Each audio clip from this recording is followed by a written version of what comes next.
Hey there, hi there, everybody. How y'all doing? What's up, what's up? Hey there, Madargo, Zavern, the Plasma Wolf. Hello, hello. With the Echo. What's up, Anawab, Necrotal, Storm. I had a wonderful birthday. Some very fun stream runs were had, where we challenged a chatter and created some wild Chimera cards. That was a good time. And I had some lovely wings after the stream. It was a good time. King's Horsey with the Prime sub in 23 months. Smix with the Prime sub in 20 months. I don't feel older today. Did any chatters not get 24-hour bans? Indeed, Explosive Ash conquered, and they're here right here. Explosive Ash was the lone victor yesterday. Earned themselves a sub plus some bonus subs for chat. Because our Snecko run could not get past the Watcher in Act 3. So we were expunged. Picnic Bucket, thanks for the Prime sub and 7 months of support.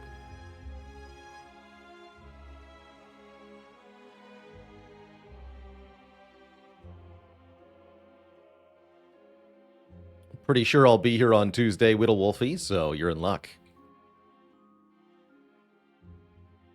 I'll have to wish you a happy birthday then.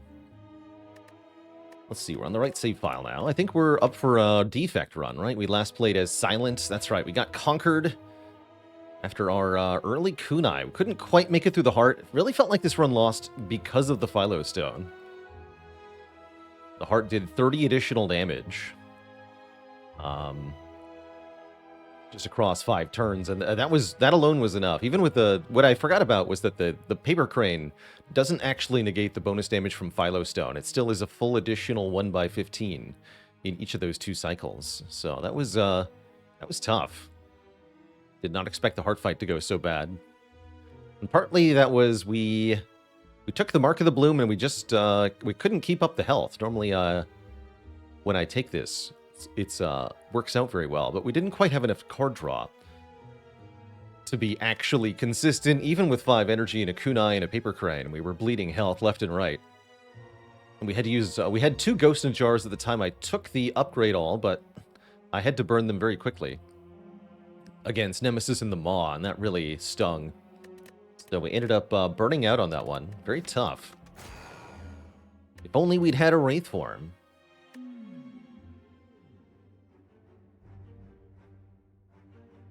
Love how blatantly unfair the heart fight is. It pulls no punches. It really doesn't. You really have to be strong on every front. And there are ways for things to go wrong.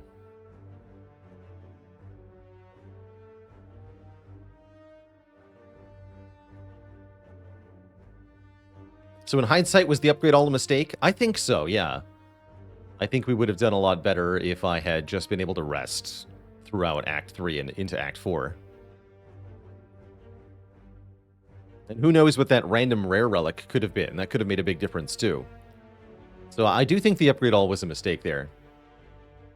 I wasn't completely sold on it when I clicked it, but I have so few data points of taking the Mind Bloom and then genuinely running out of health that I kind of felt compelled to try. So actually, I'm very happy about that run because I don't know if I've ever lost a run that way before. So that's cool. That's a learning moment.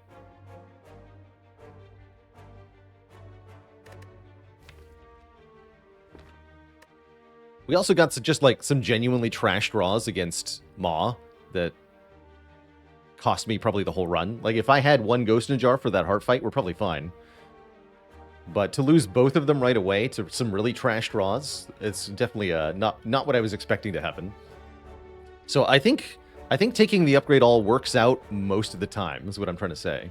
But in that particular order of events, it did not. Let's see. We got a really good-looking 100 gold start here into 3 elites. Loads of rest sites. Look at this path here.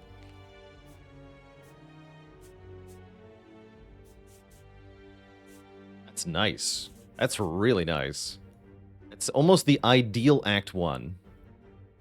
And if you have 100 extra gold for this shop, that's a good shop, too.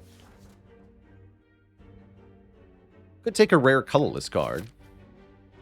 That could turn into Apotheosis or Hand of Greed. Hand of Greed alone is about 100 extra gold by the time you get to that shop. Well, 40 minimum. Could be more, though. Could be 80. And then if that's a fight, even better.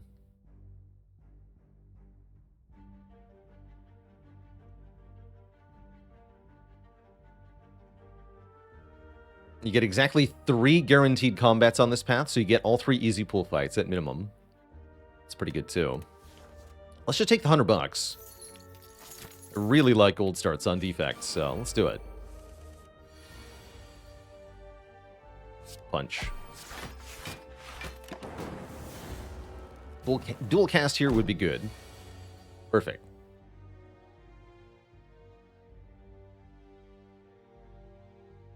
You have no curl up, so we just dual cast first. It hits the back one twice. Good. It doesn't hit the back one twice. I think we take 7. No, we strike first, then dual cast. Then we always kill them both. That's the way here.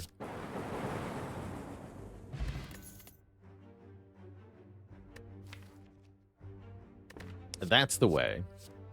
Wow, these are really good floor 1 cards.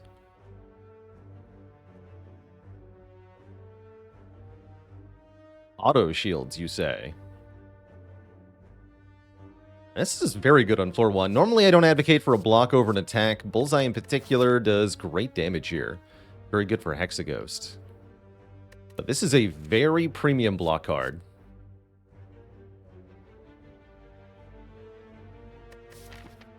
I'm a lot less afraid of Knob because of the shop. We can buy a damage potion and a damage card at the shop.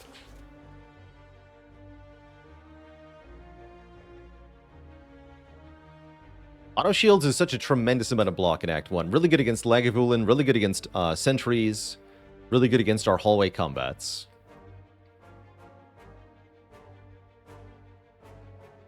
I think it's just a really high value card, especially on floor 1 here. I'm going to snag it. I'm going to go block card first. Auto shields, you missed your cue. That's fine. Let's see. 16 versus 9. 3 per turn. How many turns does this fight go? I think long enough that we don't dual cast on turn 1 here. There's auto shields doing something.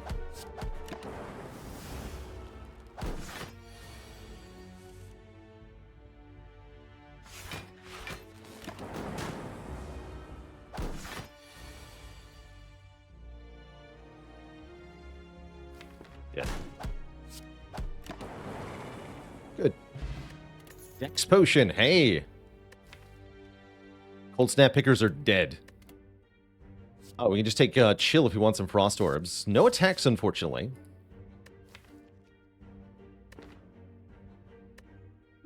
Yeah, I'm very happy with the chill here, though. Let's grab it. Wonder if it's ever bullseye into recursion. That's a fun combo. Money for a curse. As we go into the shop, that puts us on the threshold to buy a rare relic. So we could keep the curse and pick up something like a fossilized helix or an incense burner. That's pretty cool.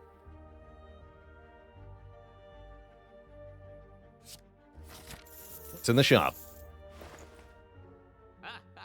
A loop is here. Auto shield pickers are dead. Wait, that's me. If you want a way to actually kill stuff, Streamline and Hologram look good. White Beast statue is interesting, but doesn't actually help me with the next elite. Sling of Courage, however, does help me with the elite. Panacea is kind of cool, right? Gonna see you later. But that's more of a long-term thing. We're definitely looking for ways to solve the elite fight right now, as we don't really have damage. I think Sling of Courage, Streamline, Hologram is it. We can still remove the Doubt, right? That's about 250, yeah. So remove Doubt, Hologram, Streamline, Sling. We don't need Sweeping Beam because we already solved the Sentries fight. The only one we're worried about is Knob, really. Great, okay.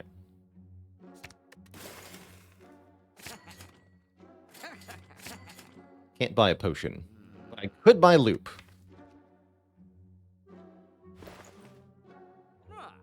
I mean, okay, sure. If you're gonna twist my arm like that, might as well. We do have an upgrade before the Elite, which is currently gonna go on to the Streamline. My thought, anyway. I'm gonna loop here.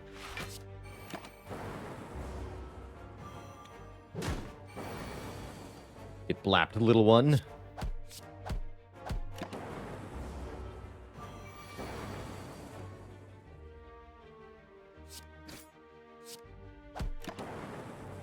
Good fight.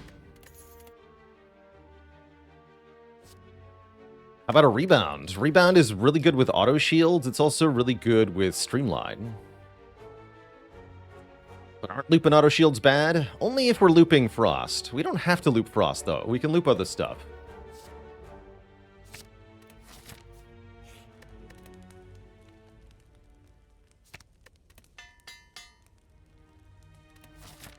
Alright, who is it? Lagavulin first. Good. And we definitely need to discount Streamline, so I think we just play Streamline Strike here. I like that Auto Shields is in the draw pile. Sounds good to me. How's it going, Boehner? Welcome. And you're very welcome. I used YouTube videos to fall asleep myself for a long time, so I consider it an honor when my own content gets used for the same thing.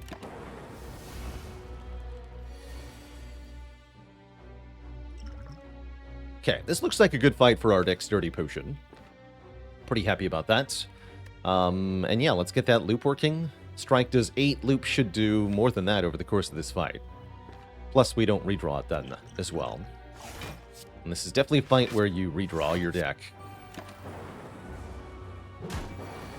Since it is on the long side.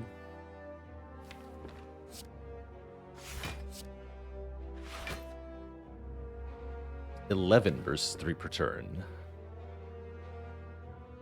Let's just do 11.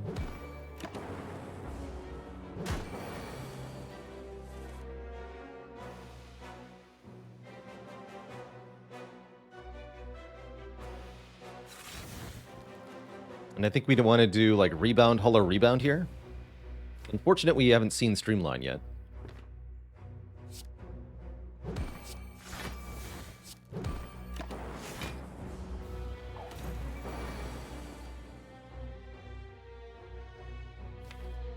Okay, so we know our exact damage next turn. Pretty sure we just play Defend, Defend, Dual Cast here. Take 8. Because then we do 16. Next turn we're doing, this does a full 20, right? Yeah, we just kill next turn, guaranteed. So it's bad that we didn't get auto shields this turn, but that's okay, because we're still crushing the fight, by and large.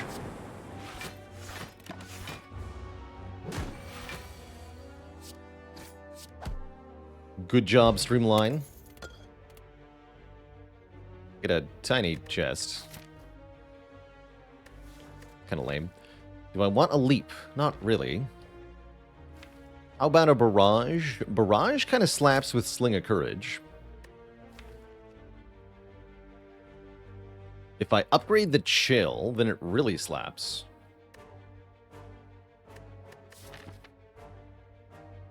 That's kind of cool, actually.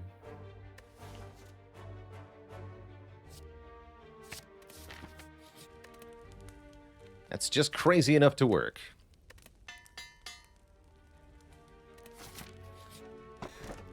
Oh. Sick. Wait, loop sucks.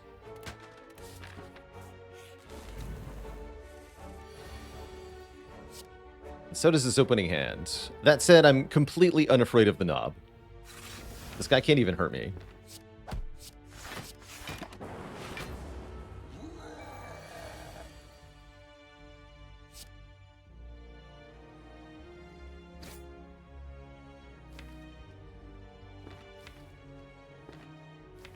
That makes Barrage better.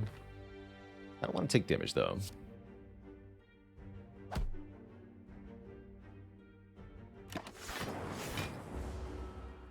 No harm.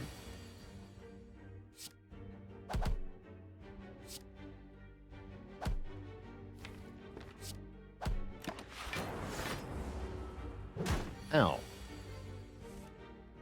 Goodbye. So we take 16. That's not too bad. We get the Courier. We get a defrag. Yes. That. Take that.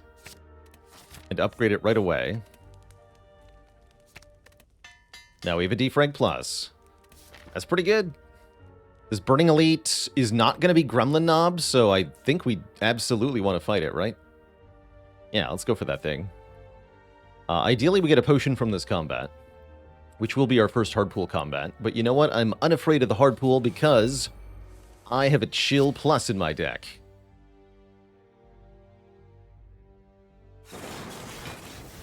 The power.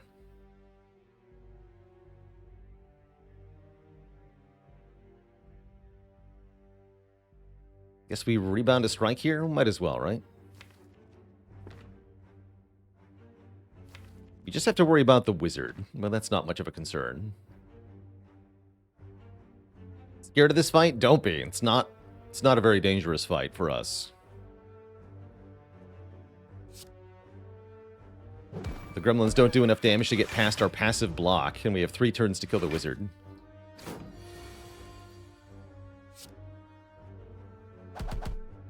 He's already dead.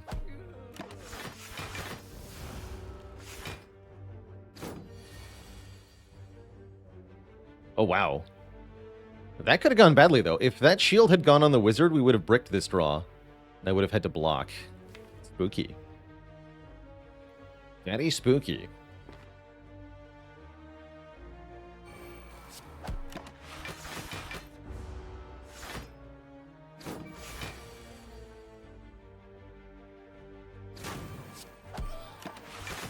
Shield yourself.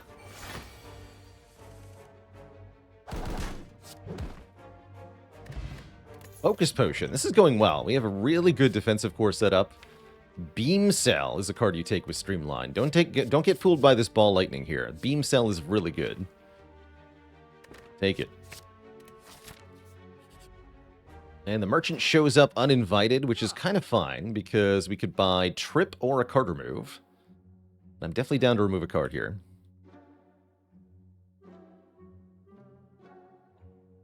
Oh, Happy Flower would be good. Is it ever static discharge? Into Hexagos, no less. I don't hate that idea, actually. Doesn't feel necessary, but I don't hate that idea.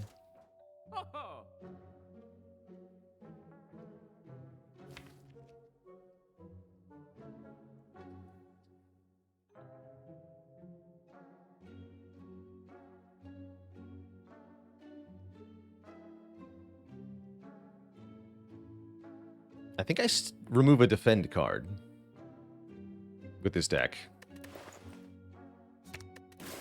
Let's do it. Like, these fools can't even hurt me, right?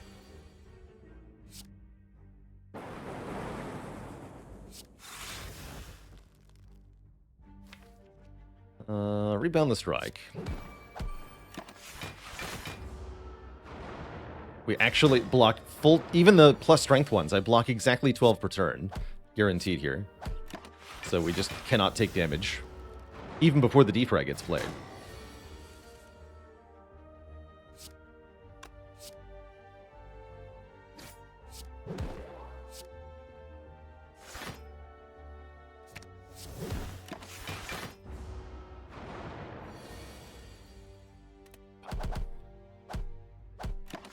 Okay, don't even bother. Do not the loop. That was a great fight. We get the boot, which makes my barrage better, maybe. We get a self-repair, which makes my health better, definitely. Or you could take Hyper Beam here with the Beam Cell. Do I think Courier would be OP if you could remove cards indefinitely? Kind of like Monster Train? Yeah, I think that would be a little broken.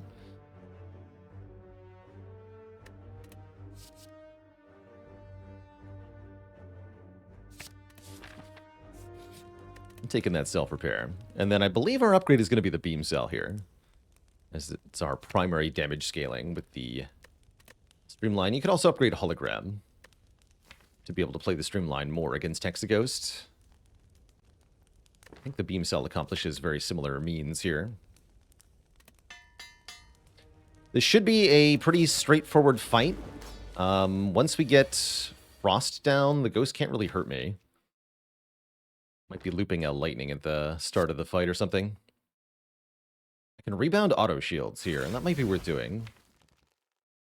Although I'd have to miss out on some damage. We do need to block next turn, because we'll get attacked for, what, 3x6? Yeah, 3x6. So yeah, let's rebound the auto shields. Wii UT with the Prime sub in 2 months. Hello, hello.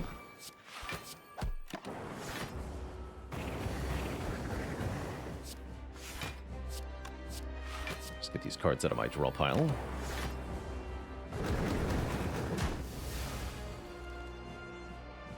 Okay, get the loop down and discount the streamline.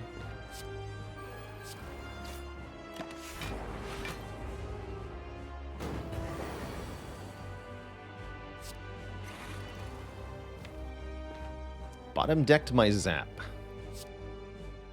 Acceptable, I suppose.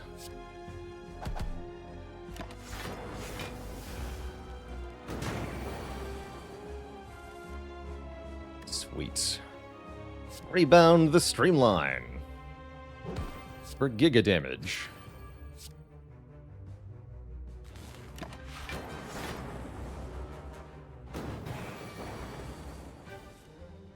And then play it twice. It's worked out.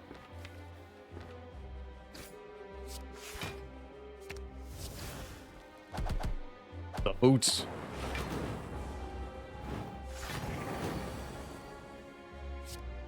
Kill it. Quickly. Make it die. Hooray. We won the damage race with the power of Streamline. We're offered Electro, Buffer, or Reboot. Ooh, Electro is kind of hype here. We don't have an area damage option at the moment.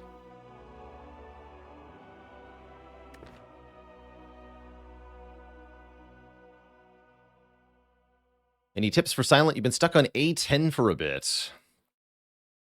Silent really likes to remove her strikes. So remove early and remove often on Silent is one piece of advice I can get. And then mix that with adding better damage options. You're looking for, especially in Act 1, you're looking for stuff like Backstab, Eviscerate, Sneaky Strike, Dash, Predator, All-Out Attack. Any of the rare attacks are pretty good in Act 1. Try to find stuff that's a lot better than Strike and get those upgraded. And then use that to thrash combats to get better stuff. Pandora's Box versus Astrolabe versus Ectoplasm with Courier. Ooh, ew, stinky. Pretty happy with one of the Transform Relics, though. This is a really good Pandora's deck, actually. We get rid of 4 strikes, 3 defends that aren't even any good because of Orichalcum plus Frost Orbs. 24, thanks for the Prime sub in 10 months. I typically value the Astrolabe transform upgrades as being worth 2 transforms each. So this is 6 transforms, this one's 7. It's kind of how I would evaluate these. Wish we had a ceramic fish right now. But yeah, let's take the box. What's in the box? Another beam cell, a turbo, 2 rip and tears. Wow, we're gonna absolutely thrash stuff. This box also makes the boot happy. Really like these cards. Storm Tempest with Electro is also absolutely disgusting. Wait, this is an amazing Storm. Holy heck. This is an amazing set of cards. Despite being only commons and uncommons, I would say that was a really good Pandora's Box. Very synergistic. I want all of these cards. So our next remove is something like dual cast or something ridiculous, right? Like, be happy enough to upgrade Zap at this point. Hello, what is that? The illusion of choice. General Earl, thanks for the 15 months of support.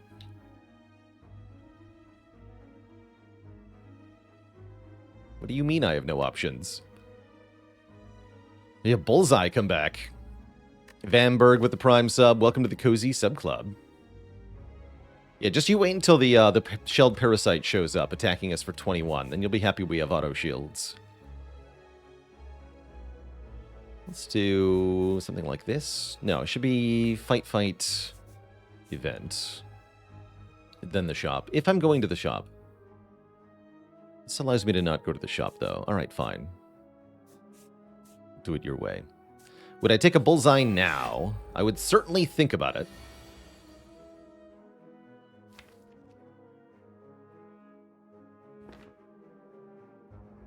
Is that choke point a mod? No, this can just happen randomly in Slay the Spire. If you've never seen it before, you're just telling me that you probably haven't played more than 100 or 200 runs of this game. This kind of map thing occurs very rarely. We're talking 1 in 1,000 runs, maybe. Maybe not that rare, but it's extremely unlikely to see this sort of thing. That's what I'm saying. And so you probably won't have seen this unless you played an absolute metric butt ton of the game. It's crazy. The maps can do very strange stuff, and there's some seeded runs of this game that can show very unusual map generation. Yeah, not rarer than the one shop map. I'm still flabbergasted that that was a real thing. I always held that there was a minimum of 2 shops that could spawn in an act, but the game proved me wrong.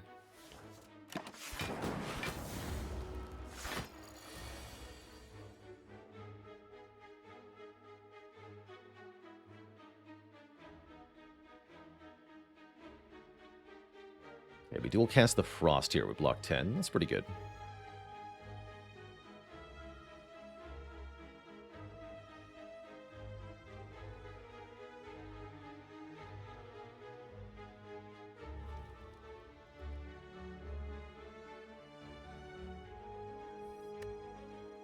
I love the discussion going on about unusual map states for this game. Oh right, Storm, heck. Oh, the Storm. That was supposed to be self-repair, then zap, then dual cast. Where's my undo button?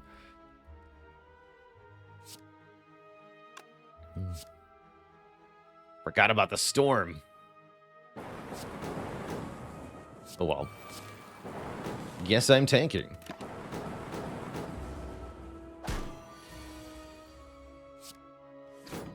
And I also owe the crowd a dad joke courtesy of the jerk.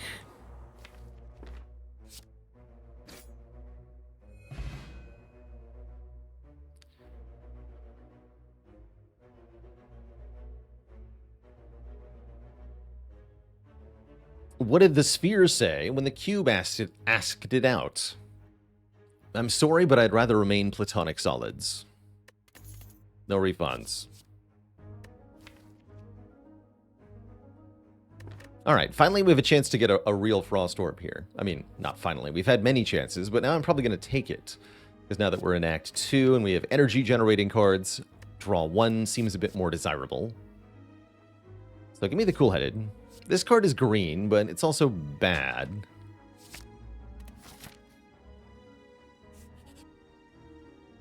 Bite Stack. But I have no strikes. Get out of here. Also have a self-repair. I don't need your help. Oh, who's mocking auto shields now? I told you this day would come. I told you. It's here.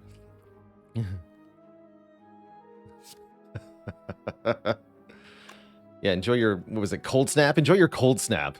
Blocking for 4 here. Dead. Instantly dead. We need to use a potion here. We could save 2 with the Dex Pot. And buy a new potion at the shop.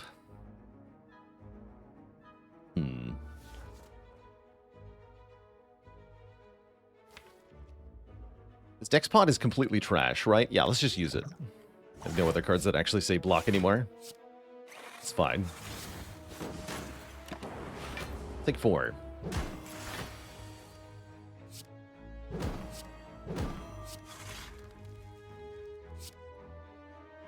the full block.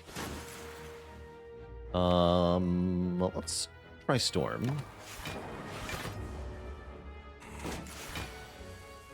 Fast One, thanks for the Prime sub in 3 months.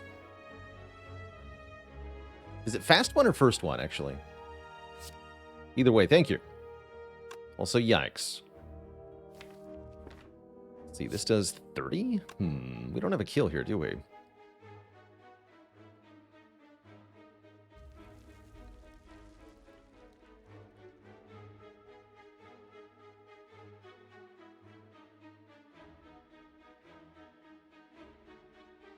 The Platonic Sphere itself.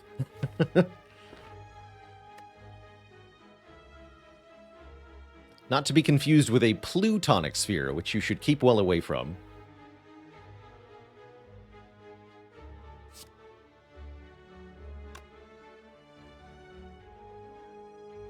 The fast one. Got it in 1.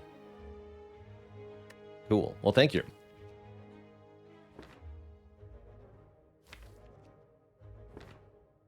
Actually, do I even block more if I evoke these? I'm thinking about evoking them, right? We get 7, 7, 4, which is... Or, sorry, 7 plus 7, which is 14. But I get 14 if I just end turn, right? So let's just play Self-Repair Streamline. Because evoking these doesn't actually save me any health, I just realized. So there's absolutely no point in trying to do it.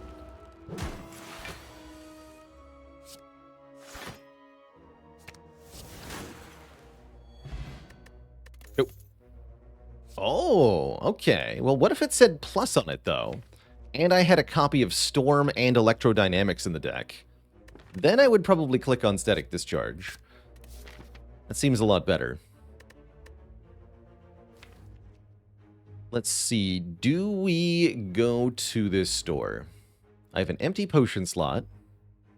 I don't really have anything good to remove. But we do have enough money to buy... Shop Relic, which sounds kind of important, right?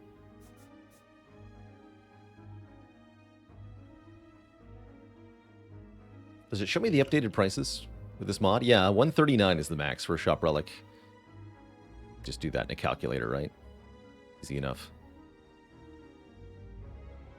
Convenient. Let's see what's in here. Cauldron. And a mid. I'm a big fan of that card. Yes, I will happily pay full price for Equilibrium. Thank you. Do I want to buy a potion? I don't really feel like I need to. Although Forge Pot is really strong, right? Let's take this Forge Pot.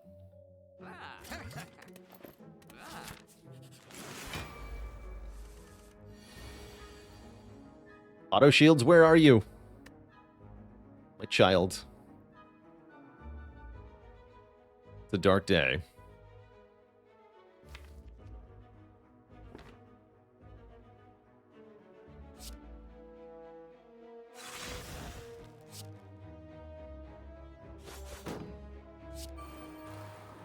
Don't play hologram, don't play hologram. First pot saves 4. I don't think we're going to use that, though.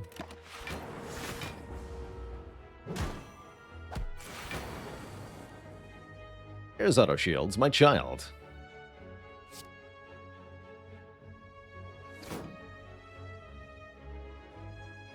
Go Auto Shields Electro here. I'll kill the little one. Take 3 this turn.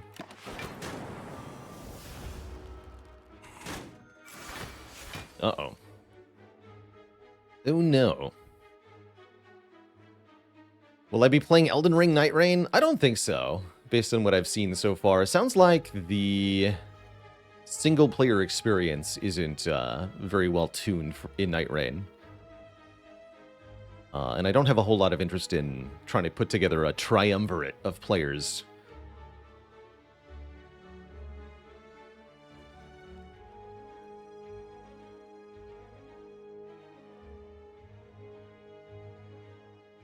This might be a good forge potion. It'll upgrade the dual cast and the cool-headed and the self-repair, which saves quite a bit of health here. Gives me an energy. Gives me one more draw on the cool-headed. Although there's no one-cost block cards in the draw pile. I could...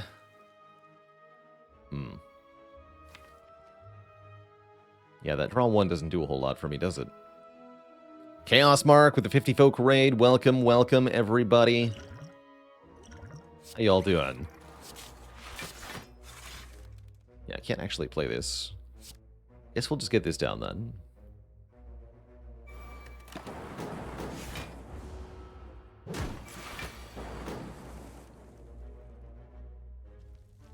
Great. Pow.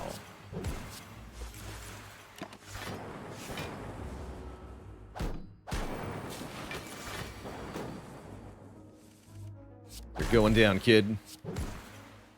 Okay, that was a painful fight, but we still have 2 potions. We get another source of frost, which I will be clicking on. And we get to go to a rest site, which we're definitely going to do. I think we're going to go rest site, combat rest site here. Try to fight this elite, perhaps. Maybe this elite, too. But I don't think I'm signing up for this elite or this elite or this elite. Those seem scary.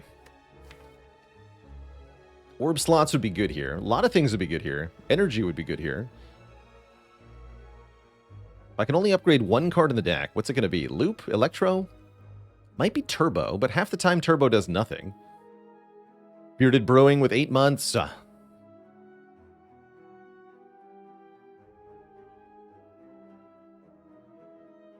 Of support.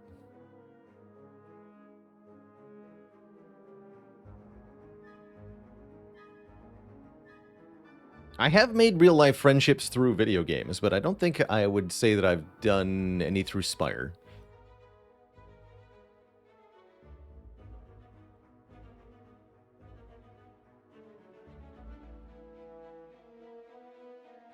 The only draw upgrade we have is the cool-headed. That's definitely an option.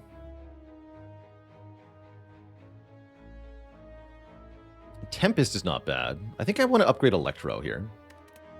To improve our AoE. More directly. Let's do that. That's going to help us a lot in the Act 2 Elite fights. Champ is the Act boss. We'll have to think about how to beat Champ. But right now, yeah, I'm pretty happy with Electro Plus here.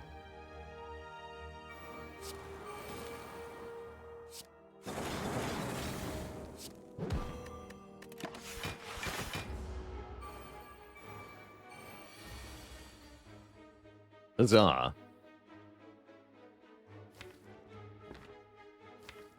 I can hologram turbo? Yes, do that.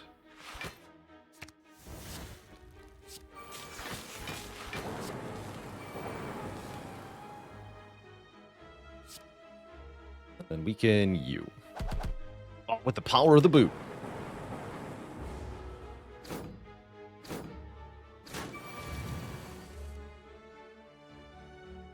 Good. Perfect fight then, yeah? Seems good.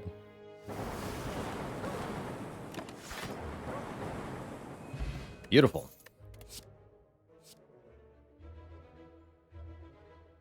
I am a storm degenerate. Chat knows this. You're going to offer me a green one? I'm in. That's pretty hype. This might be a Snecko Oil moment. Certified Snecko Oil over the attack pot. Even. I think that's true. Yeah, heat sinks when? 40 health into the elite. I think we can handle it. I'm going to choose to believe that we can upgrade another card here. Maybe we can sneak in the self-repair upgrade. Oh, let's try that. Let's be greedy here.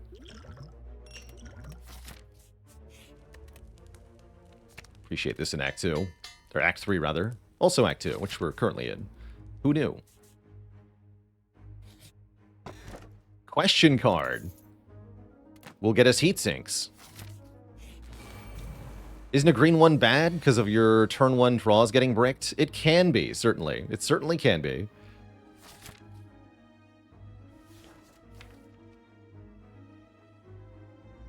do I Snecko Oil here? I think I'm gonna.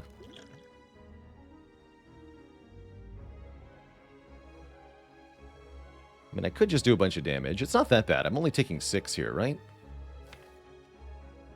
I don't know. Just take the 6.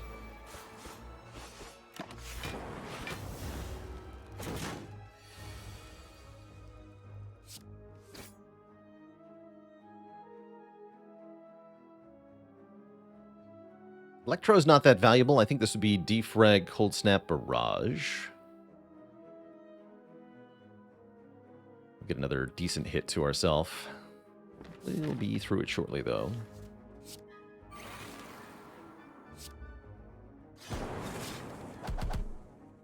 So we block for 14, take 10. And 7x4 is kind of scary. Can I kill it now? If not, we have to Snecko Oil, I think. Doesn't look like it, right? Each evoke is only 10, so I'd have to get 8 evokes. We definitely don't have 8 evokes here.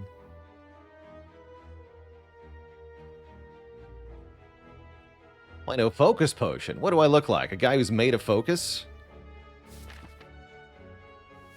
This potion's going to do valuable things for us, hopefully in a boss fight or a heart even.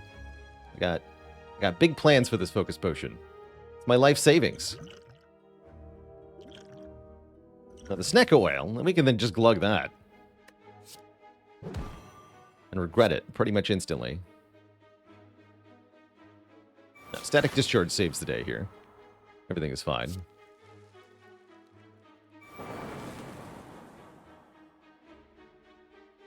Blocks for 7, huh?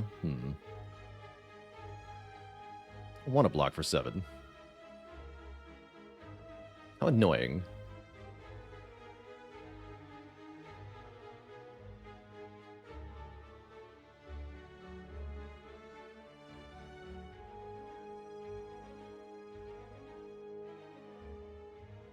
If we dual cast it, we'll take 7.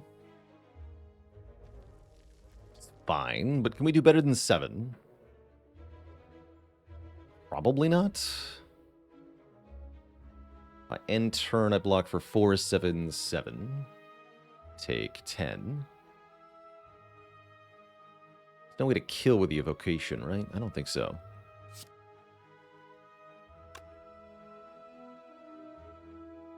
So yeah, probably we're dual casting and then playing Tempest. Then we win next turn, I assume.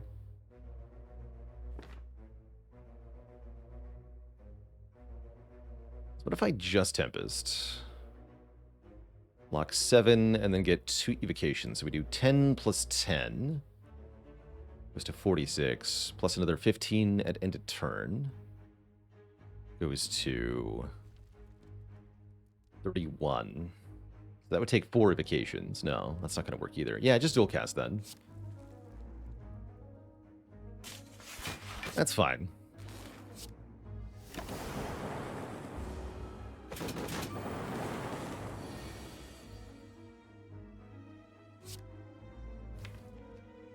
Nothing left to play, right? We already got the self-repair down. Oh, Toy Ornithopter Fairy in a bottle. Rewarded for not resting. And a double energy is pretty potent with a Tempest. But we don't have the draw to support this yet. I don't think it's good yet. We could take it in the hopes that it someday becomes good, but then we're more likely to burn the fairy or even outright lose the run. So, no? I'm going to go with no. And I don't want an unupgraded charge battery either. I'd like to go this way. We could go the lame way. Just get 2 upgrades. Sounds lame. There's the orb slots. We're also offered Lantern, Dolly's Mirror, Bronze Scales. What if I Dolly's Mirror Defrag Plus? That sounds pretty good.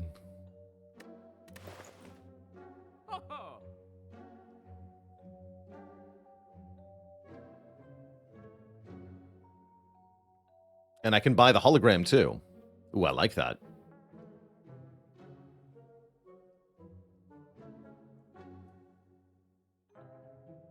Yeah, I like that a lot.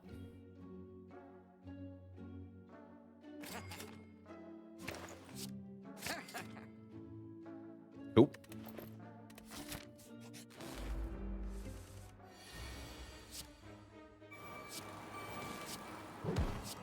The boots.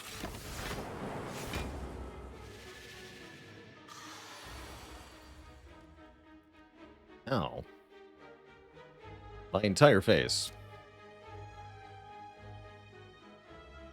Hope you're ready to get lightninged.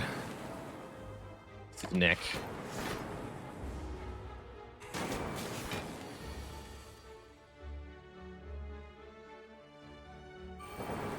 Order. It's all good though.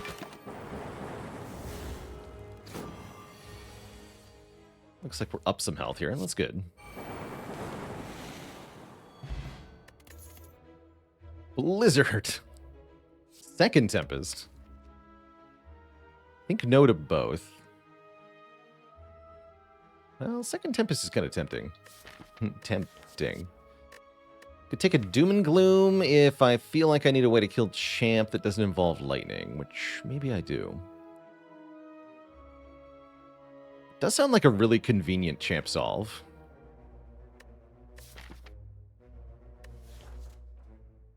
How am I killing Champ otherwise?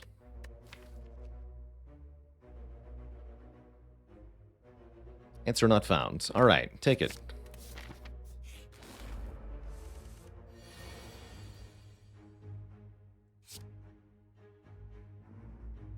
Storm, defrag, defrag. Then chill. Everybody chill. Hey, rude.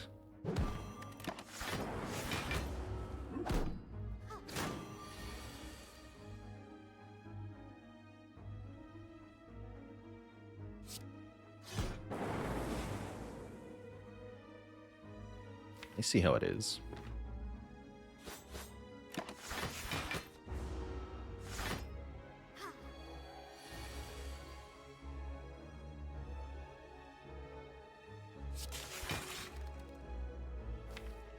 Reduce them both to ash.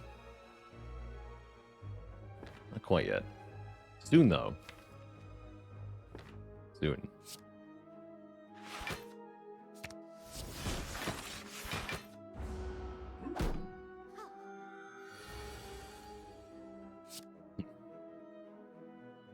Alright, we'll try to kill the Mystic here. Looks like we get there.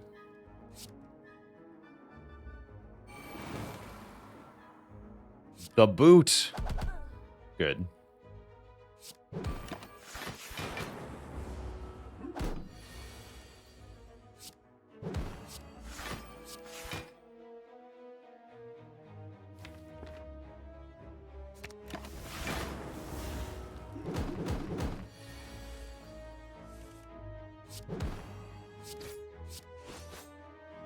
Okay. Healed some in that fight. Get offered a Stilled Chaos. Another Cold Snap. Aggregate. Wait, Greg? Our friend Gregory is here. Get in here, Greg. Greg's one of my favorite ways to make energy on this character.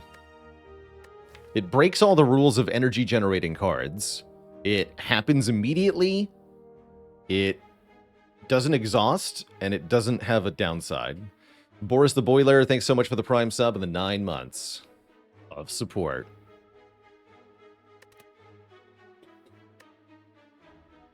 The only downside is that it's conditional, so sometimes it does nothing, but you have to have very few cards in the draw pile for it to do nothing. Yeah, Skim would be good here.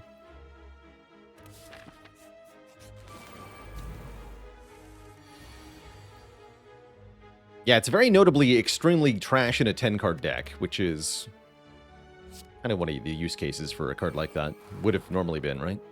Also, yikes. This is bad. Just play EQ, keep the chill.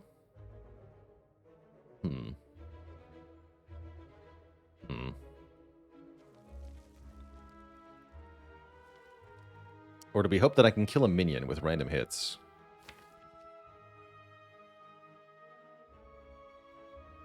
No, let's try to kill a minion.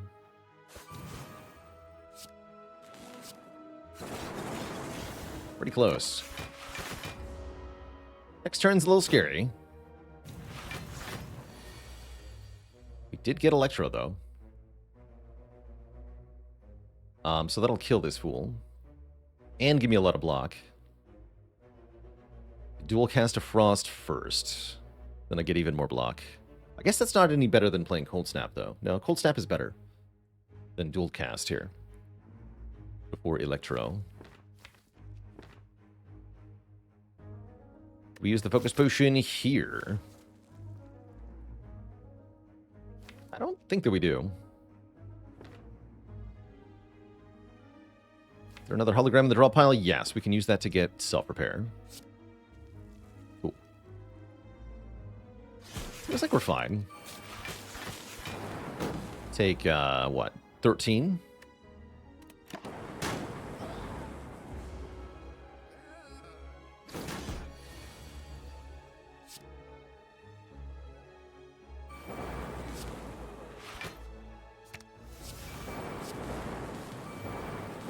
The Blappening.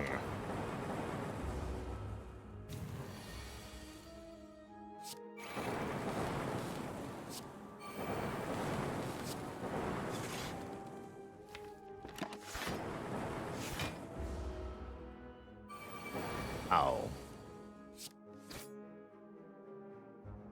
Yeah, no problem. Get a Peace Pipe. Can now remove cards from my rest site. At rest sites. Take a second EQ or a second hologram, a third hologram rather. I would love another Equilibrium here. Yes, for sure. And then it feels like the Greg upgrade could be really strong. Although I want to upgrade Loop for Champ. Let's upgrade Loop. Good question, M-Crackers. When you play a defrag and you have Storm, you get the Focus first. And then the Orb evokes.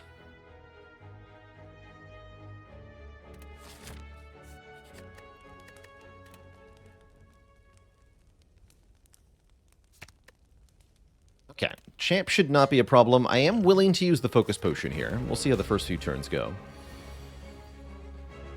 Doom and Gloom turn 1, so that's pretty promising. Scared am I of Champ? A little afraid. Just a bit.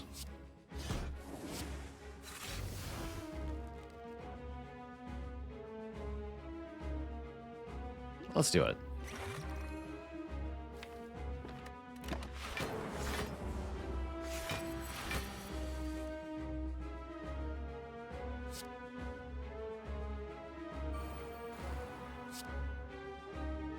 Put Equilibrium to work here.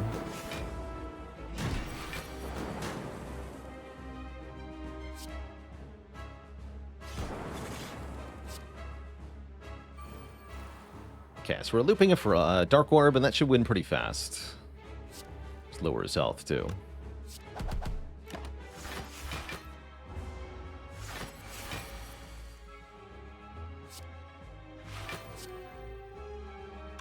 So the whole point of Equilibrium is to allow us to retain cards. Very crucially, being able to retain Turbo allows us to set up turns where we can actually put it to good work here.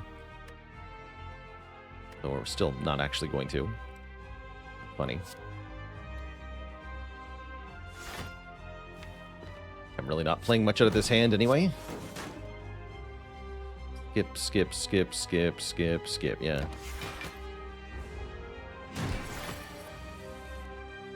There's the deeper eggs.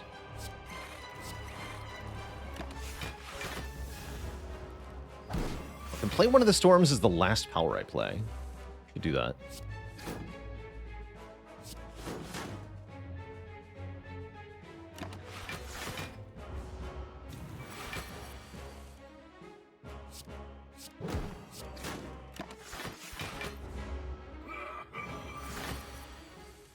Okay, I'm pretty glad we used the Focus Potion, because this guy's getting big and strong.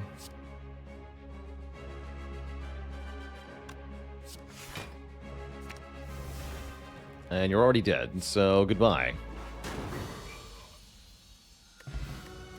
GG. Cool. Good use of that Doom and Gloom. That's probably the only time we actually have to use it. Oh, a rainbow makes getting another Dark Orb pretty simple, and I don't mind rainbow here at all. The other options are not that good. I guess all for one fetches what? Beam Cell, Turbo? Yeah, whatever. Thunderstrike. Thunderstrike is hilarious. Yeah, Thunderstrike is funny. Is it good? Probably not, but it is funny.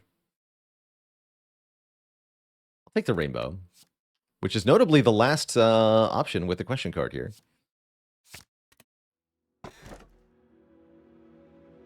Dome, huh? Dome is my energy choice. Could take the Sacred Bark. It's not a bad Sacred Bark.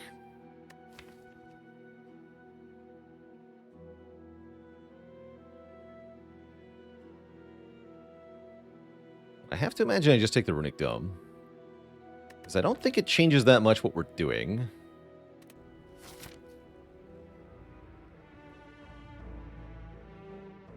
Very few block cards, anyway. Attack all the enemies at the same time, anyway. Yeah, I don't think it matters that much.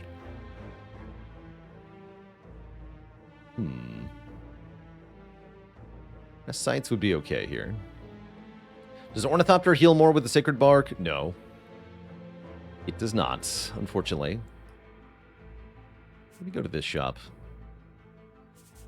Take an event or two. Events are nice in Act 3 here. Could even take the money, right? That'd be fun. Well, sort of. The elites are awkwardly positioned.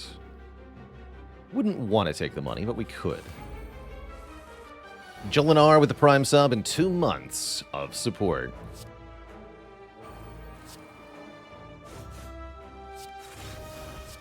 Like, not much changes here with Dome, right? Take some damage. Yeah, this deck really needs a Heatsinks.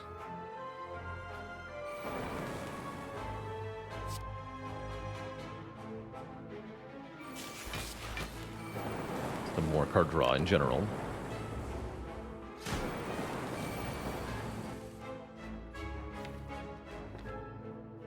BB Tech, why did the Defect have to take a shower? Because heat stinks. No refunds. I guess we're winning. They're waiting for self-repair there. It's not a good sign.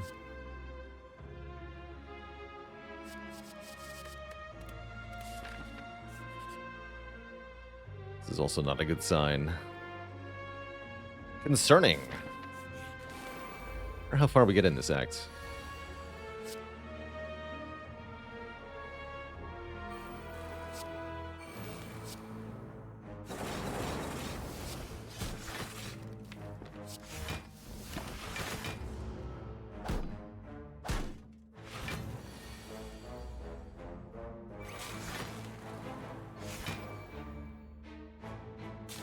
Yeah, knowing what they're doing has no impact on what my turn is going to be. So Dome is having no impact here. This is just Darklings being Darklings.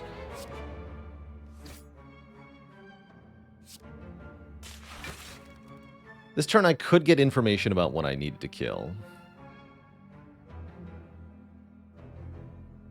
I'm just going to play Storm and Static Discharge, though. I'll barrage this one. Try to kill it with the lightning. Nice.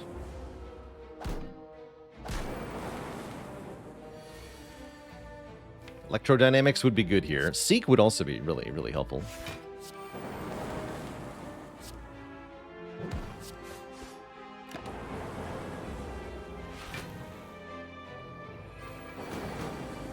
Oh, good. We're escaping. Horrifying fight. There's Bullseye and Capacitor, but those only make the current problems worse. We absolutely need card draw.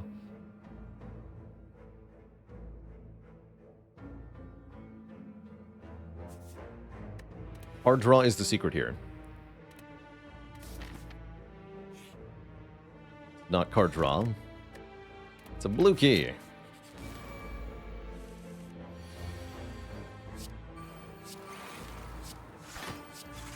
Good luck to us. Oh. So yeah, even if I knew what it was doing, does this hand help me? Not really. Okay.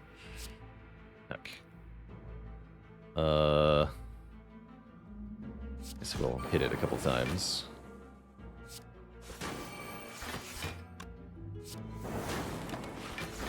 This could be bad.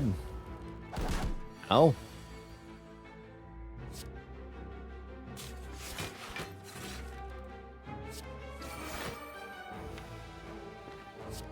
Oh, more frost. Save me. There's the curse. At least I'm not dead.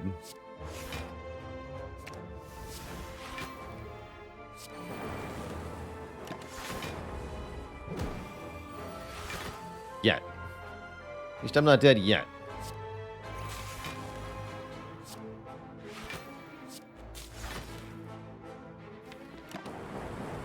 So shall I.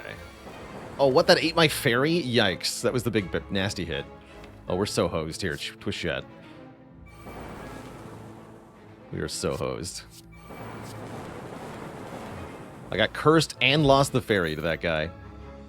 Guess that means I'm taking a third storm. It's our only hope.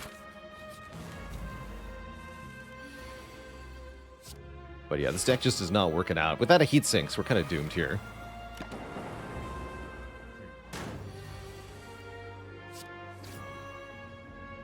Just doomed, I say.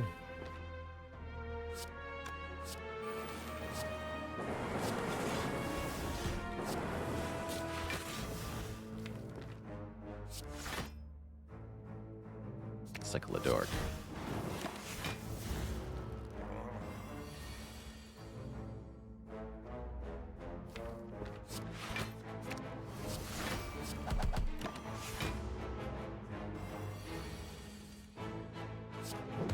The boots.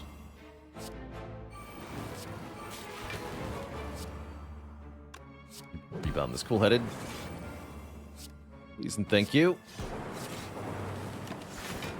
Ow. I think I'm dead.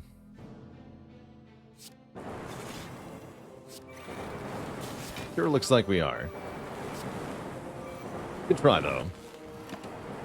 GG. Conquered by the head. This run peters out, unfortunately. Seemed promising, but yeah, a complete and utter lack of card draw really doing us in here at the end. Brutal. Just brutal.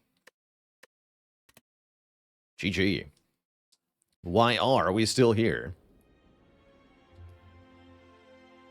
That's tough. Totally at the mercy of our draw orders in that one. Would Sacred Bark have saved me? No. No, in that giant head fight, we're losing many hundreds of health. That was tough. Really convincing Act 2, but then it just did not have what it took for Act 3 at all. Not at all.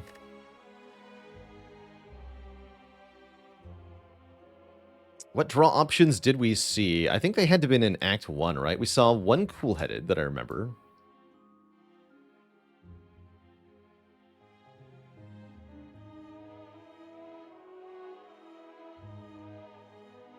I think that's it, actually. Wouldn't count FTL as draw.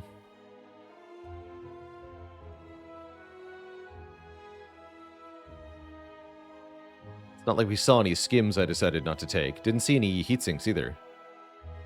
Just didn't see any. Took lots of combats in Act 2, so we got lots of card rewards.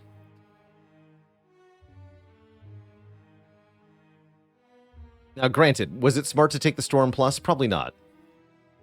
I think we probably could have gotten further without it, but feels like we'd be in a very weak position still. Yeah, this one was tough. Very tough. Cool-headed upgrade over self-repair definitely could have made a difference. Yep. Upgrading the cool-headed certainly could help. And then we'd have a good holograms or rebound target. Again, still feels like that's not enough. Like, would that have made a difference? Yes. Does it get you through the giant head fight? No.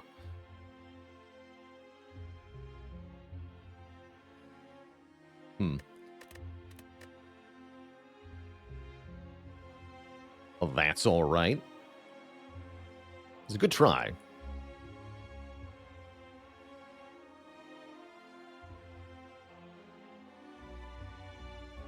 I do wonder what Astrolabe would have given us. Yeah, that's a good question. What would Astrolabe have done? Skim always been an uncommon? Yes. Yeah, it always has been.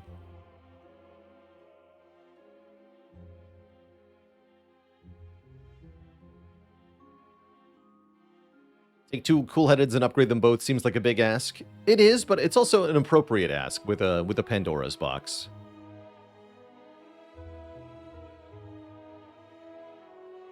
Maybe the box wasn't as good as I thought. Maybe I didn't play it right. I don't think double beam cell, double rip and tear was doing us much favors in Act 3.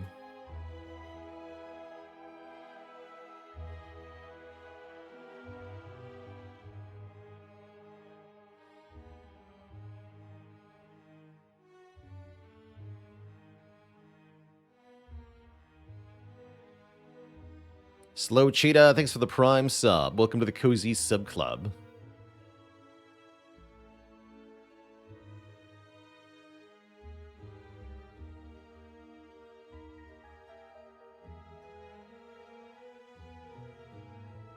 Stuff does happen. Yeah, sometimes you lose runs. That's all right, too. We have a bit of a shorter stream today, Twitch chat, so we're going to be kicking things on over to Monster Train right away here. Dive on into some High Covenant Titans runs. See if we can't make some progress in that game. Before that happens, I am going to take a quick break here, refill the leg, stretch the water. I'll be back in a few minutes for Monster Train 2. BRB.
All right, Twitch chat, we are back.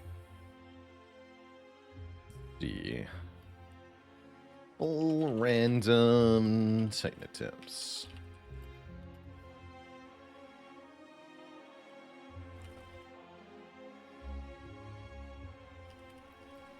We're going to Monster Train 2 here, Twitch chat. It's time to go to Heaven.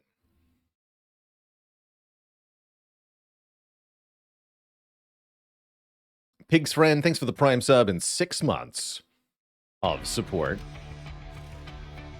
Welcome back, everybody, to Monster Train 2. Had a really good time with this game so far.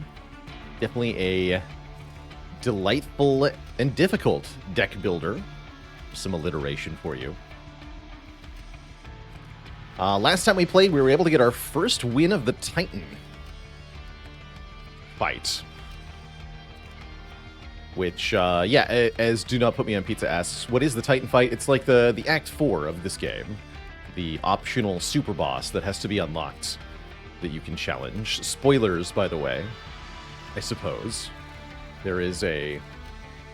Is it really spoilers if I say that the roguelite has an Act 4 extra difficult fight? Like, that's kind of a genre convention at this point.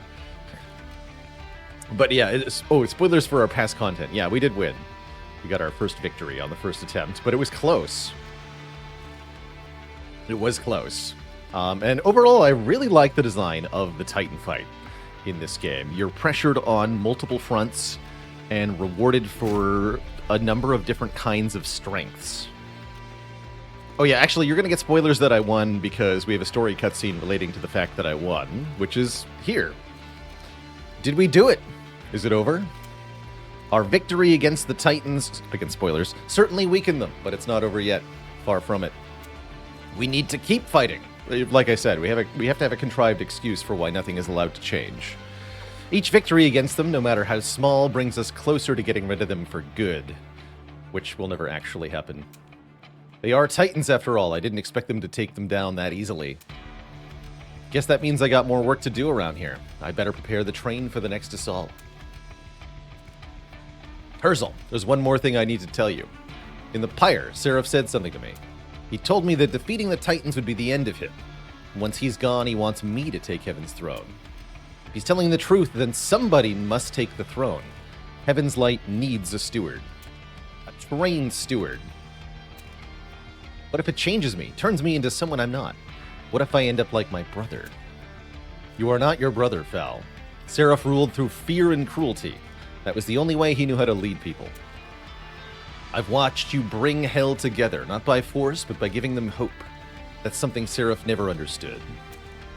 And you won't be alone. You've got Hef, you've got me, and all of hell behind you. Will you come visit me in heaven? I'll miss this place after all. Of course we will. And you'd better come visit us here too. That's why I built the rail after all. Maybe once this is all over, it can be like old times again. Me, you, and Hef. I'd like that. I'll be looking forward to it. Oi, you two finished yet? Fel, your troops are waiting. The train's almost ready. You'd better get to it. One battle at a time, right? Right. Time to get to work.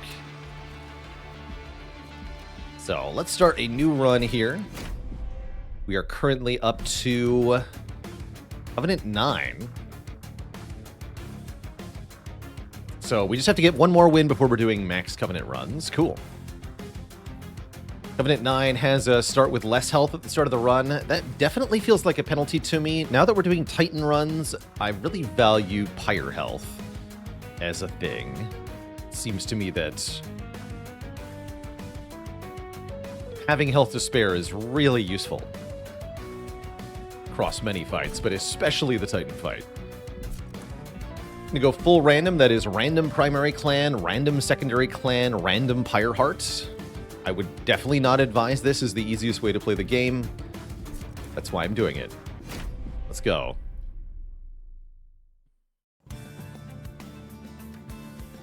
Yeah, Papa says you literally just die without enough health in Titans. I was wondering what it would look like to get a perfect Titans fight. You have to turn one sap, the top guy, right? Otherwise, you just die.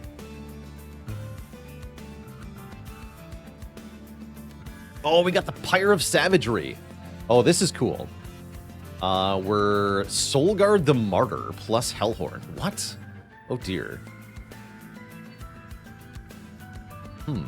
Okay.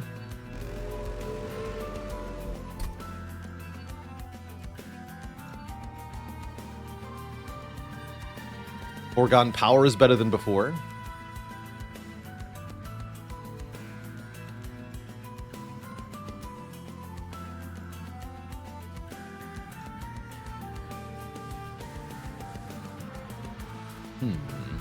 Interesting.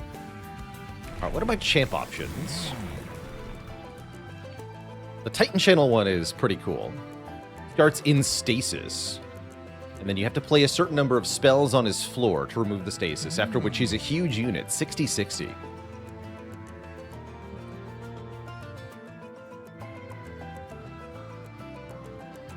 The Frostbite Revenge version is pretty hilarious, though. I don't like it. The low base health means it's kind of difficult to keep alive.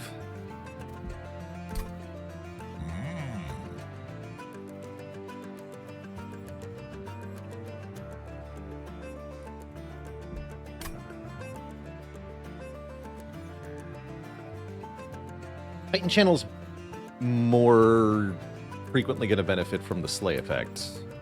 I don't think killing with Frostbite counts as a slay. Oh, this Pyre has, like, no health. Oh, dear. Oh, this Pyre sucks for this clan combo. I think we're gonna die. The Pyre has no power, and I can't take advantage of the upside. Terrifying. Well, in that case, I think I need Titan Channel so I don't lose the early rings. I don't think I get a choice there, actually. Oh... Crown of the Eternal with Solgard. Oh man, these are both ridiculous. What a choice.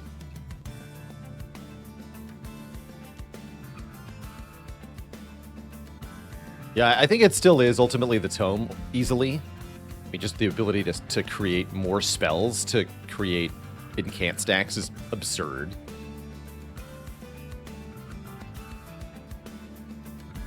But healing at full every turn is also absurd, genuinely. But yeah, we'll take the Tome.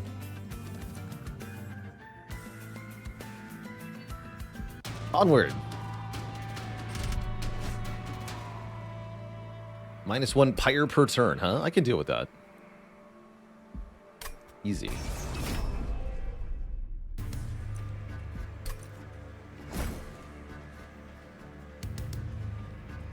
So we would like to get some Slay procs, though, right? On the Branded Warrior, ideally.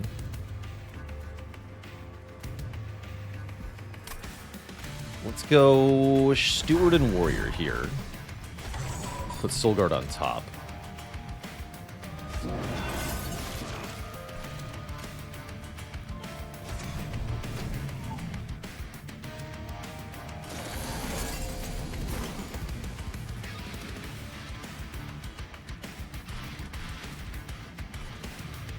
So I could nuke both the enemies on this floor, but that won't get me any permanent unit bonuses, so I don't actually want to do that.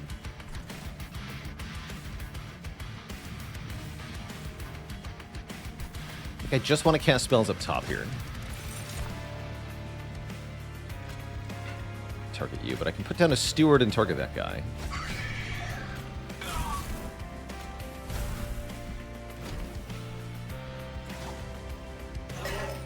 Don't mind these minor curses, that's fine.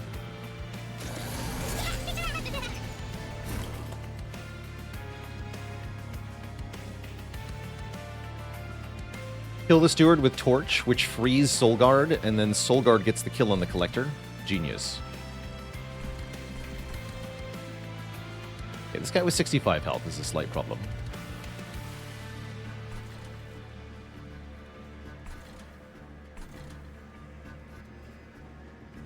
He's going to apply Rage to both units this turn.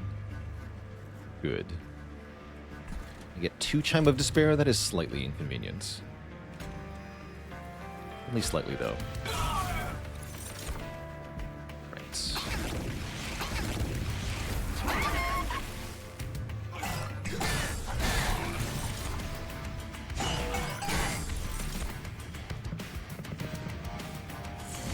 Oh, the two weights, the two dead weights are now Vengeful Shards? Yeah, they are. It's kind of brutal.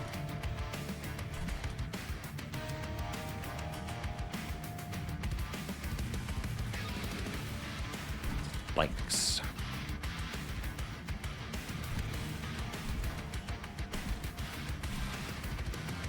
Okay, so we should torch this guy, I think.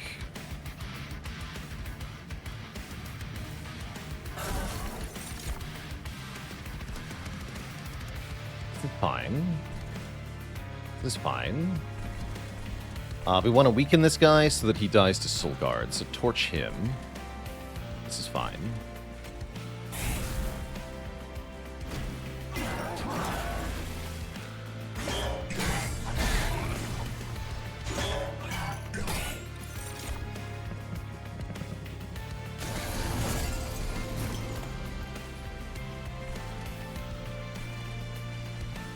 Good. 4.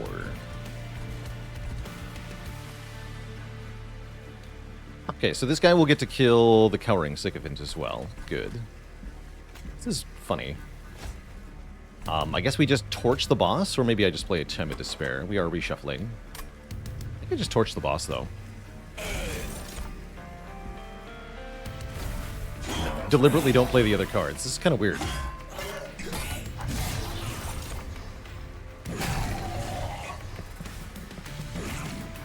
Not worried about scaling over the boss here. Solgard should just solo the boss. Smiley face. Is that true?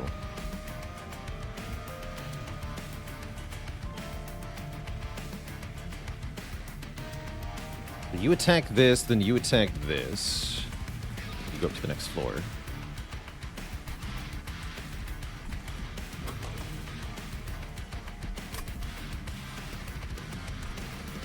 That's 14.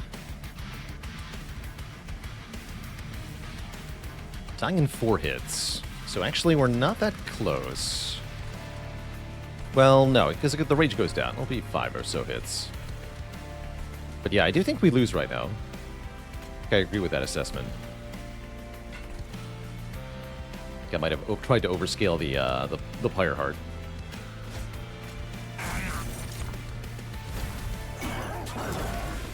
Let's see what it looks like, though.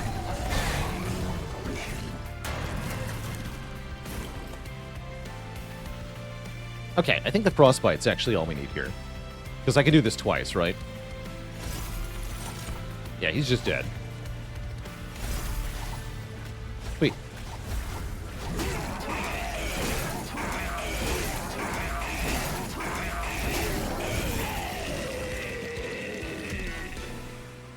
Solgard carries.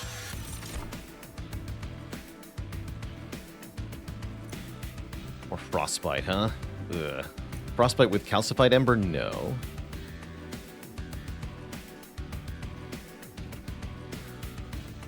So I'll take another Titan's Gratitude. Yeah.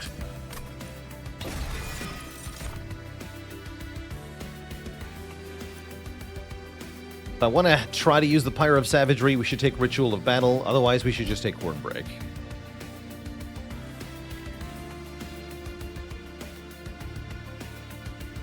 Why not Titan's Gratitude the Shielder so that my Hellhorned Rage unit could swing at the boss for 50?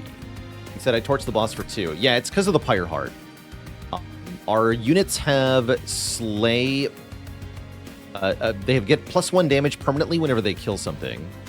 So I was trying to optimize for kills per unit rather than, you know, what would normally you'd be doing, which is trying to win the fight, right? I was not trying to win the fight. I was trying to min-max super hard. And we did. We got several Slay procs. This guy's now 24. We got +4 and +4 on these two. So good job, us.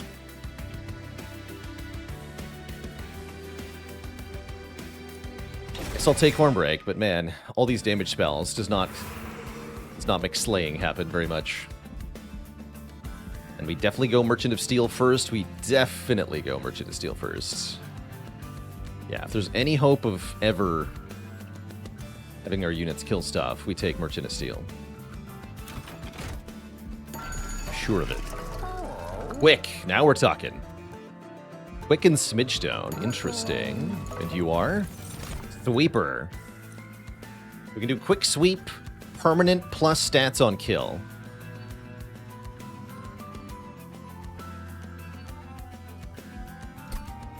Sounds pretty good, right?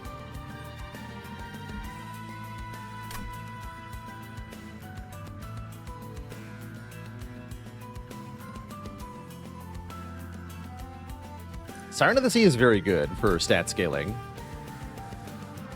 We like putting that on the same floor as Solgard, for sure. Frostbite might ruin some kills, true enough. Okay, though. Does the game have all the old clans as well as the new clans? No. There's no Wormkid. Yes, essentially. You've got the original 5 and the new 5. So there are 10 clans in this game. Which means the logbook has 180 clan combo champ wins you have to clear. It's a lot. Ridiculous.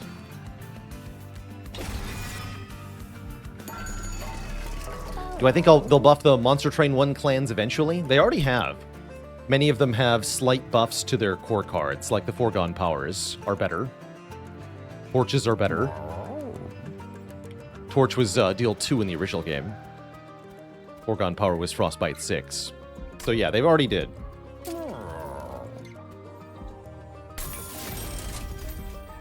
And then probably just Rage 10 so we can get the kills right away.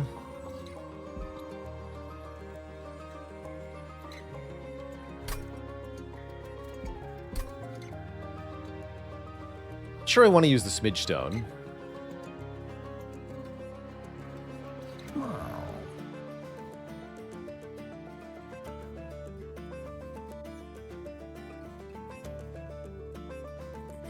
Dev said they're hoping to do more with the old clans in eventual DLC, but that'll require the game to do well.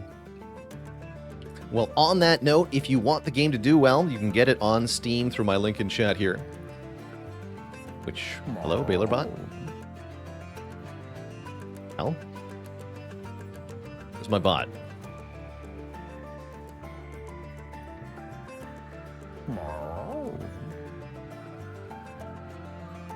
Okay. It just disobeyed me the first time. I don't have enough badges to train BailerBot.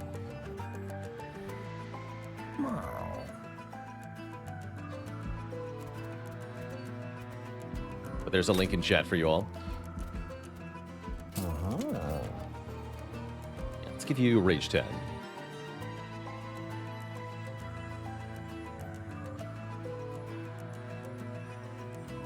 Better on this guy.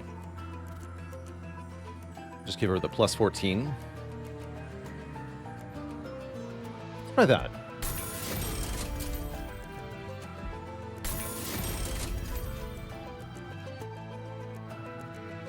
And I could exactly afford Smidgestone, but I think I'd rather buy spell upgrades next floor. Or maybe we're going Merchant of Arms. Unclear to me.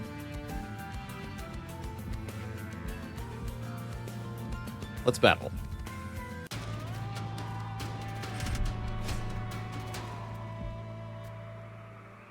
Arc of Invasion summons more units. Good. Good. I want that.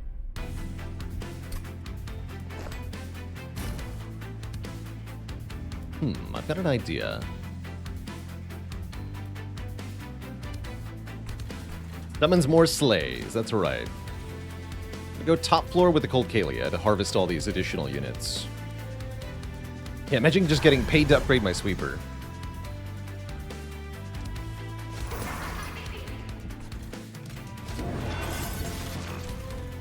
Soul is mine.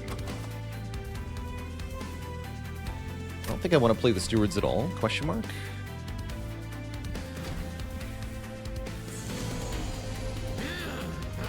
We are going to get some Chimes of Despair. I'm going to take them on purpose. I'm going to get more slays here. We could just vent and wipe out these floors, but that is not getting me slay procs. I want slay procs.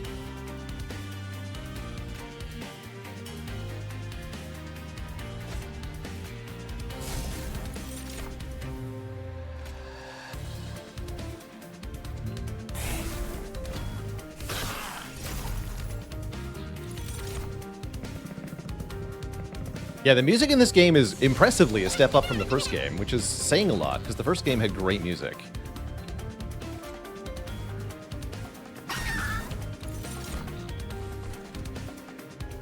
Poor sad sound. They're all dead again. Let's play this. Let's play this. Let's play this.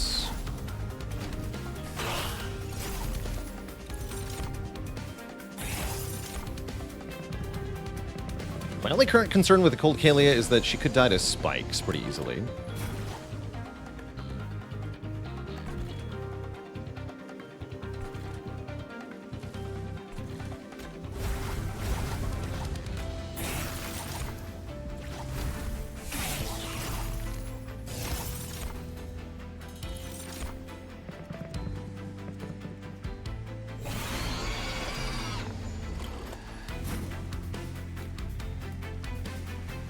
So now we free Solgard from his imprisonment.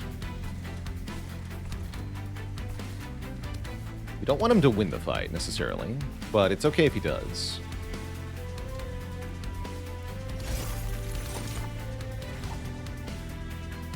It's pretty good.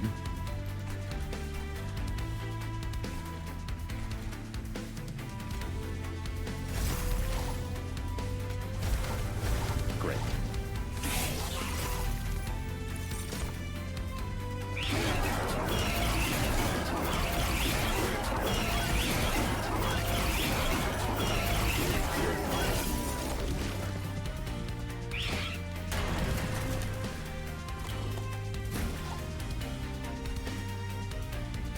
So the Branded Warrior's getting the kill. I'm okay with that, because it gives her rage. She only lives one hit from this guy anyway.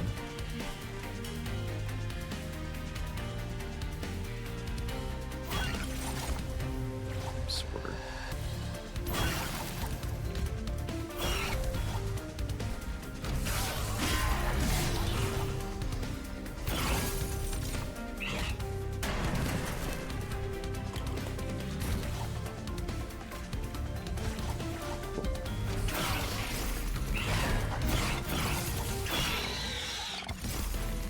Great fight. So what is our sweeper at now? Base attack power of 46. After ring 2. That's great.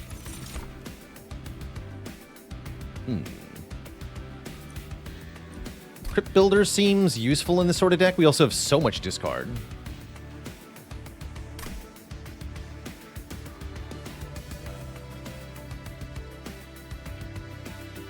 Yeah, how do you know which unit gets the kill? A little bit of math. Usually, for boss kills, I don't typically go through all the math. It's often a surprise to me. Wait, is this better? This used to be Rage 3, right? Rage 5, 0 cost is pretty good.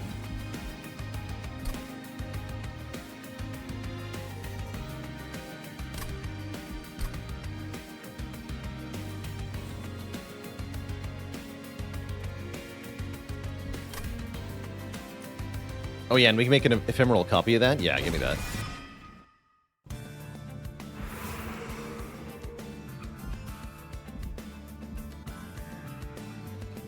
What other floors of units?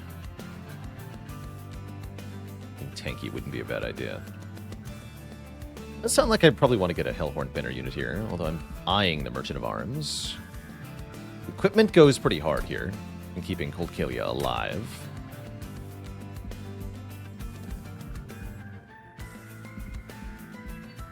That's probably my immediate goal, right? Let's take a Stygian unit next floor, then.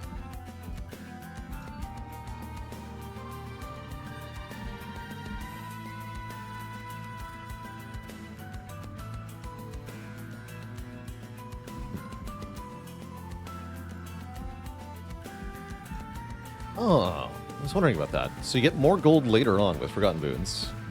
This one's 100. Interesting.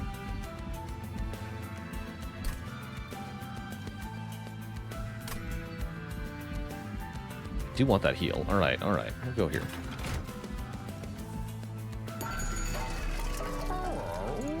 That's another option.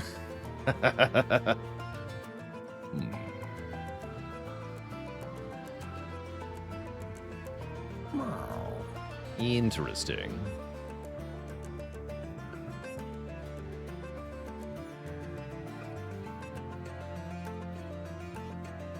Not entirely happy with these offerings. Let's see what the event has.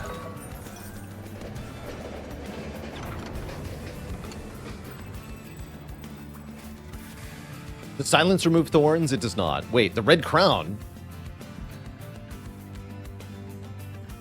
Endless. On summon, equip a random equipment.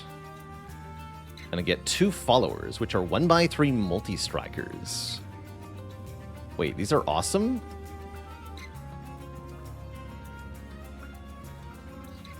This is the event from Cult of the Lamb, by the way, which we did play on stream. Yeah, followers kind of rule. 3 multi-hit is pretty great. 0 cost 1 pip units are also pretty great. See the red crown. Put it on her. I feel like this is the way to go, right?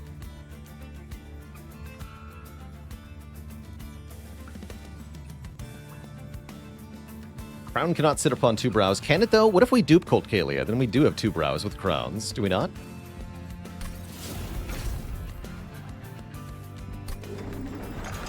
Equalizing rings a couple times with the equipment. Oh, no. That's a good point. We definitely want to have a piece of equipment, then, that we can equip to remove the random equipment, right? Like a class cannon.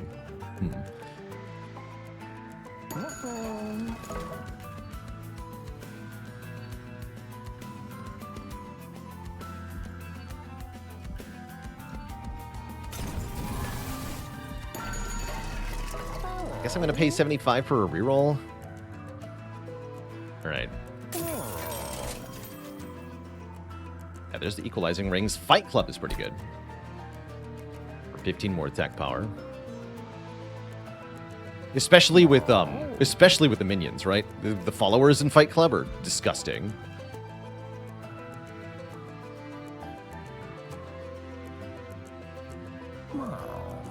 We're not particularly interested in the plate mail.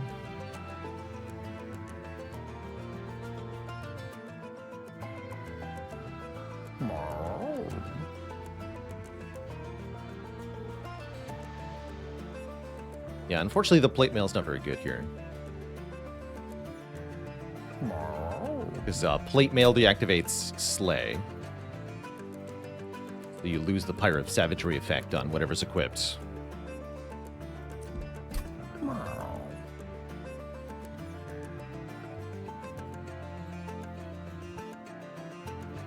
It'd be pretty cool on a follower. Especially if you merged it with the equalizing rings, actually. Although, the armor only gives 30 health. Yeah, plate mail could be good on Solgard. I like that, actually. But you have to unphase Solgard and then draw and play the plate mail, which is tough. Let's do this. So I'm keeping all my cards for now? I guess so. We should be able to get through Archeon without trouble. Ooh, it's the Pyre Hunter Archeon. Scary.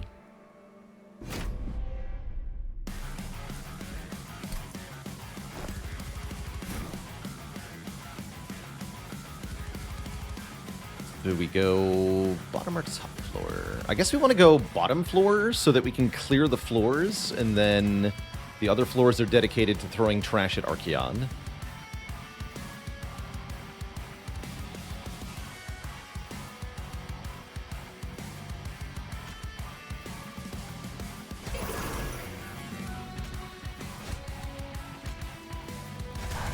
So put Solgard here.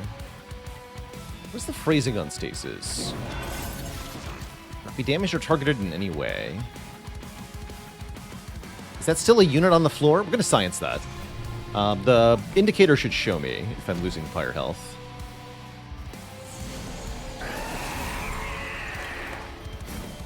Hilly got the grow armor. Oh, cool.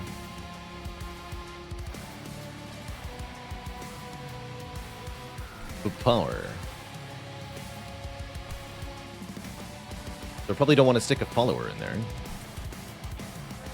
Hit him with this guy.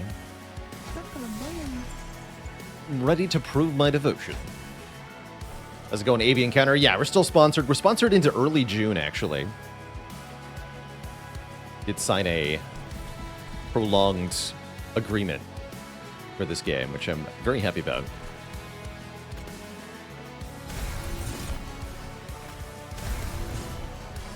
Rage. Oh yeah, you're getting bigger. Good. Become big.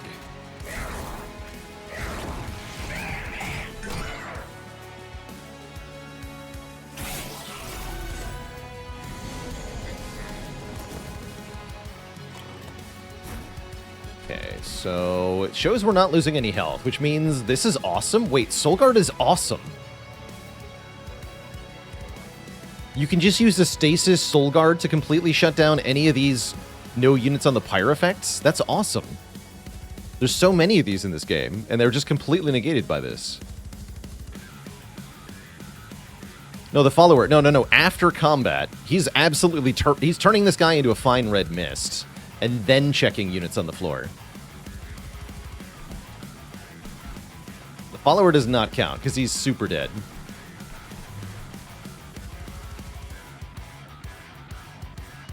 Go to the back, buddy.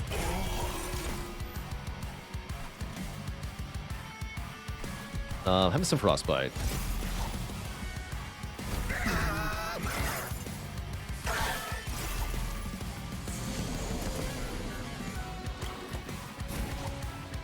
Okay, this is a real problem, actually. We straight up cannot handle turns like this. That's not good.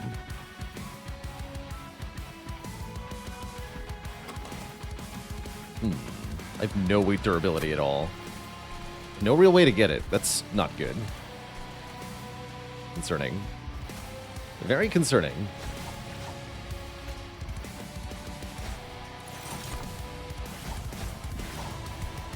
Don't free him yet. Yeah, we need sap. Sap or dazed. Big time. She is endless, though. That's a good point. And quick, so actually you're right, it doesn't actually matter. It's a really good point. What a nice thing to be.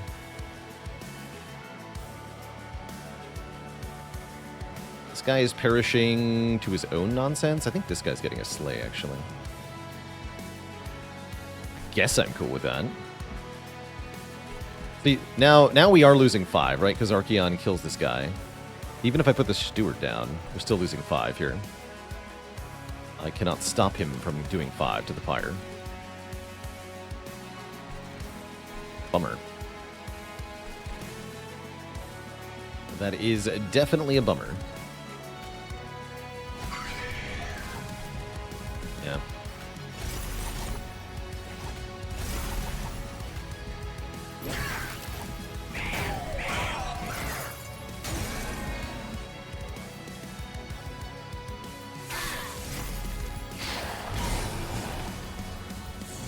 Wait, what just happened?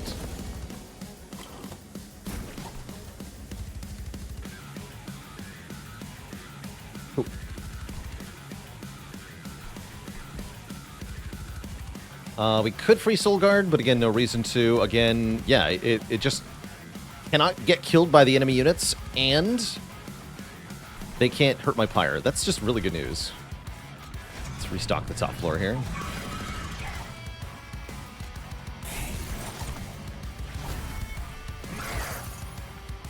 That's amazing.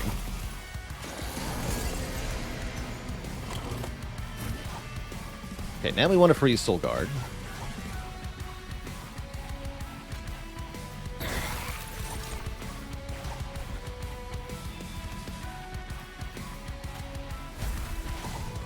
Great.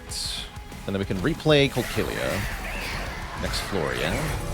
Behind Solgard. Yeah, bottom floor setup looking probably correct then, because of the inlet. Oh gosh, wait, what?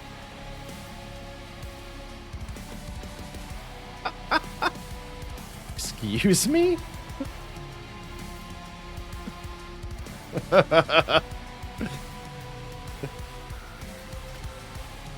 Why he's so big, though?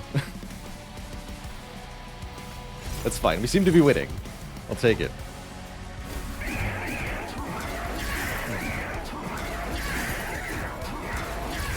Frostbite gets the kill. That's fine. We'll have to keep an eye out for that random item. Siren Song. Siren Song is better with the better Pyres in this game, although our Pyre is not better, so I don't think it's very good. Also, I don't want to... Imagine if the Pyre got plus attack power on Slay permanently. Unfortunately, I don't think these are the cards we want. We don't have armor. So I think I pass.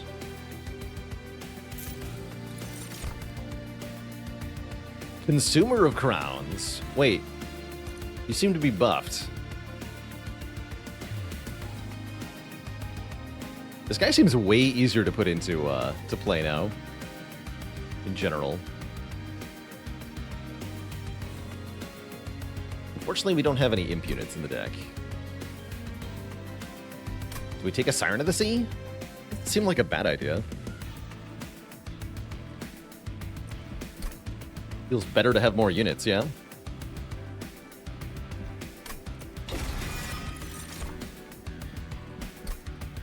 Question is, do I go more capacity? I don't think so. Although with the Endless Cold Kalia, we want to leave space on each floor, right?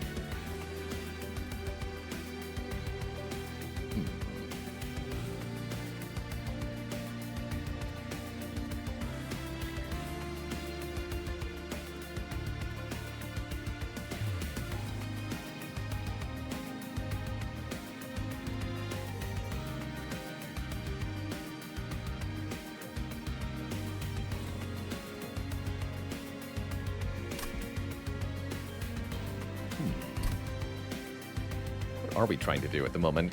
I guess I am taking capacity. Upon further review, let's do it. We're going to the Merchant of Steel. Although free money does sound nice. What's the next Merchant of Steel at? We're definitely going to go dupe and remove 2. That's kind of no question. Well, this is pretty good too, actually.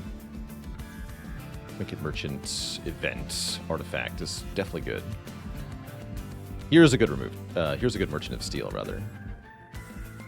Although it's missed this Empyrean Well. That's okay. Probably go here. Probably go here. Lots of removes that way. So yeah, I'm going to go here. I'm going to do it.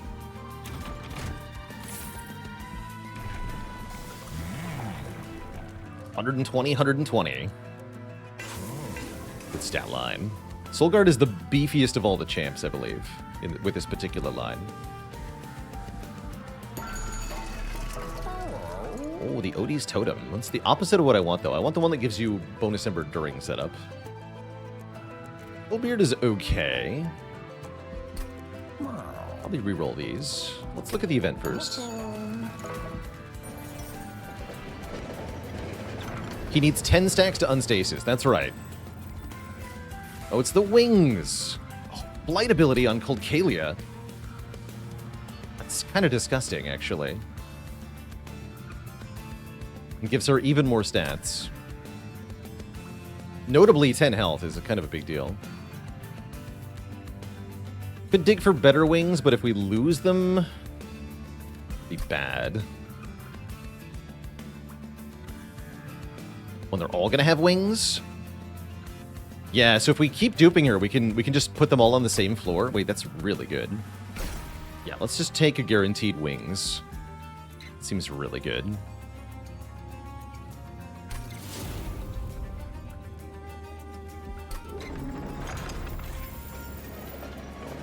Alright, I don't know what I was ever afraid of. Through all these. Ashes of the Fallen is fun. I guess if we take the Attuned Whetstone, it's a really good reason to get a piece of equipment. Question is, where would I get that?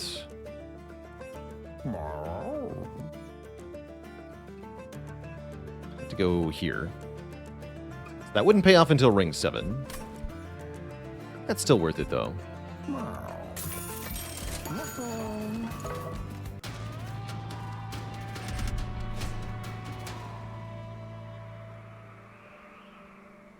Says the Red Crown effect can't roll Void Armament or Blood Suits, but can roll the Silence Armor. Noted. Duly noted. Okay, guys be having lots of health now. Guess I'll take the challenge.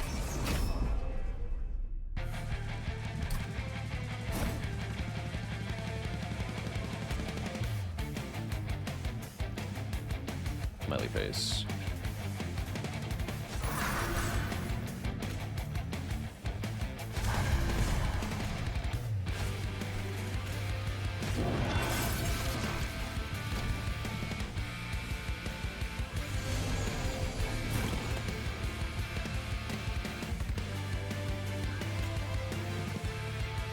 The flight lets her fly to a targeted location on any floor, so we can reposition her if need be, which is quite useful.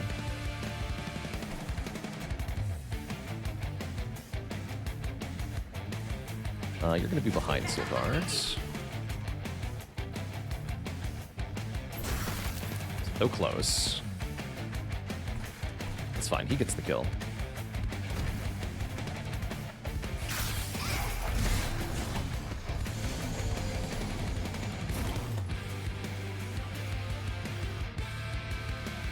That's fine.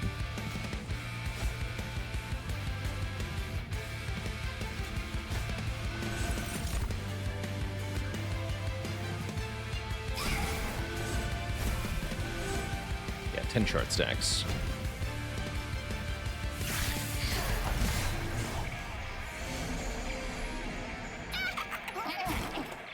The power.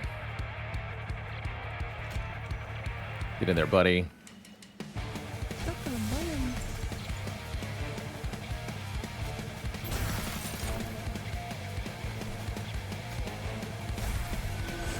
Try.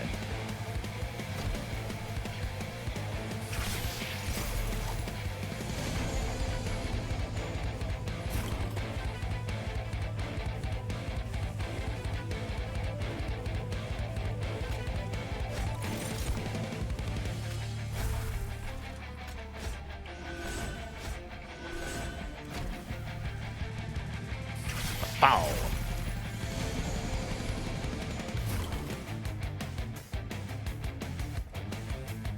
Acceptable. Enrage them right before the boss arrives. It'll be perfect.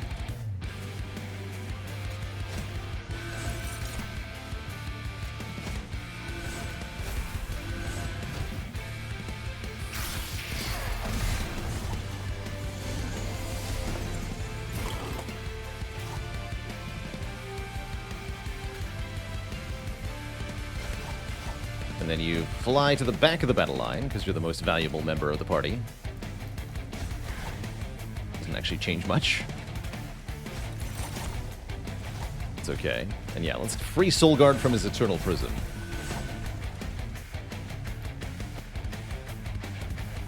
Hey, Mage Blade, I didn't realize.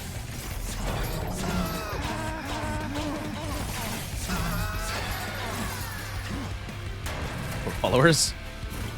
They did their best.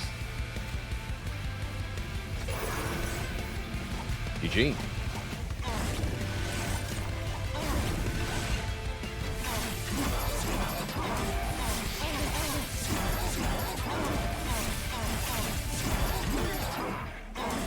Solgard gets the kill. GG.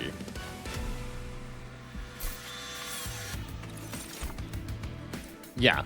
I'm general. We do have days here. And sap. Oh, man. Heck. I was gonna say, mute is just disgustingly good on Titan runs, from what I've seen. So having access to the mute keyword in general is just very useful. But so is days and sap. I guess we're not gonna take the middle one because of the Ember. Let's take mute. The fact that this card automatically retains is what makes it so disgustingly good, too. Because you can always put it in play on the right turn. Another Rage Serum. Oh, and look at Inflame! What was this card in Monster Train 1? It was like 3-5 or something stupid? This card is way better now.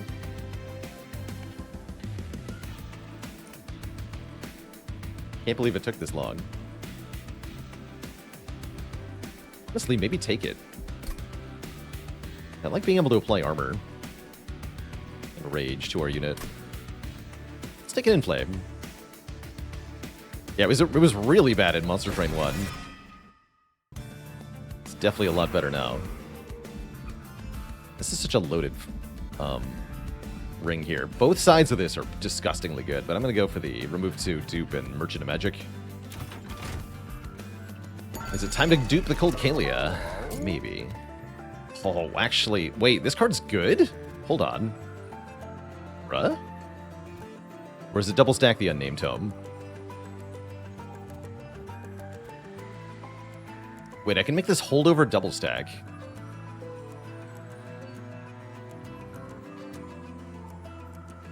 It's kind of cool, actually.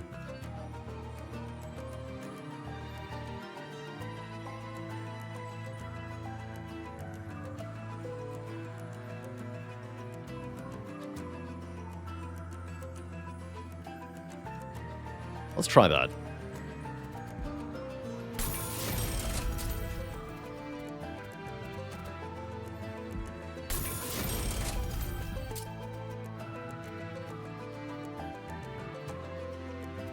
Let's make one of these discounted.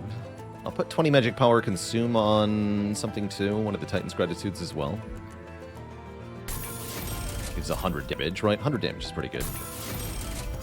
I'm not going to reroll here, I don't think. Going Merchant of Steel. I want to be able to reroll at the Merchant of Steel, right? We have a Branded Warrior and a thing to upgrade. Alright, let's lose the Spear Stewards. They are especially bad. I could dupe the Inflame. Don't do that.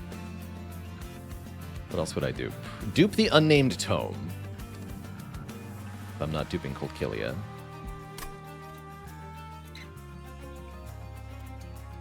I mean, only one dupe. I guess I probably want 3 of them, right? No, we probably just want 3 of them. Alright, dupe the Cold Kalia then.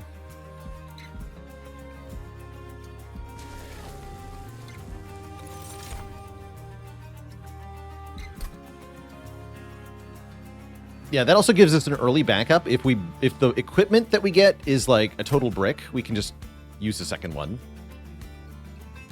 Sounds good.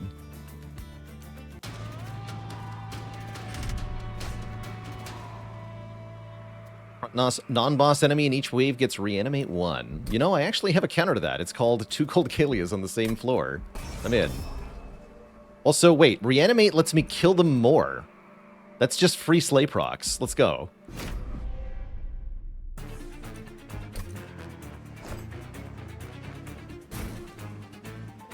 You fools. Alright, she got the Cursed Dragon Staff. Deal 1 to enemy units on Incant. That's maybe a good thing. We got Mage Blade. Skip the Branded Warrior for now? Sure.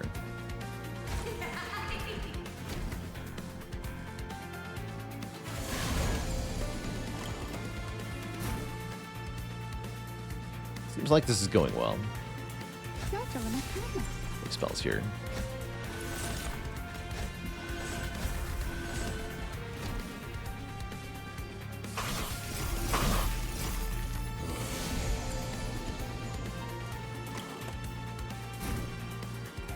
Think you're so clever giving him the reanimate? Rude. Well, the incant effect.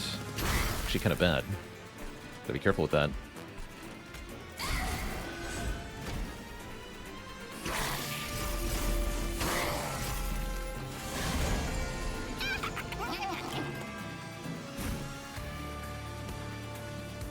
The incant counts for slay. Oh! Oh, even better then. That's cool. Great.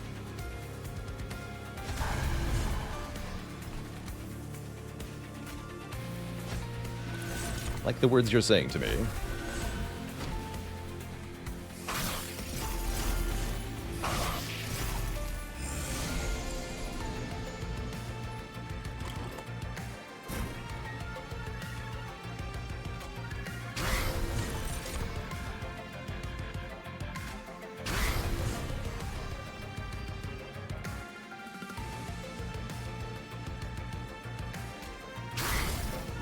Sure does. Cool.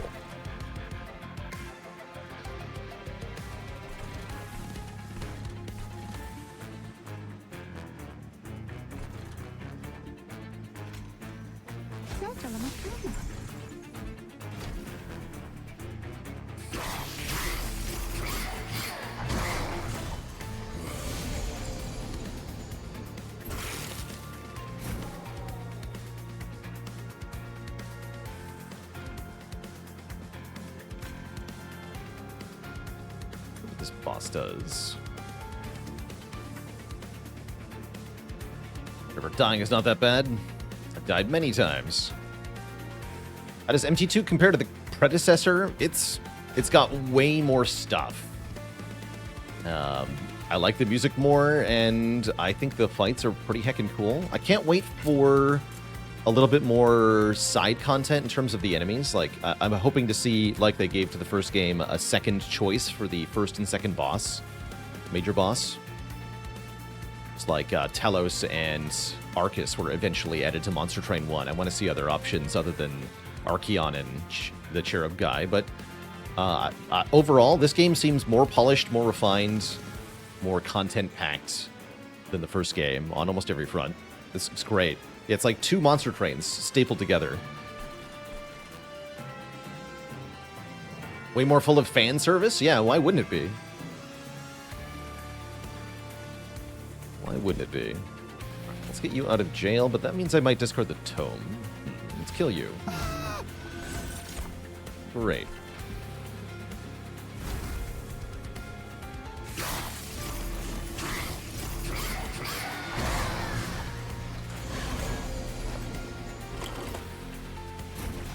Inflame, you're late. X.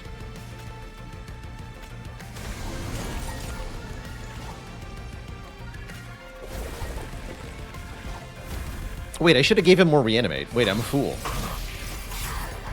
This boss gets reanimate going up each floor, which would mean more slay procs. What I should have done is flown to the top floor. Oh well. Follower gets a bunch of kills. That's fine. But yeah, we totally could have farmed more slays on that. That's fine. Alright, here's a way to apply sap. Let's do that. Sap is a good thing. Don't think we want Inferno.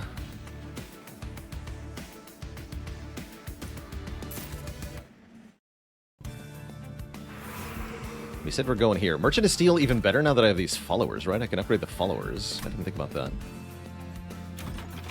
It's kind of schnasty. Like a Rage 10 followers? Kind of ridiculous, yeah? Make this guy endless. Endless followers. Actually, the followers being endless, at least one of them, sounds pretty good, right? If he was huge. What if he was huge and endless? Endlessly huge. Mostly I want to do this because I want to see what the large follower looks like. Sounds funny. How do you get the second row of clans? Asks Orbit Ent. Keep unlocking Pyre Hearts is my answer to you. Get more of those and you'll have it.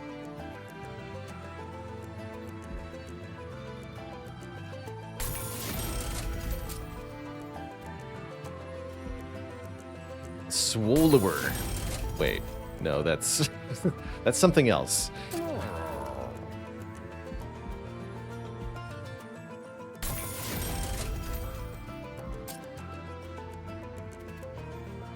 think that's something different. Dualism, no, my dualism, branded warrior. Could make you into a proper tank. I don't hate that. Yeah, might as well. I think units that can survive is cool.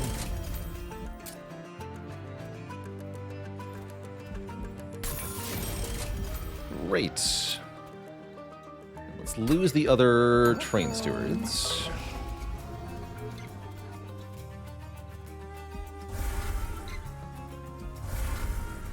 purge a starter card as well.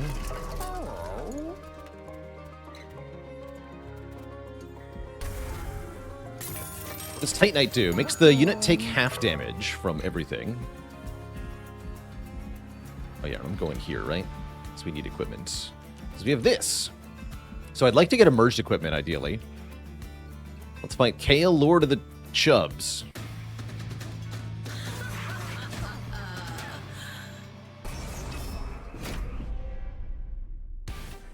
It's damage shield and spell shield. That's really not going to matter.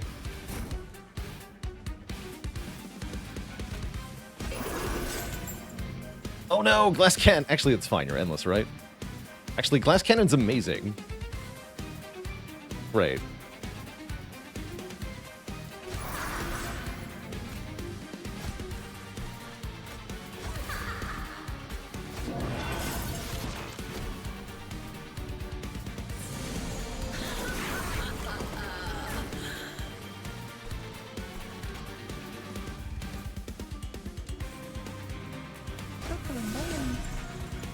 So I'll die.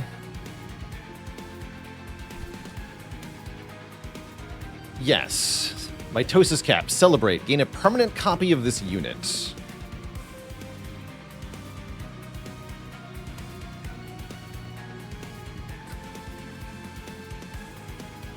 That's allowed? What do you mean that's allowed? This crown event is busted then. I didn't even know that was an equipment. I guess that's a fungus equipment. So you can get equipment from clans that you're not playing as. So that can give me loam coat too. Interesting. Very interesting.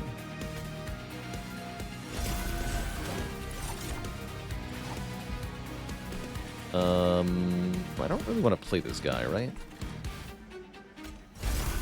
It's fine.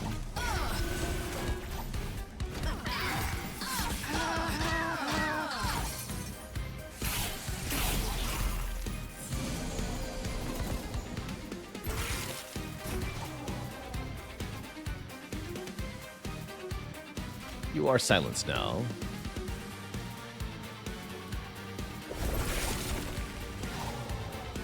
Right. I forgot about that. I already have silence 10. Great. Fire to the back? No, I really want this unit to survive. I don't care if she's dying. It's not actually an inconvenience to me in any way.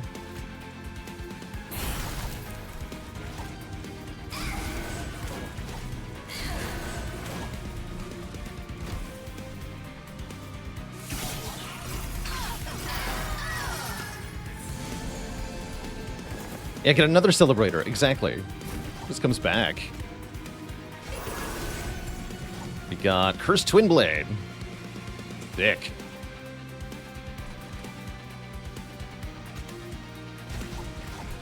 Alright, how big he is.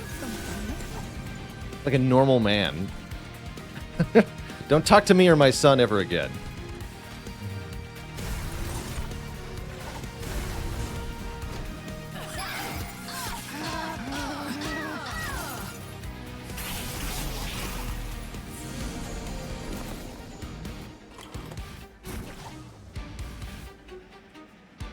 Zap this boss?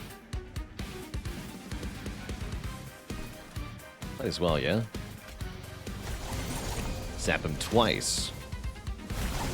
Feels pretty good.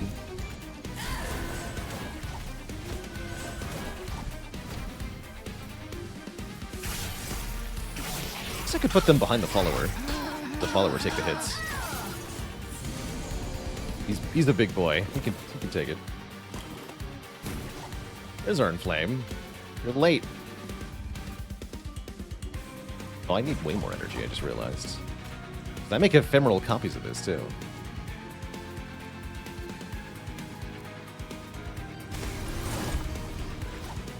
Thick.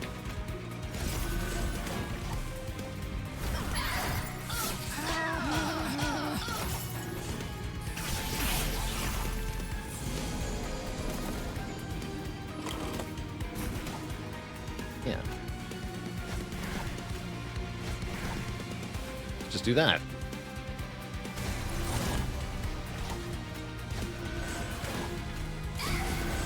He's free, my child.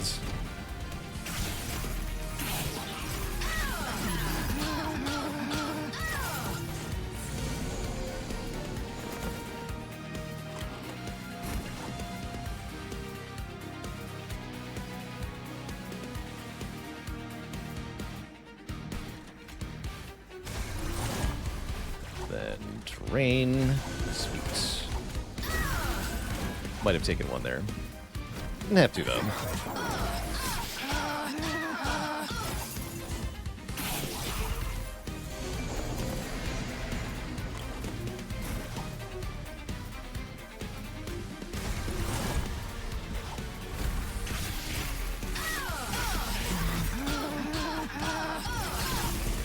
Ow.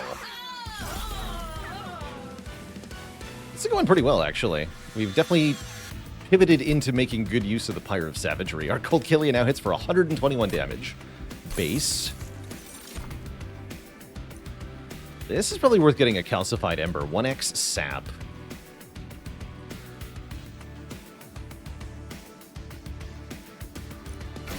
I was thinking of taking more Ember per turn.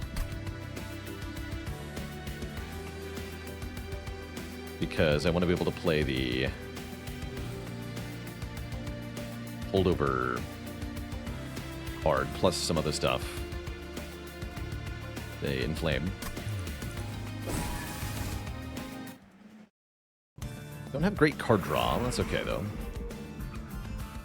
I'm not going this way? I'm not going this way. I enabled googly eyes. We'll definitely do some googly eyes point runs at some point.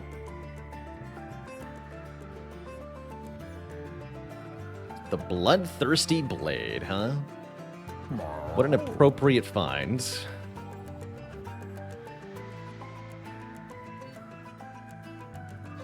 Wish I could do Bloodthirsty Blade Void Armament, but we don't want Void Armament here. It's Endless does not override Extinguish.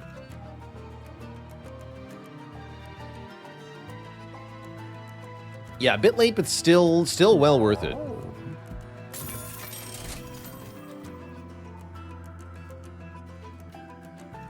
Then reroll. Glass Cannon, huh?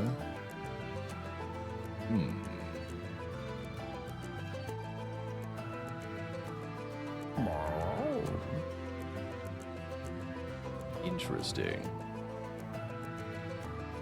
Well, I want to be a glass cannon. I mean, I'd lose the equipment the first time we die, right? No, I don't.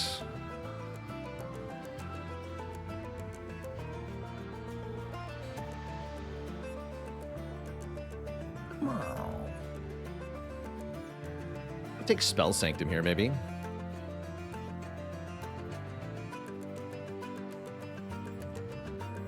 Yeah, we could merge the blade and cannon. That's what I'm considering. I'm probably just not going to take the cannon. That's how I'm currently feeling. So we skip the merge entirely. Oh yeah, actually, we have another equipment card here, right? Let's look for something to merge here. You can't merge two of the same thing, unfortunately. And I'm not going to use Overgrowth Carapace. We learned our lesson. That seems to be glitchy. But I can have two Bloodthirsty Blades. That's fine.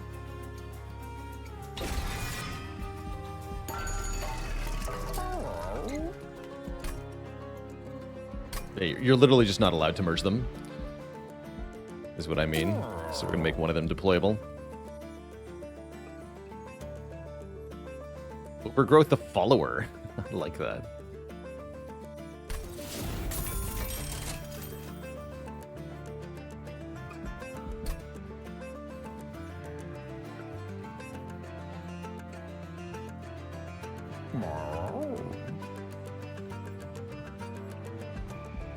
Yeah, we don't have a Smidge Stone.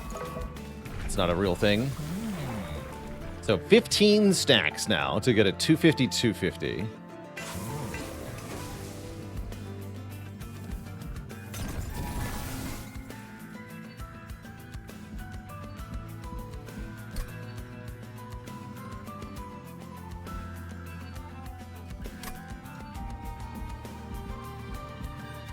We are getting another Merchant of Arms, though.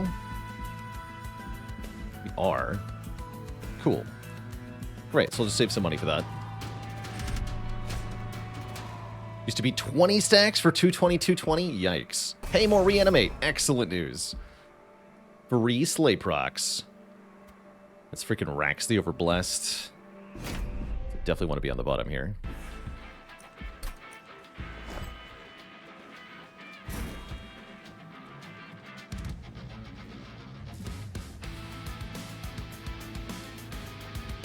Oh, there it is. I was like, where's my second Bloodthirsty Blade? I see it now.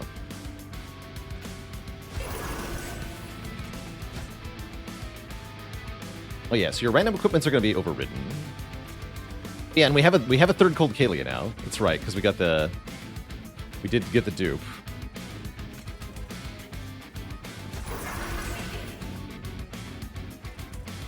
For you. Yes, hammer. I like that.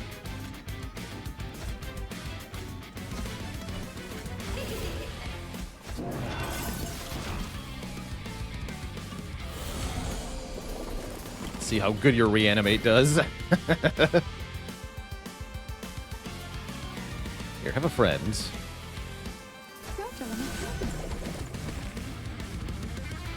Oh no, I've been silenced. No. Can't slay anything if I'm silenced. I can't kill him either. Sad.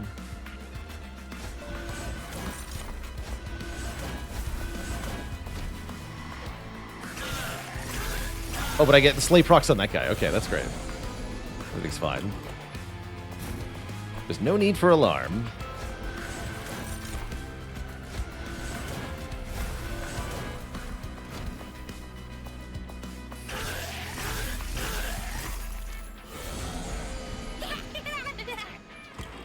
Fall before heaven. Wait, he's alive? The power.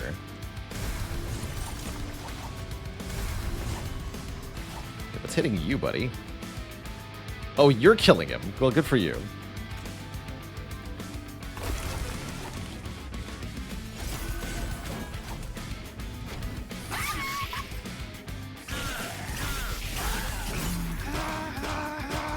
I don't know what the frostbite is. Oh well. Hornbreaker, get in there. Good.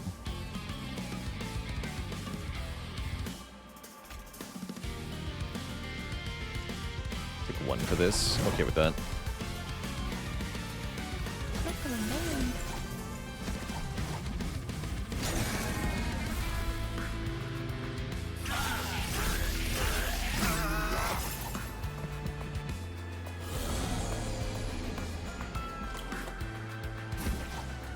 Why he's so big?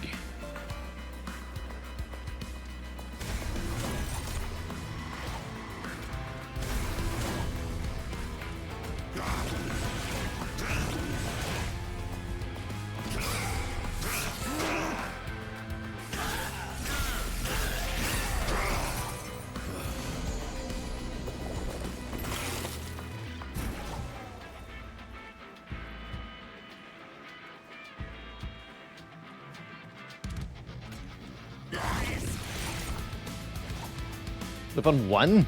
No. What do you mean you live on one? Foolish. Foolish. Oh, the reanimate. That's right, the reanimate. That makes more sense, actually.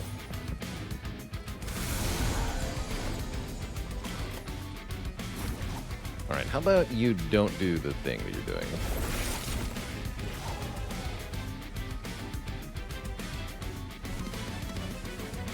A few more spells. Do this here. Need to be sapped. Cool. Alright, that largely shuts him down. This is our first Monster Train 2 run today, that's right.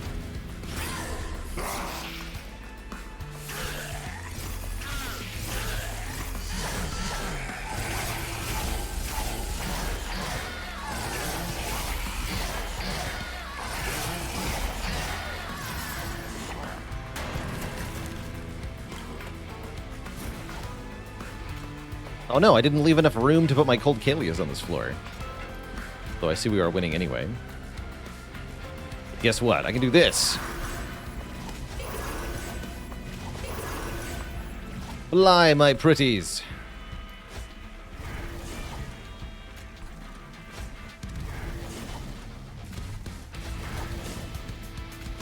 They can fly now? They can fly now.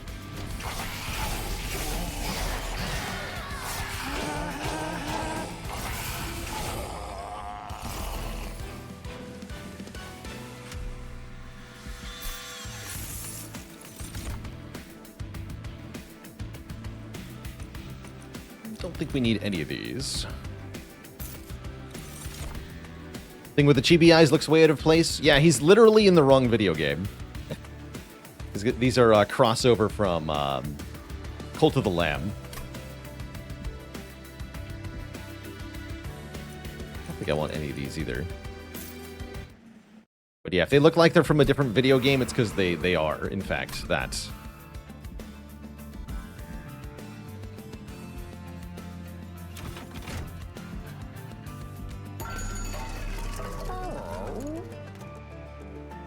Void Armament is back.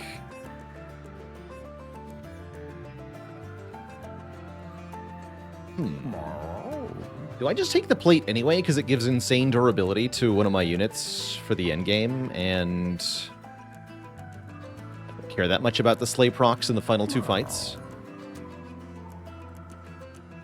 That might be it, actually. But yeah, we also have the Stoic Plate Mail and the Void Armament together. In fact, that's probably the key here, right? Buy them both and merge them. I think that might be the key here.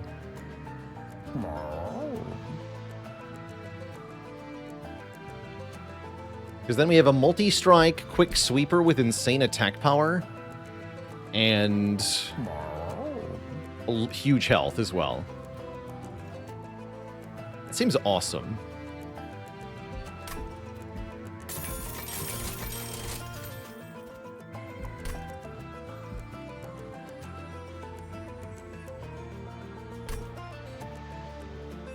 Does Endless counter the Void Armament's Purify? No, but Silence does. And the Silence prevents the Extinguish from occurring. So it's the Plate Mail that counters the downside.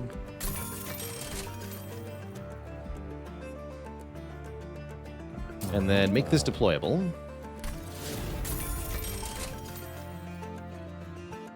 I don't think I need to reroll.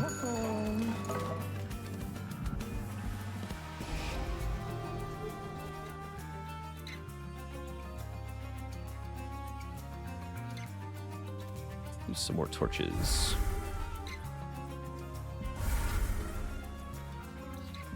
What am I duplicating here? Let's check the Trinket Merchant, too. No, no, no. These are all bad, too, right? There's no Merchant. Oh, yeah, we got the upgrade. We got the extra upgrade slot on both units and spells, but we don't have either Merchant to take advantage of that.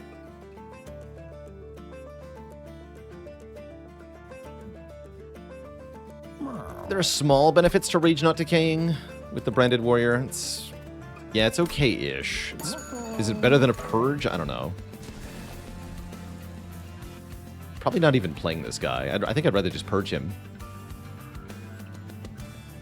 I guess it still works with the Rage Serum spells, too. Yeah, we still do it, even if I Purge that guy.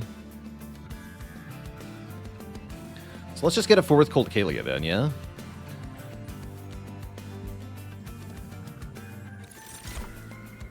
No reason not to have lots of them. Yeah, with the holdover and flame, I like it. It's fine. And then let's purge a couple things. Again, the torches can go.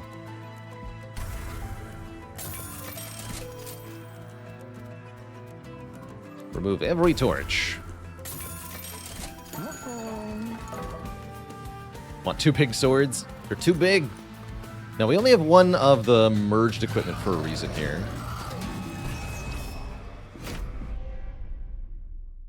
Why does Cold Kalia have such beefy attack? It's all about this Pyre here. We started with the Pyre of Savagery. That means every time a unit gets a kill, it permanently increases its attack power.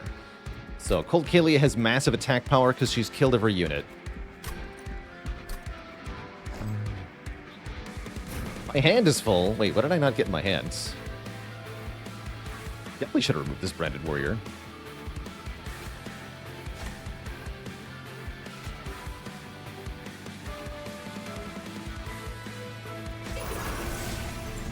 Let's farm some more Slays for this fight.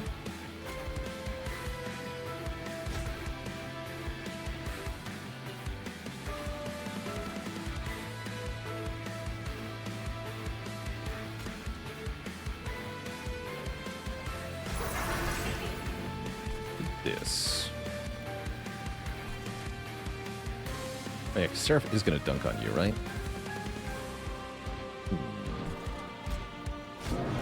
They're endless, so it's not that big a deal. They can fly around. Yeah, that's fine, actually.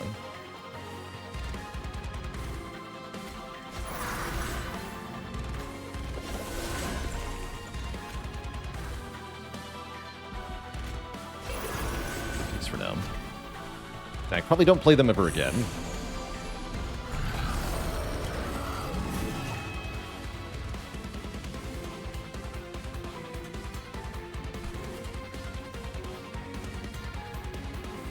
Oh, I see, huh?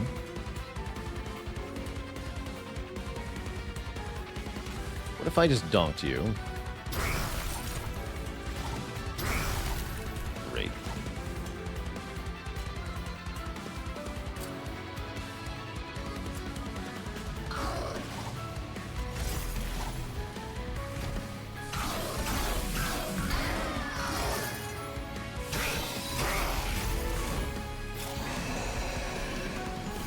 Kind of funny not giving a hoot if my units die.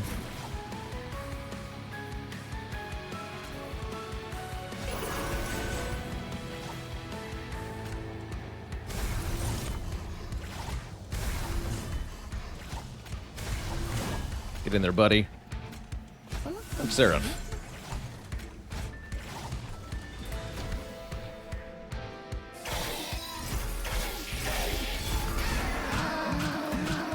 No one defies the cults.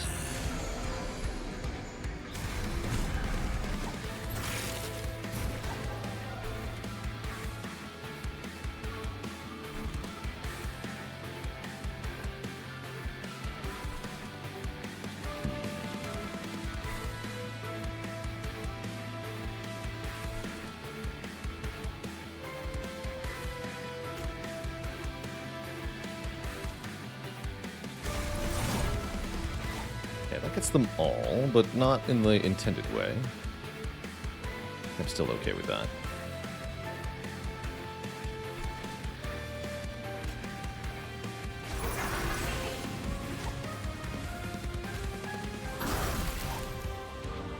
This in hands.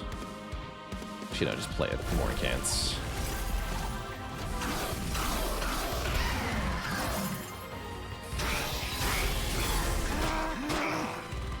+1, buddy.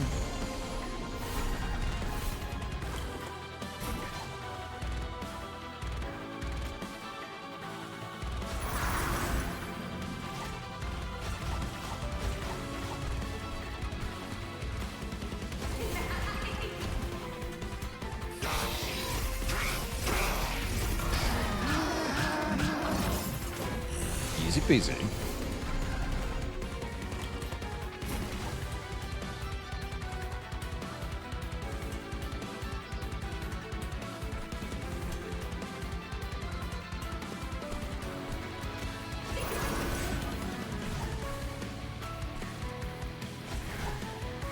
Great. Have some sap.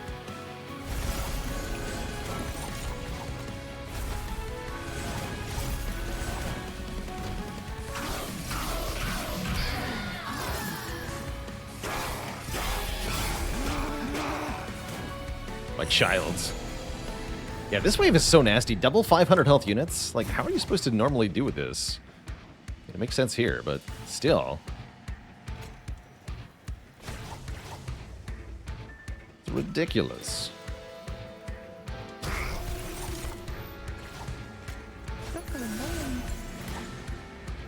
In there, buddy.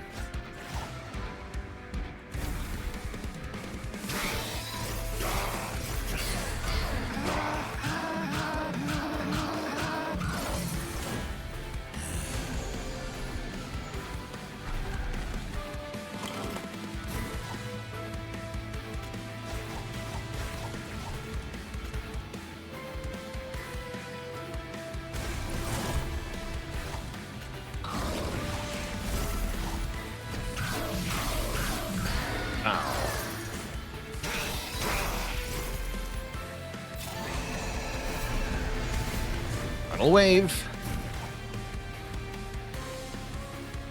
Everyone's dying? That's funny. Everyone is dying. That's too perfect. Just end turn then. I mean, Seraph dies to the Frostbite from these Cold Kalia strikes. I'm cool with that.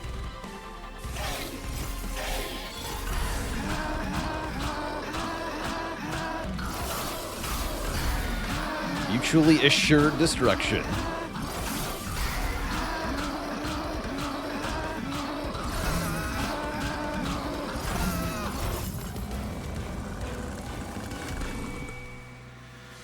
Glorious.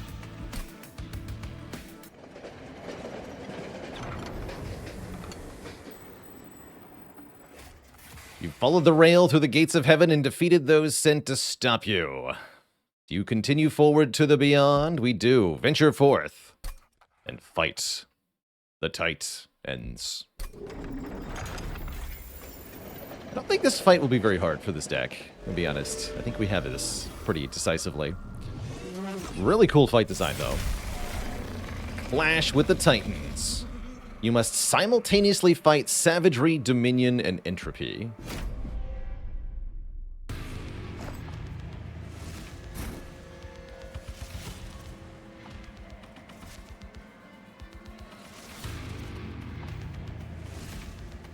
Yeah, you fight all three at the same time, and here's what that's going to look like. I guess we're going to put Solgard here for now. 53.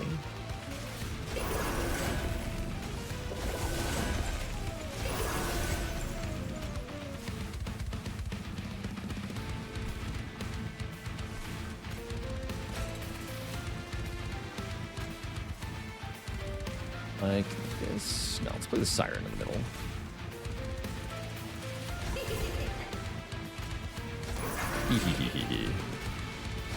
Care about the Bloodthirsty Blade now.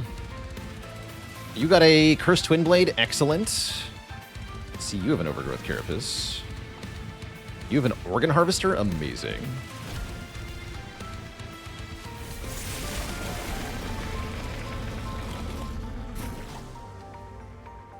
And a dad joke for the crowd, courtesy of Tom. What do you call it when a Titan throws a party for everyone? An entropic brouhaha. No refunds.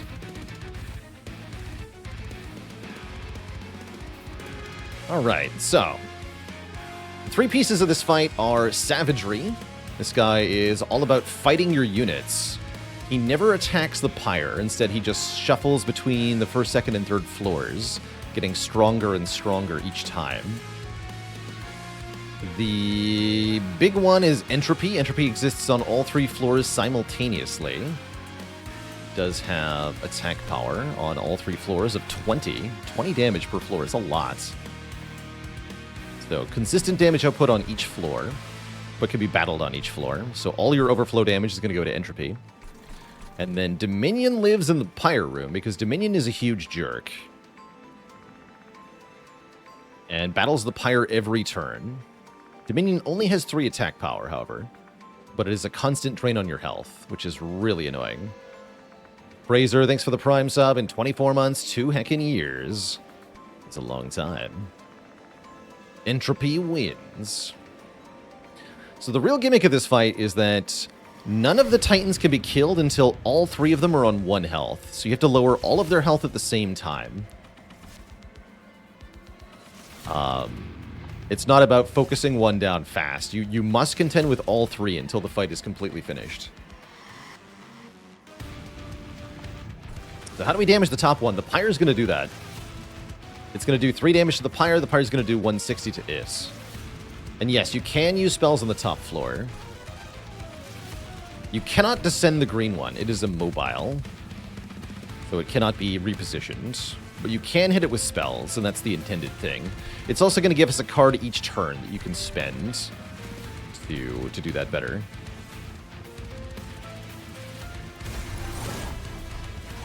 So we're going to stack some Frostbite on the top floor here. Just a little bit, apparently.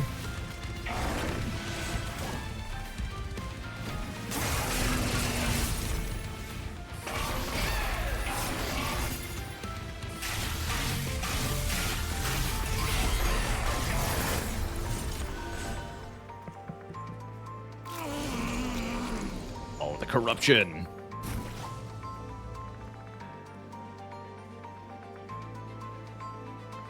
The corruption, though.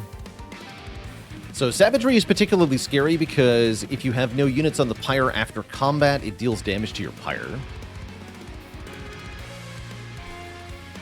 That's kind of spooky.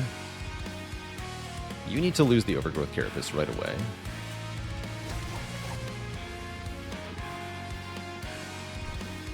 Yeah, we're doing really good damage here. Looks like... Oh, you can't fly because you're silenced. So let's have you go to the second floor. I want to keep the pressure up on Savagery here. And then we can put a follower down on the bottom. You're going to lose the Siren of the Sea, and I'm cool with that. That's fine. Let's keep you getting stronger. So the Pyre Light card says, apply 10 attack power to the Pyre and then make the Pyre attack right away. So playing this every turn is crucial to killing Dominion. Looks like that's a spell, so we can use it with a Tome Tome. It's kind of cool, too.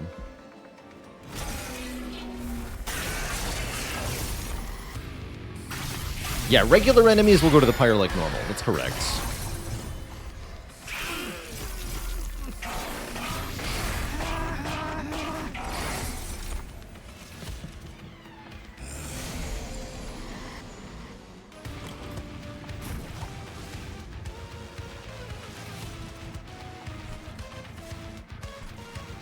So he'll hit Battle the Pyre with nobody here.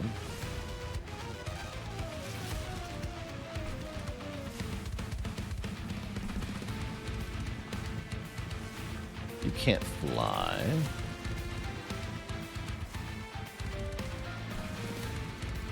You can fly, though.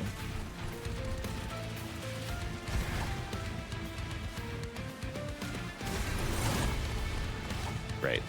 Curse of Entropy says, either take 3 Pyre damage or apply Sap 4 to all your units. Neither option is particularly appealing, unfortunately. But it purges if you discard it. Wait, we can discard it. That's the third option. Ooh, I like that discard as an answer.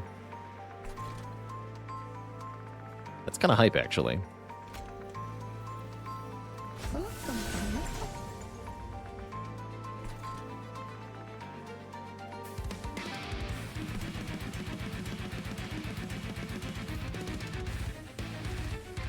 I really want to play Pyre Light twice. Do it. Only play it one time currently. It's fine. Of course that happens. I'll just take 3 then. Yeah, it's acceptable. Use the holdover though. That said, we're making progress real fast. This fight's gonna be short.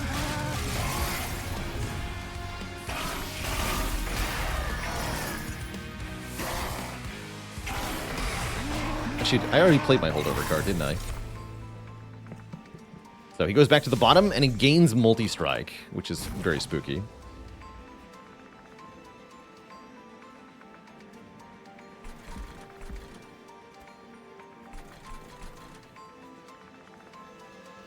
But yeah, looks like we mostly need to speed up Dominion here. Everything else is going to end really fast. Yeah, Champ just chilling in stasis. I don't think he's going to leave. I'm going to be honest. I think we win without his help. Yeah, it can be double Pyre Light.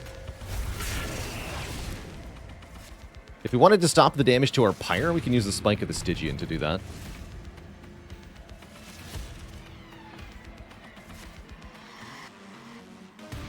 Losing the combined equipment's a bit annoying. Really not that big of a deal, though. Order. That's fine, though.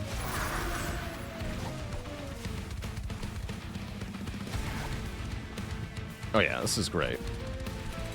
Yeah, just sap you.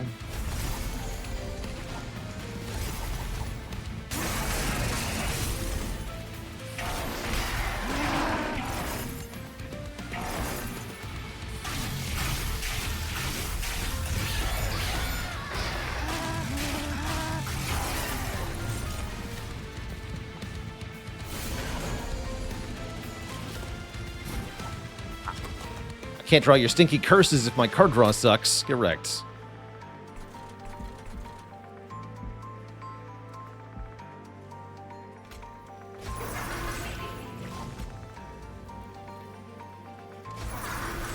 Yeah, this Titan's on 1, so we mostly just need to do more damage to Savagery here.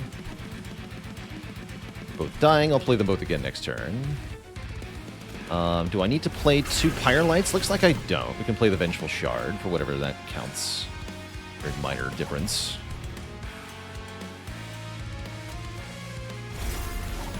It's fine. Yeah, this is over. These Titans are absolutely dunked on here. No problem. Didn't even draw my Silence card.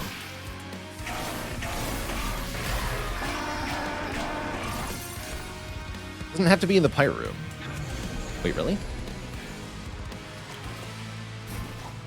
You're right. I don't think it does. Good catch.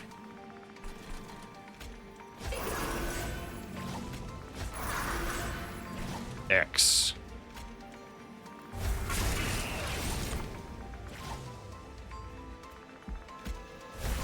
Still take the 3, though? That's rude.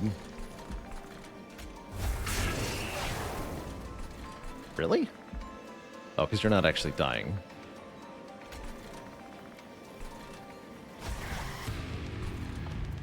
Still? Huh? Oh, yeah, it happens first. I see, right. Top floor first. GG!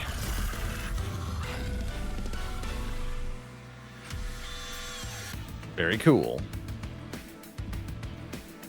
Or turn you get boss rush in this, even though there's not a defined ending to the fight. Interesting. Interesting.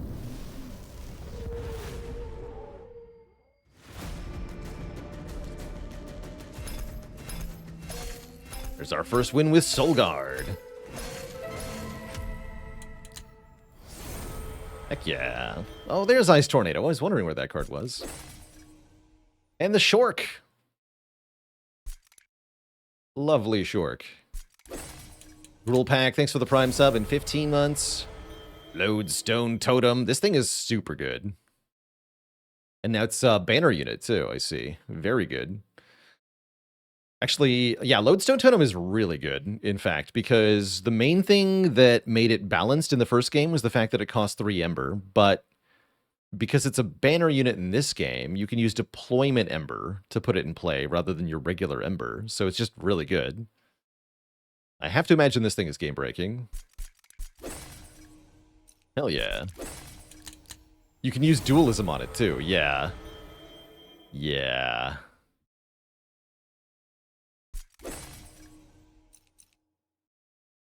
Ice cream.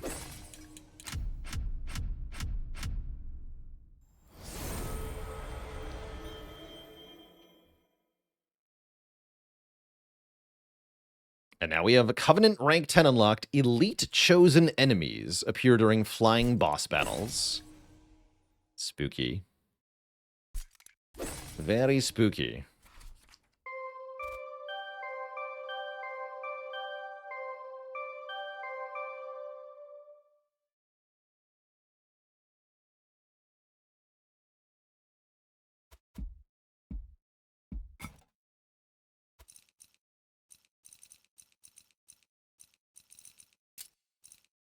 Okay, all the equipments are counted here. I see. Oops, a few that we haven't seen yet.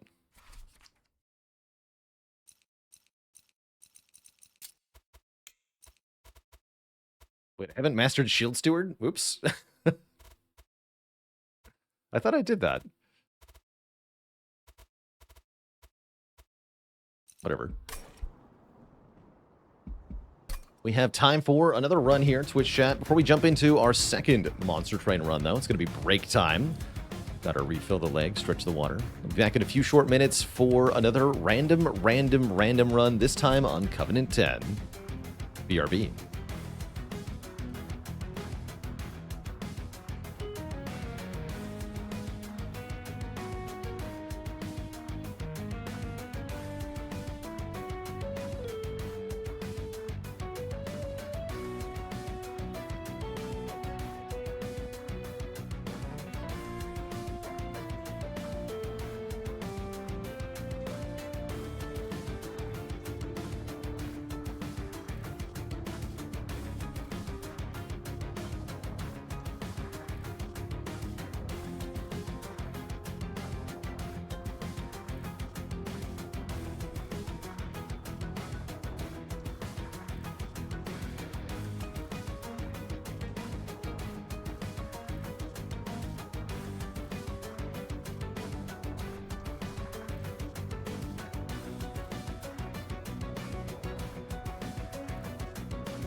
Alright, folks, we're back.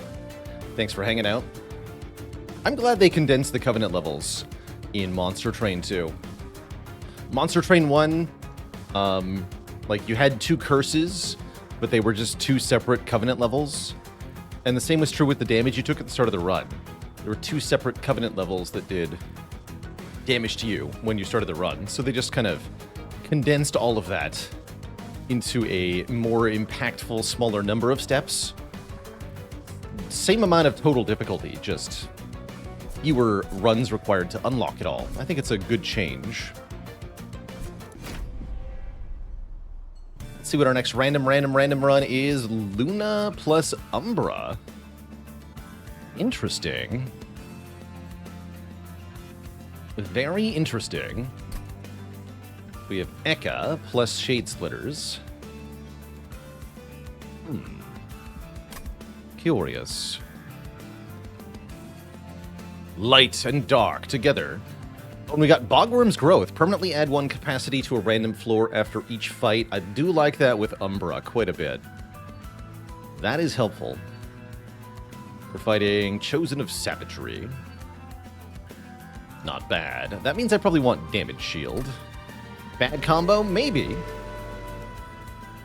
I don't usually thrive with Umbra, and Luna seems a little tough, but I'm willing to believe there are some powerful things that we can make happen here. Let's see what the champ is first. So we can do On Moon Cycle, give +1/+1 to all units on the floor, or stacking spell power. I think I probably want Lunar Steward here. I am on record as an Umbra hater, but I'm willing to believe that this is just because I'm bad at Umbra. I've heard from others that Umbra is a very, very strong clan, and I'm definitely believe them. I'm just not convinced that the strongness comes from morsels. I'm pretty sure the strongness is all damage shields. But, willing to be proven wrong. Anyway, I think with more capacity growth, this is a good variant. It's on Kevin, the golem, right? Kevin's a friend. If when he works, he just solos, but when he doesn't work, he sucks big. I have a lot of spells, yes, but how many of those spells utilize spell power? Not that many. I guess we could find some.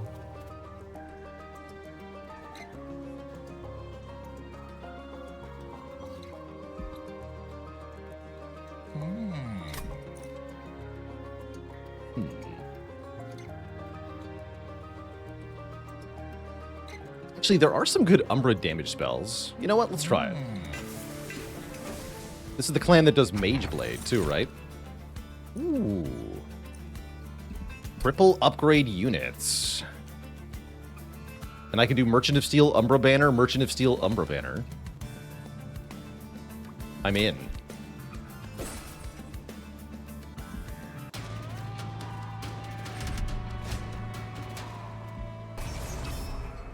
Oh yeah, Shroud Spike is definitely strong. Shroud Spike's a good time.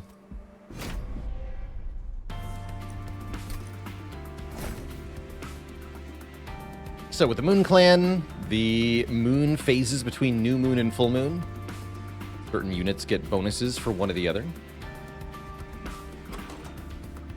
I guess we don't want these on the same floor? Question mark. Or I can just feed morsels to a train steward on the top. That's probably more reasonable. Try this.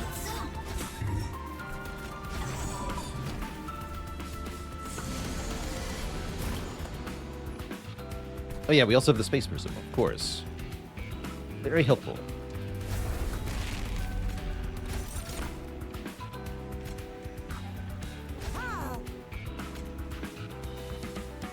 Might as well use both here for the incant stacking. Might as well.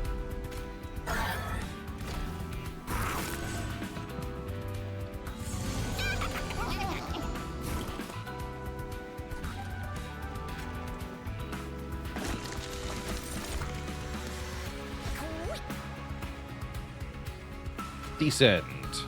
I don't want them both on the same floor, though, do I?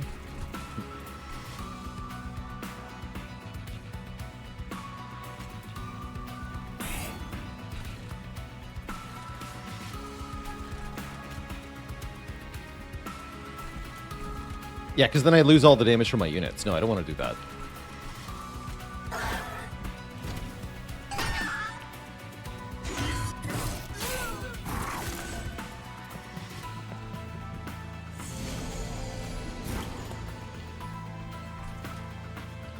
So now this would ascend, which is no good.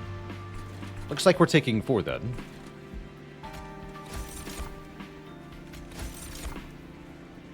Yeah, these do no damage. Definitely have no way to kill that guy.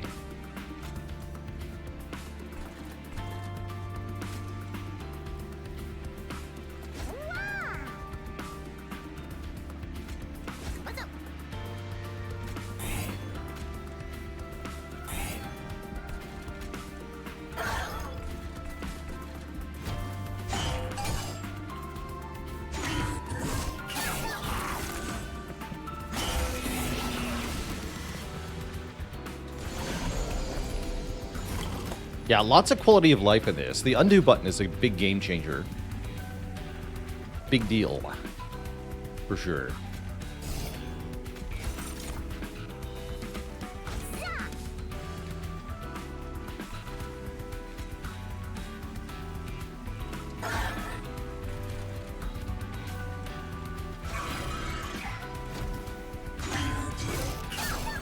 Oh yeah, the Pyre Hearts. Pyre Heart is a big game changer as well. Instead of just having a Pyre that has health and attack, there are 12 different choices with 12 special abilities. Well, one with no ability, and then 12 that are special.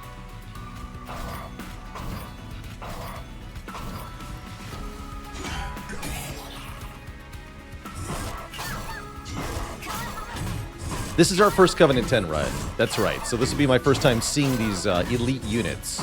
I'd heard about them, but I haven't seen any. So we'll see how nasty they are.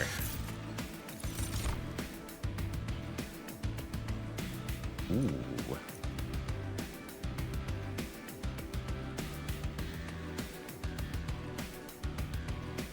I like all of them. I guess not the middle one. Let's take a Celestial Storm. Seems like a cool card.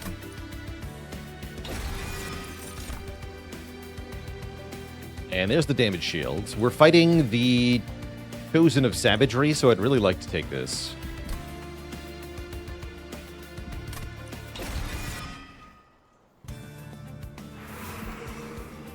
And let's upgrade units early and often here. Endless. And quick.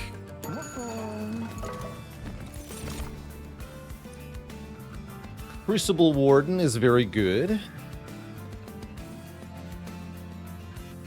Good recipient for all the damage shields.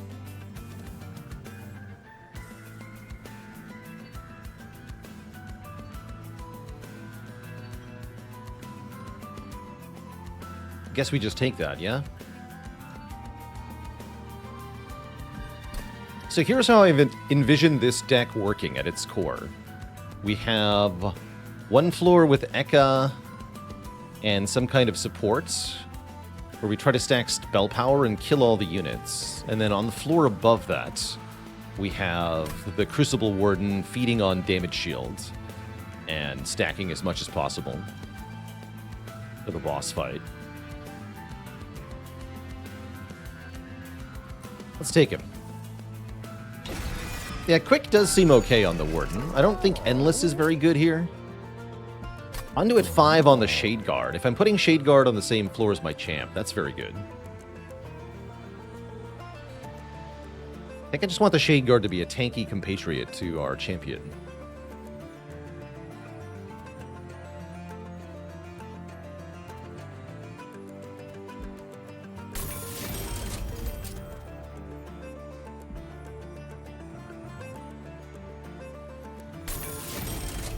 And that means I'm not paying out for a reroll here.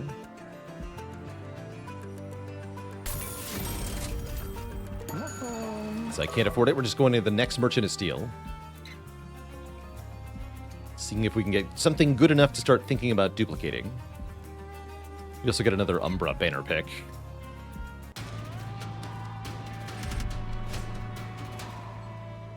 Definitely give me more money. Our first artifact gives our units a 3rd upgrade slot, which we're not currently taking advantage of. They'll have 1 deployment ember left to spend. Wait, I did that wrong.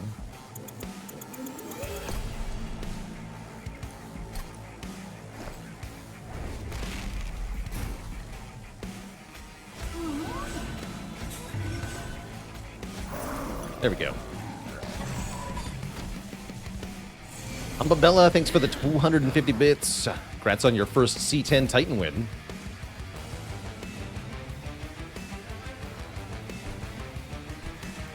We'll hopefully get ours very soon. Oh, nuke 'em. Would mean no shade splitter, huh? I guess I'm cool with that.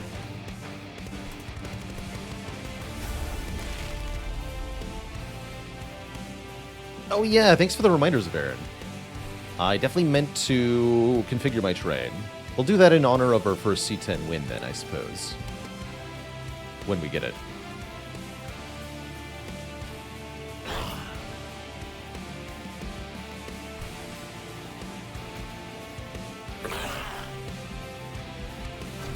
Oh, they're going straight to the top, huh?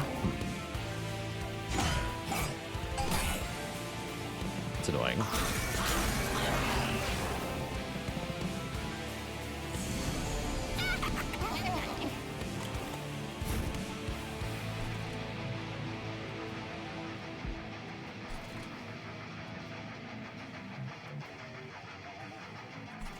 Alright, we want to snipe this nerd. And probably the Savage Spearman.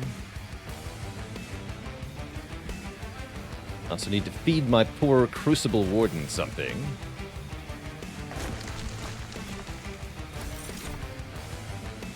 That'll help.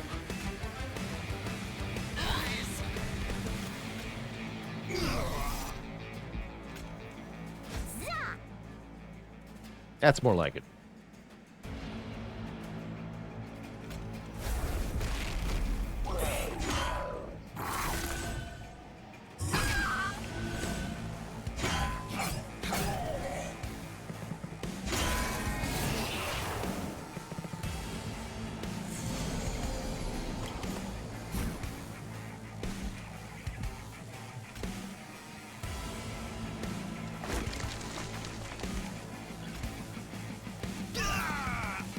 Blah. And then let's get a Spear Steward behind this guy.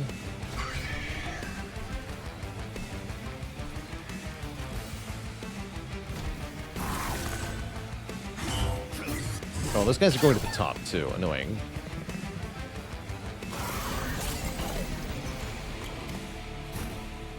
Yeah.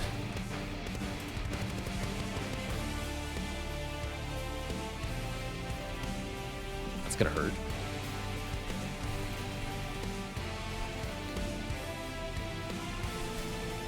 If only I could give damage shield to the Pyre. Oh well.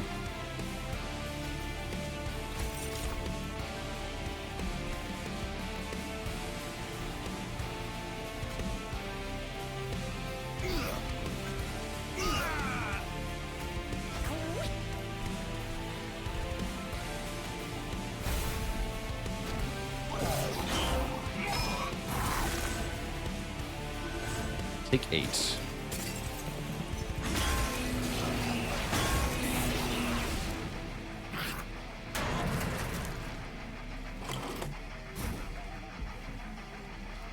Guess I should have put the spells on the bottom floor for this one. I really should have checked the opponents more thoroughly first. Lesson learned.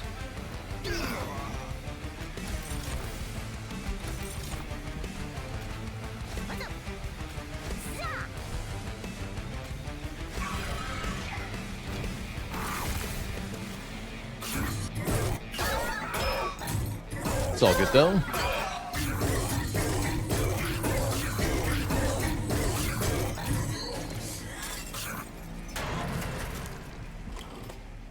Easy peasy.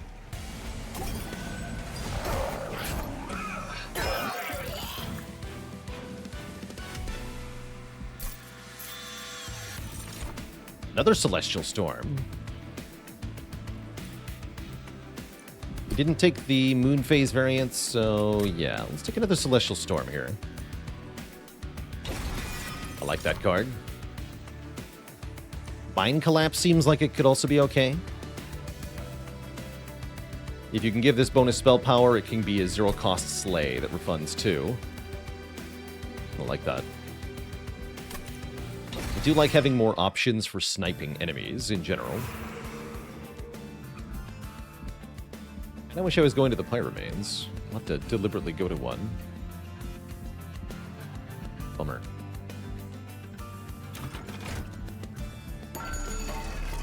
Fate Knight is here. Damage Shield 3 is here. I like Tight Knight on the Shade Guard a lot. Oh, these ain't it, though. Bummer. I was really hoping for a support unit, not another Gorger. I can't use these. Damn. Gotta skip this. I wanted Morsel Maker or Morsel Master. Heck.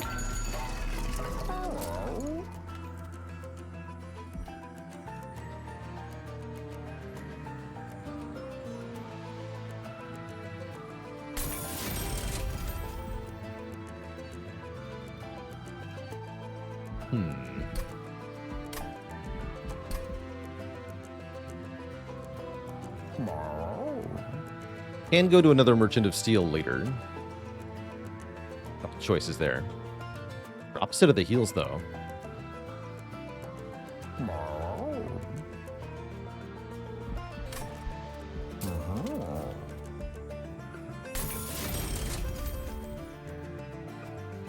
Guess I'll just take the Strength Stone then.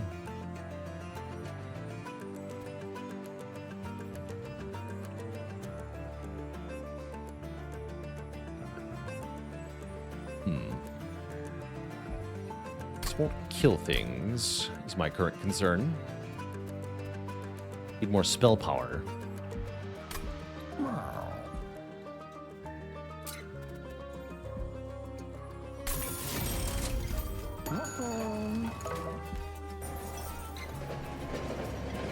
Feel like I should have looked at the event before buying? No, I wanted to fill up all the upgrade slots.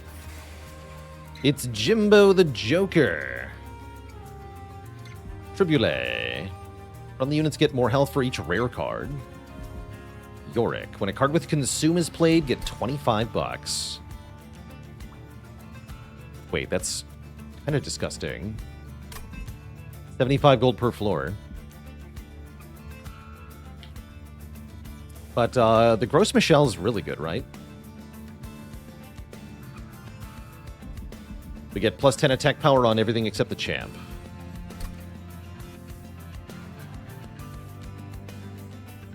I want the banana. Give me the banana.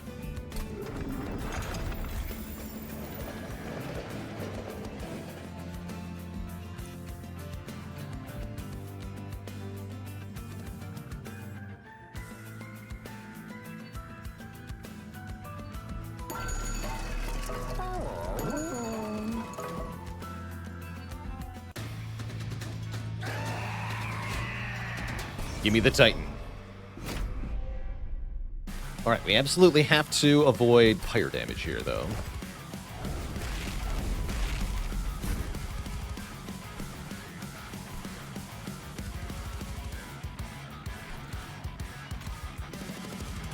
So this will be our tanking and killing floor. This will be our feeding floor. This will be the please don't hurt me floor.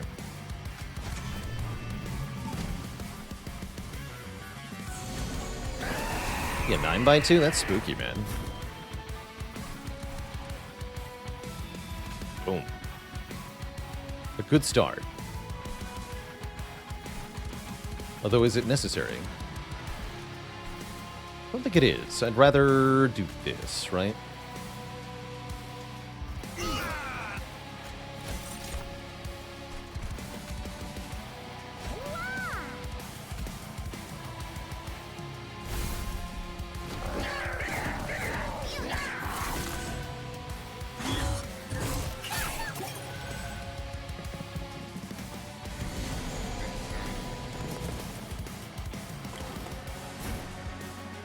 Alright, here's Mind Collapse.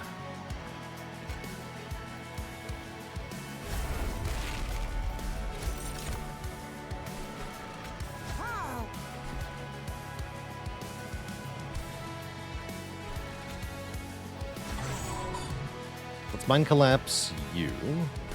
Maybe you. You. Yeah, because that way it'll actually kill. And this can do damage and descend. Pull off you. Okay, looking good.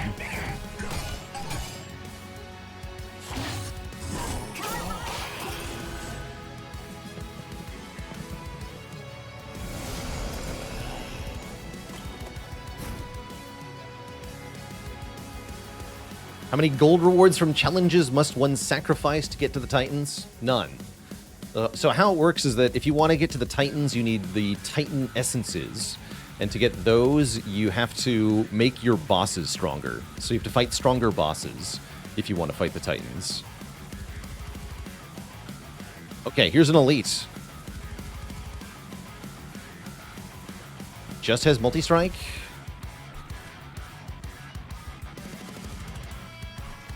It doesn't seem much worse, actually. Yeah, it's cursed looking. It has, instead of eyes, it has little glowing blue things. Weird. Question is, am I playing Celestial Storm?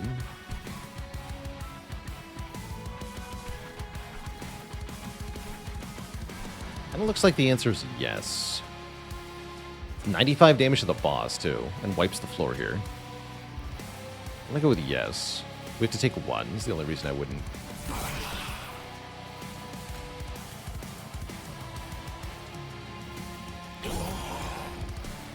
Good stuff.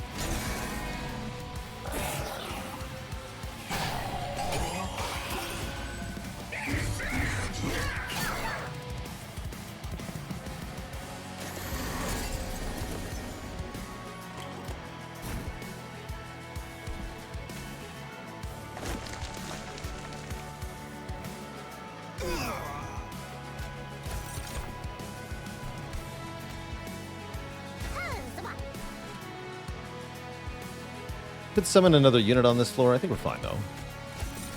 Be the last time Archeon visits the middle floor anyway.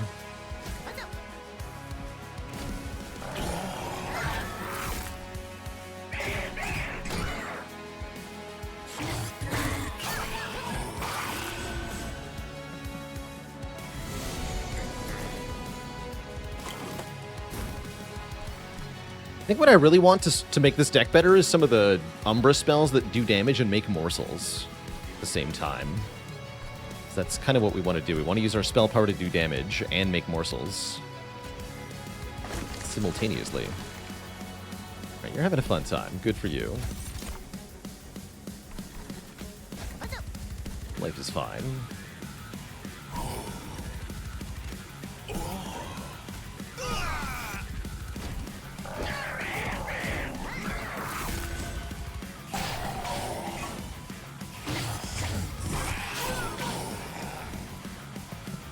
Death by self-flagellation. Tough way to go. Okay, he is dead. Good.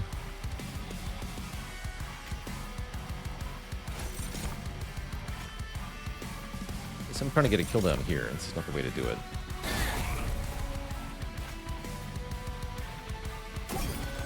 There we go.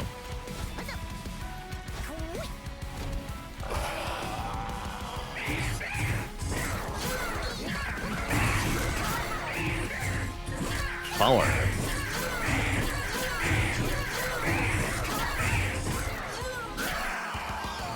GG, you nerd. Tell you later.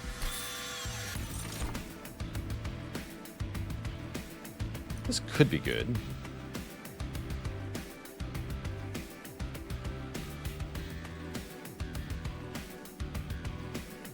I see, this is attuned.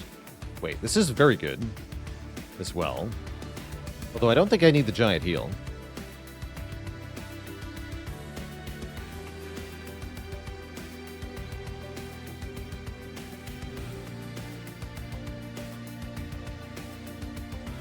Yeah, Wretch in a big morsel deck seems to fill your hand in deck with cards you can't play. That is definitely an issue with it. It's really good with Morsel Maid. I'm going to take this duality. We have a lot of spell power.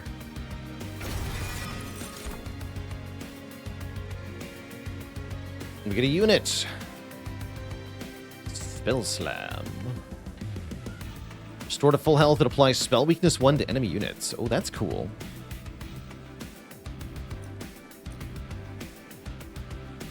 Apply 1 more stack of Conduit each time it's applied. Wait. And you're a banner unit?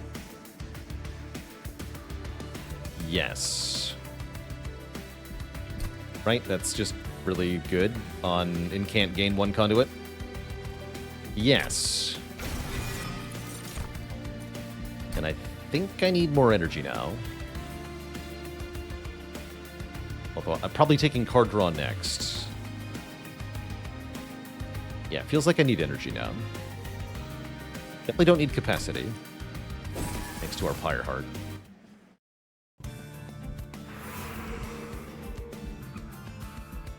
So Trinket, Alcove, and Money. Or Armory and Room card, a heal, and a Merchant of Magic. Merchant of Magic does sound pretty good. But is it what I need? I mean, Merchant of Magic can break the game here. But we can go to this Merchant of Magic. Get another Alcove event.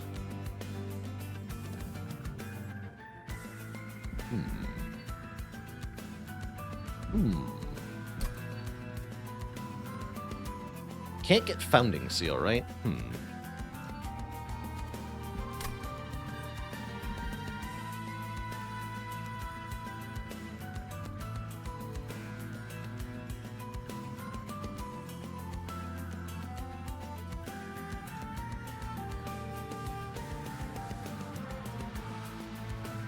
Yeah, we do want cheaper Celestial Storm. It's not really about Merchant of Magic versus Merchant of Trinkets here. It's the other 2 nodes that are making me hem and haw here, because the Forgotten Boons and Celestial Alcove are much better than these 2.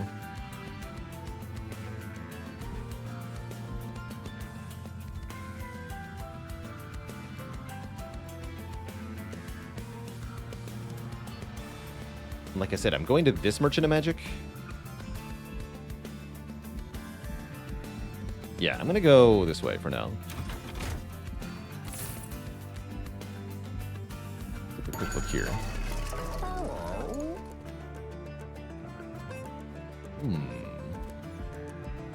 These do seem pretty good. Fully Healed Champ doesn't sound very good. Starter cards costing -1. Makes the Shade Splitters free, which is really nice. It's better than the Astrologer's Orrery.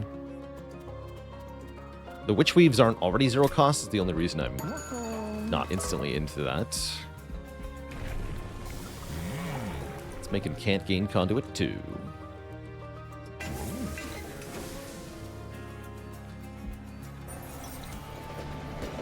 What do we got here?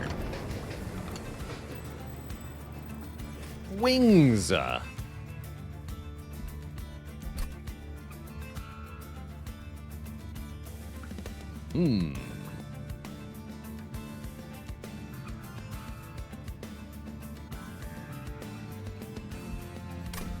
if I can find uncommon ones. You find a single large wing. Get Arc's wings, +8, +15. 10% chance to find rare wings, 25% chance to collapse. Someday we'll see the rare wings, but I don't think it's today. Let's just take the uncommons. I think they're going here on the Shade Guard. More damage on the Crucible Warden's nice. Yeah, I think I want it on the Shade Guard. What about the Ethereal Sealy? No?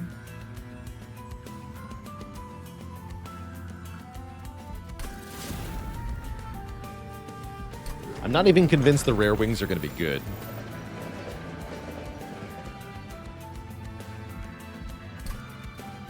You can fly down the Warden for Relentless and put it in front of the battle line. Actually, that's not a bad idea.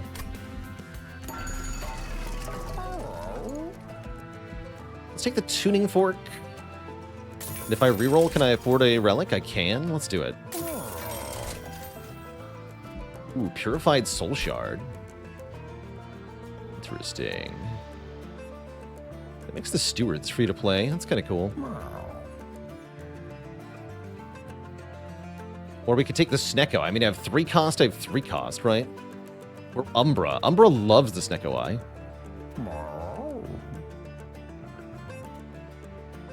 Wait, and this... Wait, because we took the Tuning Fork, right? Wait, that's going to be amazing. Yeah.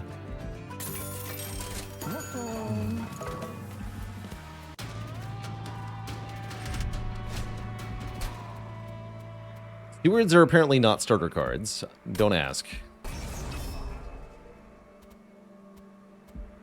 Wait, can I deal with that? Spike's 4. Yeah, I can. I can deal with that.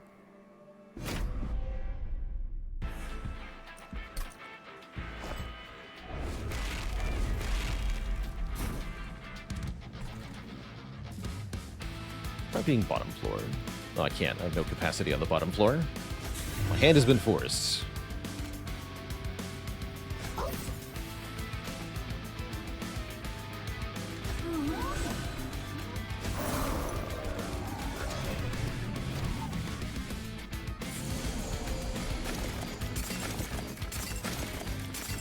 It's a bit annoying, though.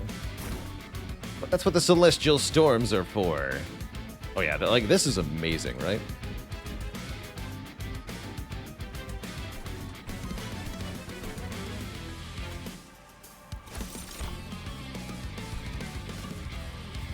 The morsels will die to the spikes? Why do you have attack power? Oh, because it's the banana. No, the banana. Banana, why? Why have you betrayed me?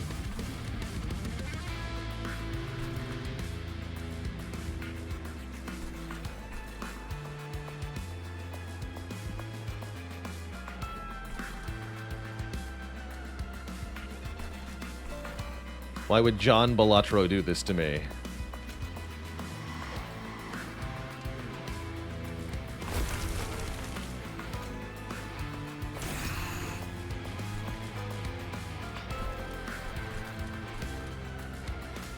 Just nuke this? That's kind of tempting. Yeah, then I don't have to deal with the spikes anymore. Let's do that. Everything's fine.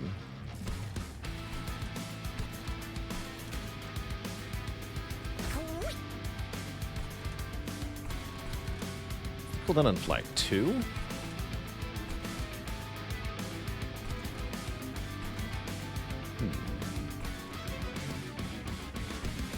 Thinking about flying up to the top floor to help my Crucible Warden kill this.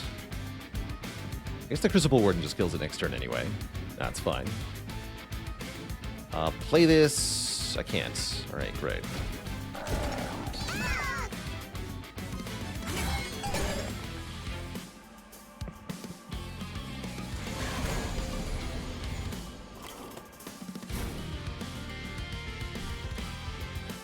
So yeah, so these Witch Weaves and Shade Splitters should cost 0, 0, 1, or 2. They'll never cost 3. And they have a 50% chance of being 0 cost.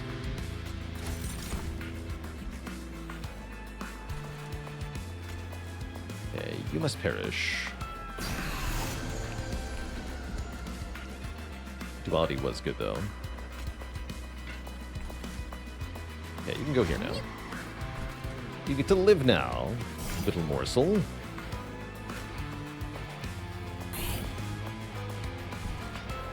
A friend.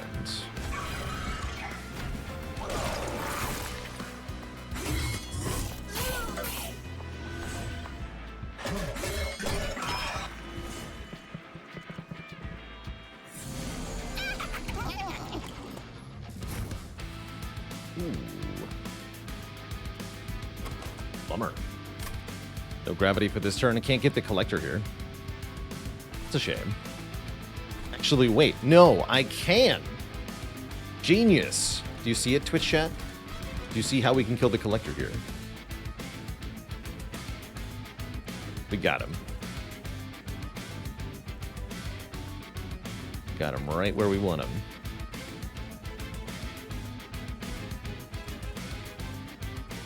The Shade Guard has flight and grants conduit. So if we fly the Shade Guard to the bottom floor, then we can use the spell power to get the Collector, as well as pick off one of these stupid curse units. Great. That's what I wanted. Are you going to sap me if I do that? Don't do that. This is a bit bad, though, yeah?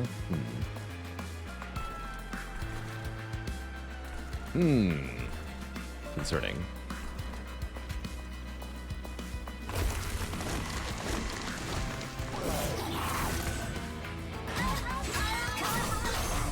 That would do a lot of damage to the Pyre if he gets there.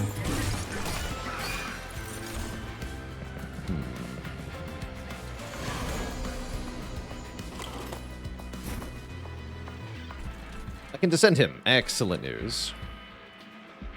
But is that sufficient? Kind of looks like everything's gone wrong now.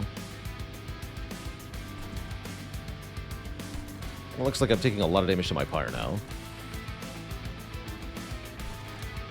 Send him and just win on the bottom floor because the boss is coming in? How do I win on the bottom floor, though, is my question. You're right, I did need to give Fly to the Crucible Warden. Oh, dear. I think we're kind of hosed here.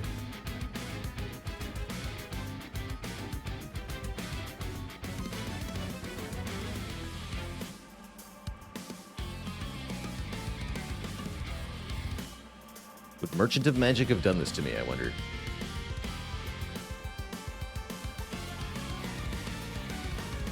The Collector deserved it, though, yeah.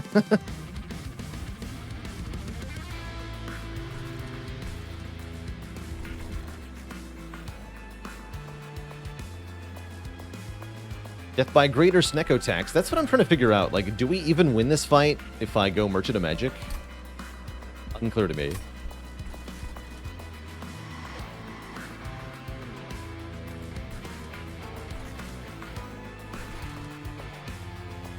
Very unclear, unfortunately.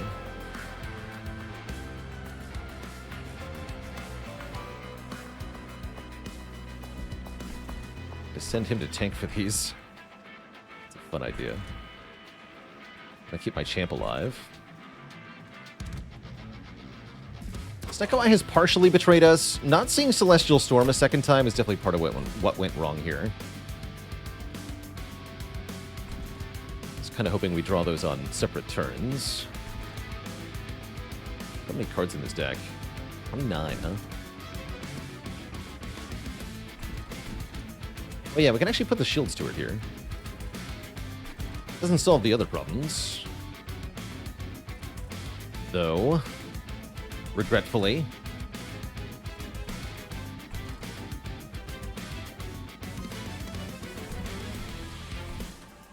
yeah, 24 damage to the Pyre for this guy getting through. That's not the only problem, though, is the problem. There's more problems beyond that. Also going to get Hella Curses. Blech. Get one Witch Weave. Let's stop this curse, at least. Ow.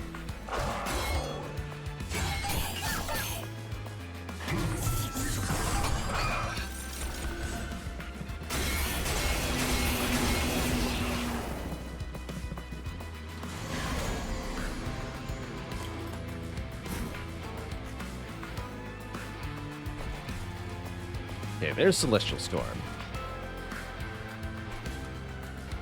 Better late than never, I suppose. You must die, though.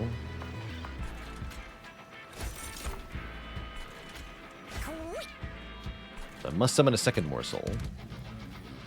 Means I must take 7. Yeah. Or not play Celestial Storm. Maybe I just don't play the Celestial Storm. Take 1. That sounds better. That sounds a lot better. Okay, okay. Hold. How often can he fly? He can fly right now if he wants to.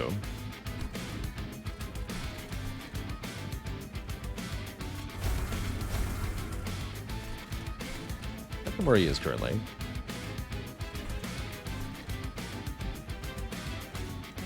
Could heal you, but it really doesn't matter, actually. Well, I can kill one of these guys, though. Let's do that.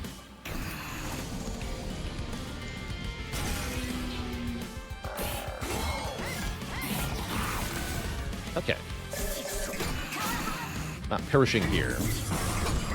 Just have to accept the lower health.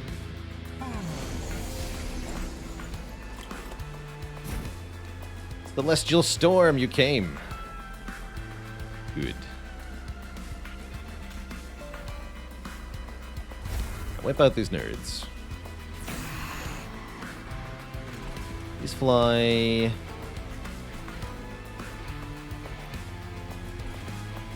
Here? Kill the pole.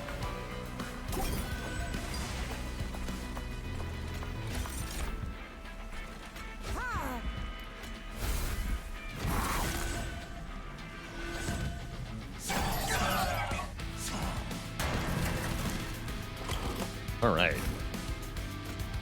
We win. Ow.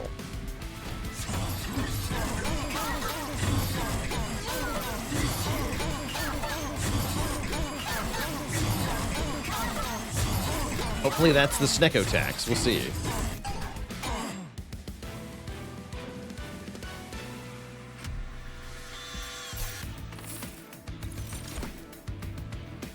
Ooh, do 20 damage to the front enemy unit X times. I like that one. Yes, give me an X cost attack spell. Now here we go. Big expensive cards. Damage shield 1 to all friendly units. And make morsels. Now we're talking. Now we're talking. And now it's time to go to the Merchant of Magic. This got reworked and used to have sweep and gain attack on harvest. Yikes. Why would you do that to anyone? Okay, so we make a holdover Celestial Storm, or is it holdover Gem Trove? I have to imagine it's holdover Celestial Storm.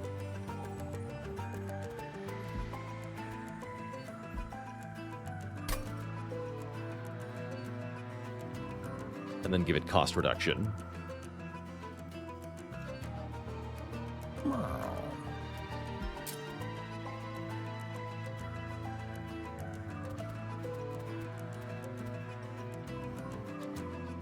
Celestial Storm is bad every other turn? No. Celestial Storm does decent damage every other turn and huge damage on the turns that it is good.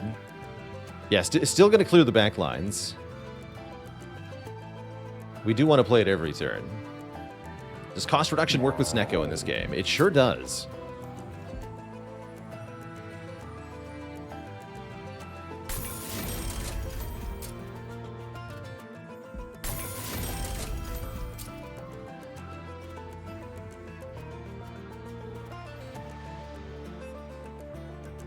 Make the Mind Collapse a one-time thing. Wish I had enough money for a reroll to feel good. Let's see what's in the event. Go back first. Only rare cards. Wait, didn't we see something that was a bonus per rare card? That'd be a cool synergy, actually.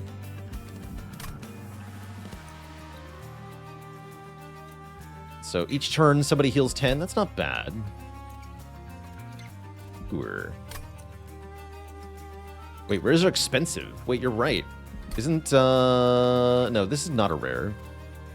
No, for Umbra, that's not true, actually. The uncommons are more expensive. Give me Circle of Cycles.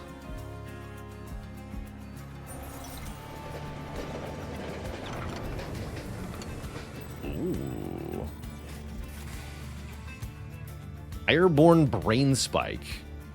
Reduce cooldown by X and apply 2x Avarice. Or 1x Reanimate. Wait, is Reanimate amazing? Question mark? Seems pretty decent.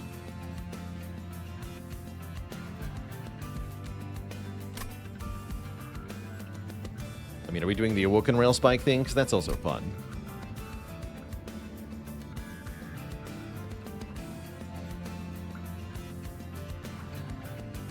Awoken's is game-breaking, typically. Hey, heck it, just take it.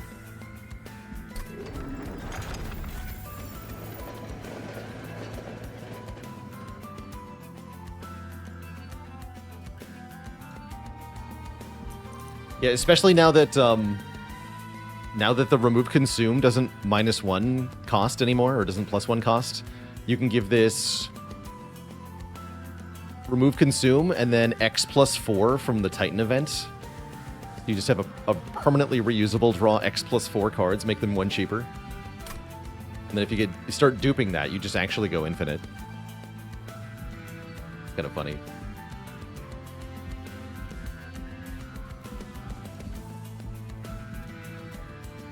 Merchant of Steel seems pretty good, right? We have no upgrades on one of our units. Also money and remove 2. No, I want the healing, actually. I want healing and a dupe. Merchant of Arms. So what am I duping? I think a good upgrade on Gem Trove would be super dupable. Let's reroll then. Full stack. Spicy. Wait, do I have enough money? No, not for Eternal Stone, Smolder Stone. How sad.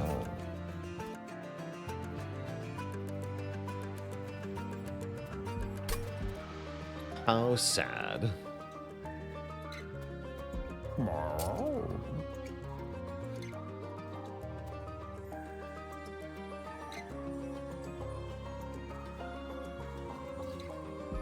Can still remove consume off of the Awoken Rail Spike. Yeah, we could have done this on the Rail Spike. That's right. That does seem pretty busted, right?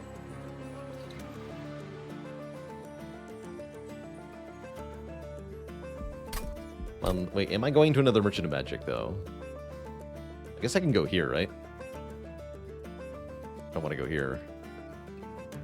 So yeah, we'll go to another one. All right, let's do it then.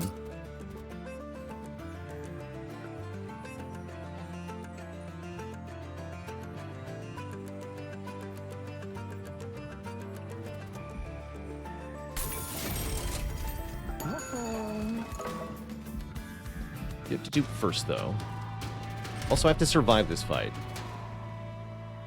Spooky.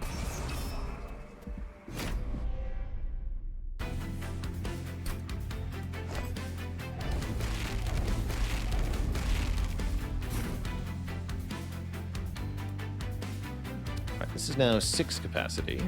So I could deploy the main line on the bottom floor. I want to do that.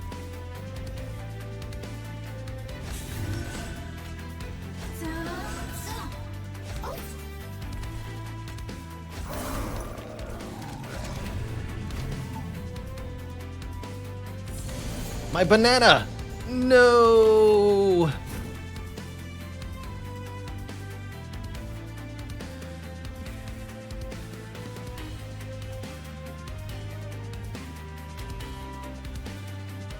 By which I mean, hell yeah.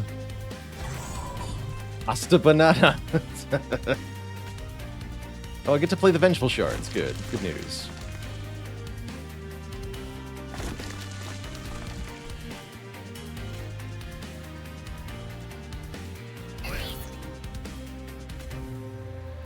Seemed like a minor annoyance. Stern.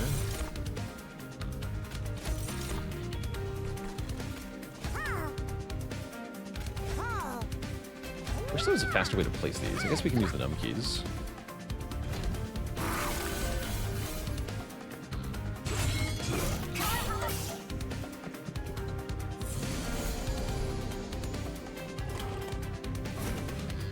Moonbeam.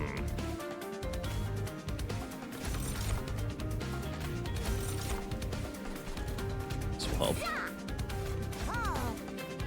You have to die.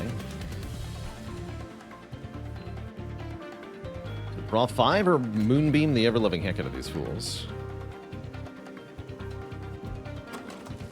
And draw 5 does sound kind of good, right?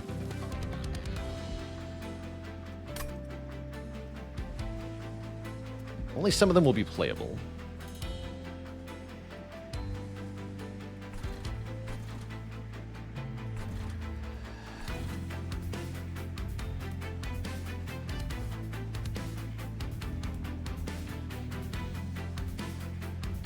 That all of them will be 0 cost, you believe? All right.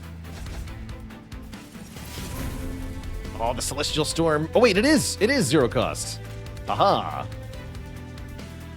Oh. It's worked out. Wait, can I kill anything here? Not yet. Cure Zappening. Here. Be deployed. Play this. Play this. Great.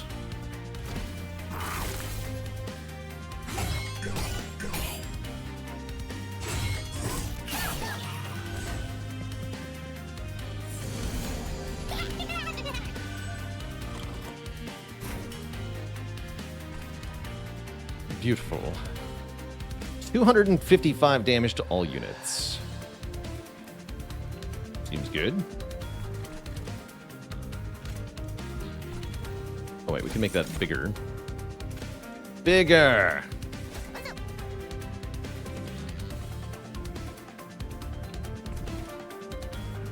Tell me I've got to play them both on the bottom, though. I don't think so. Well, how's this guy dying, then? Going to 1. Damn it. I do have to do it. No. The Titan skin. Wait, no. We can do this, right? Just fly to the top.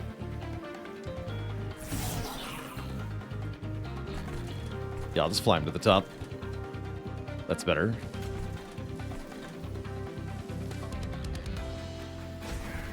There we go. Leave you on your own to die. Good luck. Guess I could give damage shield to her. If I cared enough. I think I just nuke the bottom floor though, right? Do I care? Not really.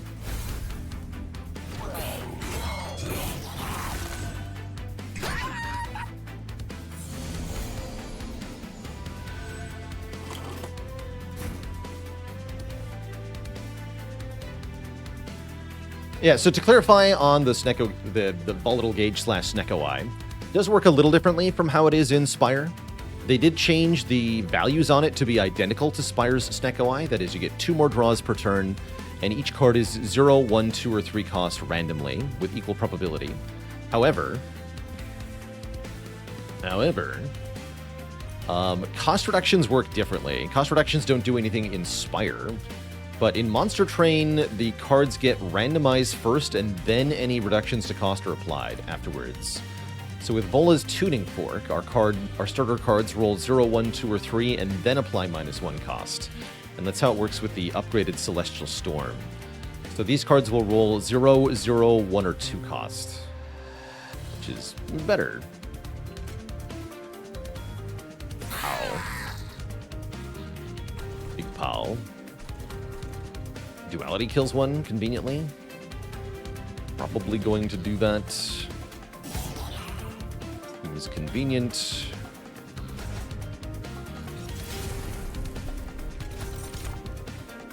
A lot of conduit. I can't even put that there. We'll put it here then.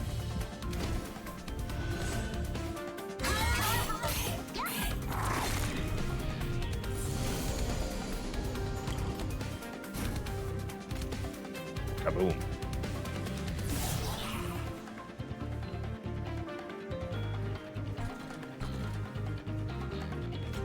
Bring you back here. Moonbeam. Actually, yeah, do ascend him, because he'll die up there. You're gonna die up here, kid.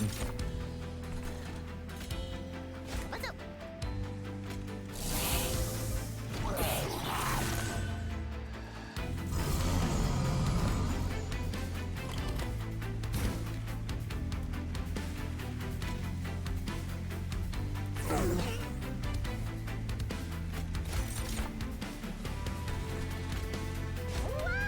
think I should win up there. I'm sure he'll be fine. Mr. Fishhead, thanks for the Prime sub in 26 months. Although I actually should have kept the shield guy up top on review. Don't make that mistake for the next boss.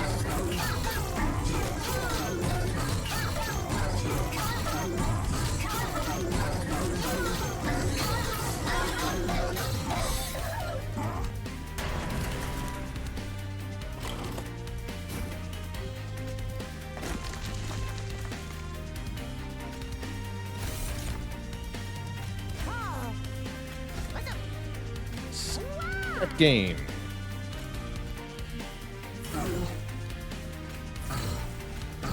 Lower his Titan skin.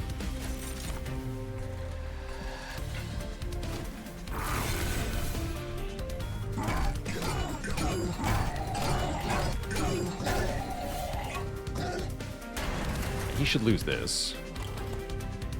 For sure.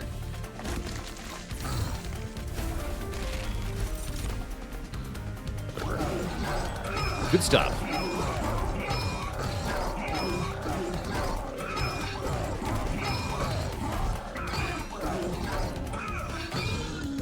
Get stabbed.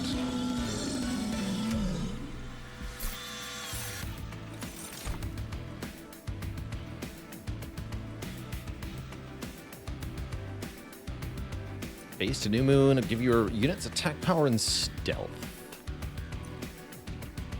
More health apply conduit. Hexcalation can be cool. Actually, Hexcalation can be really strong. Especially if I go with a middle floor setup. 2-cost card, I'll take a Hexcalation here.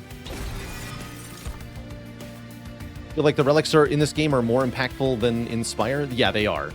A common theme for a clan-specific relic is take your clan's best keyword and just double it. Just double it. Imagine if there was a relic in Spire for Ironclad that said, double any strength gains you get. That's kind of what the relics in this game are. There's Shroud Spike. Shroud Spike does seem pretty good, right? We don't even care about the calcified embers, because with Snecko Gauge, they're just, like, free.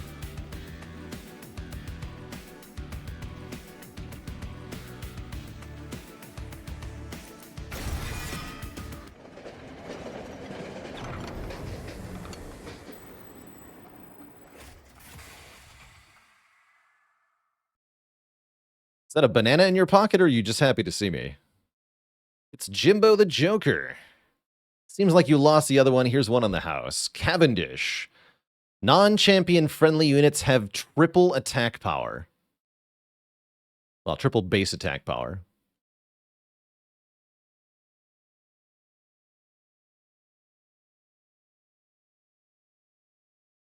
Well, thank you for dishing that out to me. Give me that. Guess it was a banana.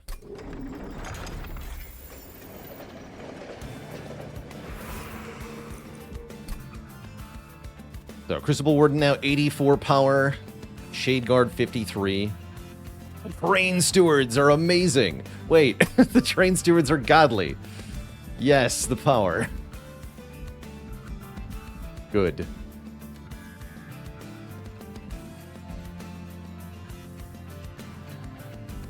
Why is there a leave button? In case you don't want to accept a banana from a strange clown.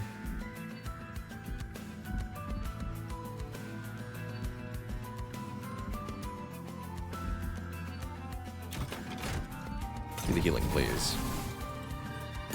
Take the steward room.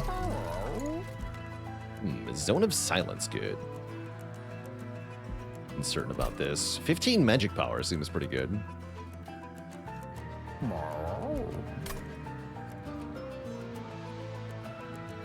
Yeah, Enchanted Chamber seems good.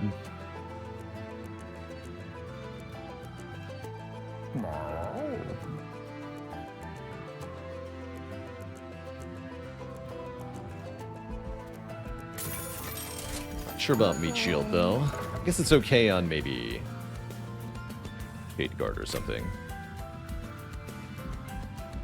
we duping here? I could dupe the Shade Guard. Shade Guard's pretty good. Gave it this flight for a reason. Yeah, it's probably duping Shade Guard. Or the Celestial Storm is another decent option.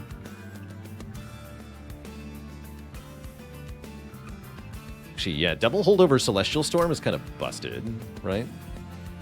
Let's reroll here. Oh, Moonlit Glaive gives us Mage Blade. I'm scared of Void Armament.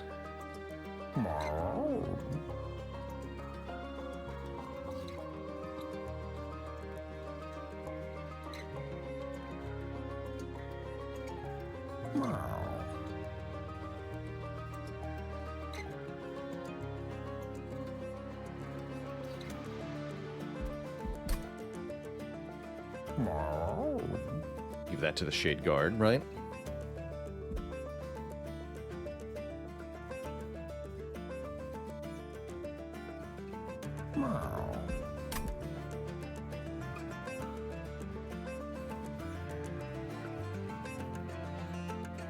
Would Fight Club be plus 45 with a banana? No, because it only triples their base attack value.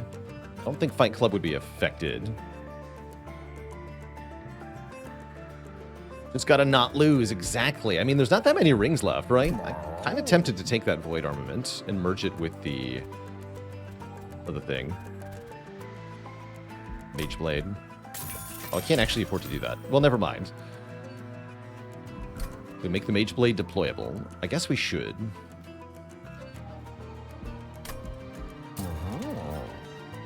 It's better than the Enchanted Chamber, right? Or is it? Maybe the Enchanted Chamber is better.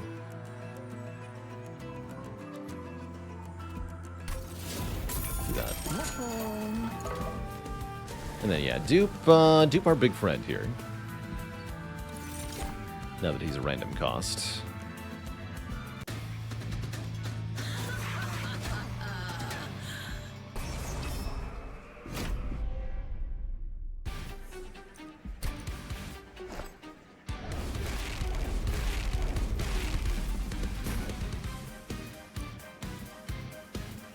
Lord of the Chubs. Why so expensive, Void Guards?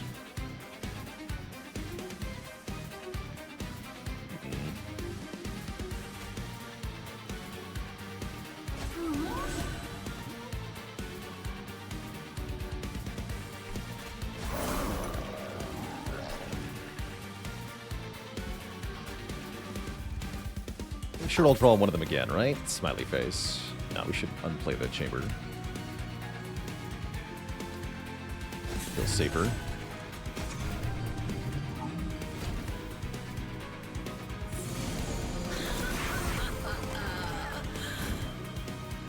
Don't have to be so damn happy about it.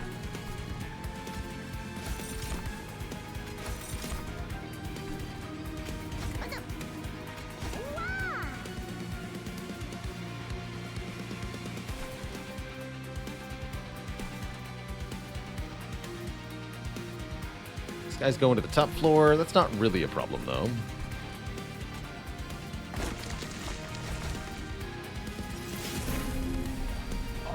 Oh, wait, yes, zero cost.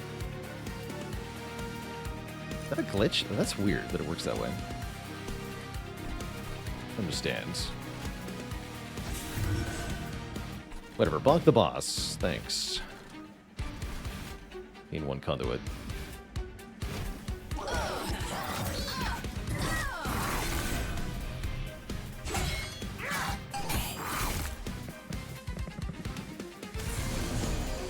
Right, this boss gives damage shield. That's kind of annoying.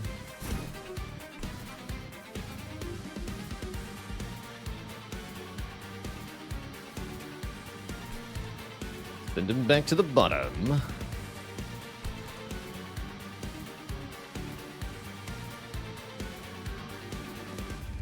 Says there's a current minor bug where sometimes drawing cards briefly shuffles the costs of your cards before correcting itself. Odd. If it's working as intended, though, then good.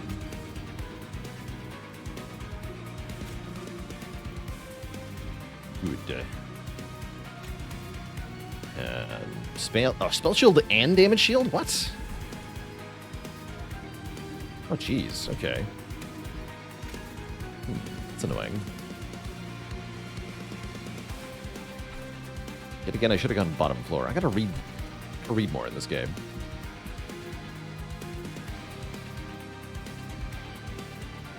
That's annoying.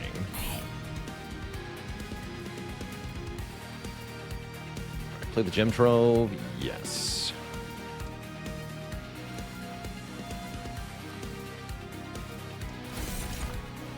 Celestial Storm. You're going to the middle floor.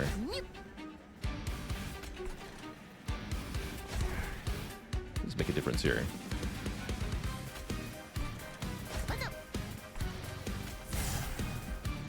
Right.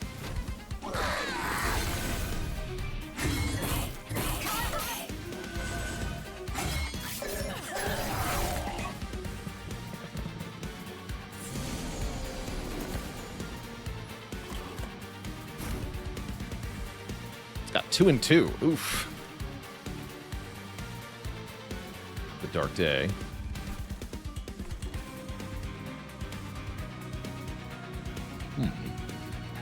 We can at least stop that.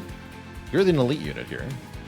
Chosen Sniper. It's 11 attack power. Gains 4 rage when killing something. Rude. What does the conduit keyword mean? That means spells on the floor do more damage. Bonus magic power for the floor per stack of conduit. Is real good. Here, feel free to slay my unit.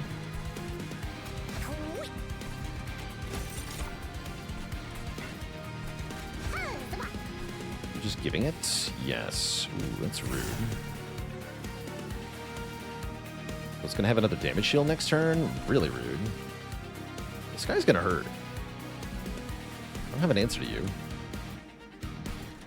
I might be able to fly my units up, though. We'll see what we can do.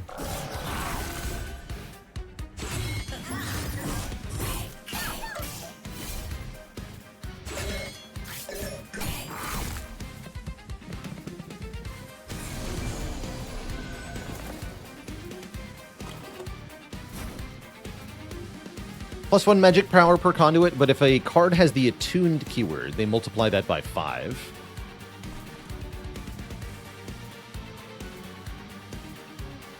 Okay, this can break a spell shield.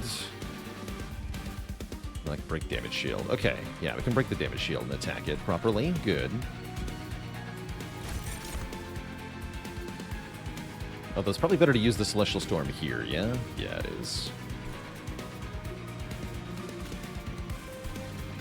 Probably better to clear this on the bottom floor. Well...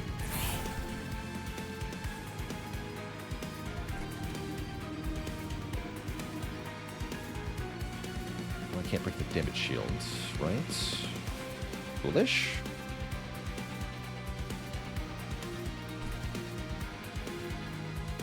No, I did need to do that, huh? Fine, undo. Mind Collapse does not deal damage X times, no. Nope. Sadly not.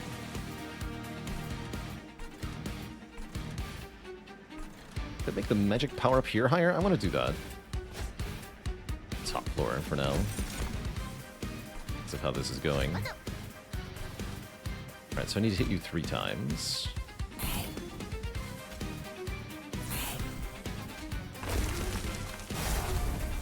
There we go. And fly at least one of these up. The top floor here. There we go. Okay. That's fine.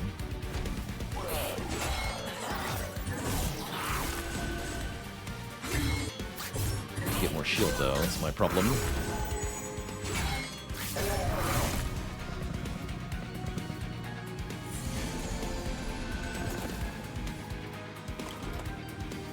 Getting kind of spooky.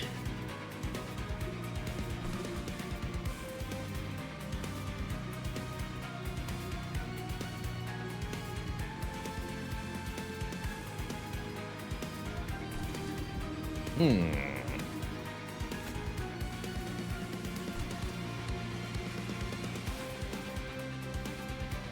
morsels to Shroud Spike, unfortunately. Mage Blade this guy? That sounds pretty good.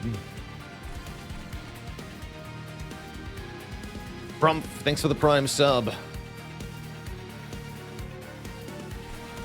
Appreciate you. I've got 2 nukes. That's helpful. Good day to have 2 nukes.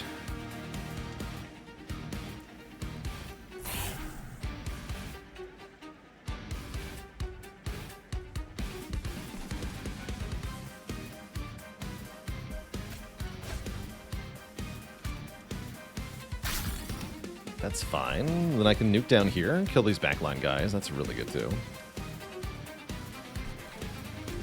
Or I can nuke here and do actually quite a bit of damage to the boss too. That also sounds good.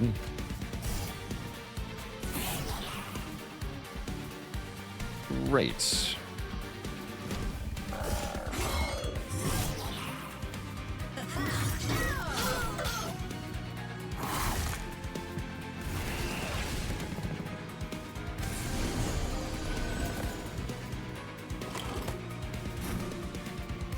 Excellent.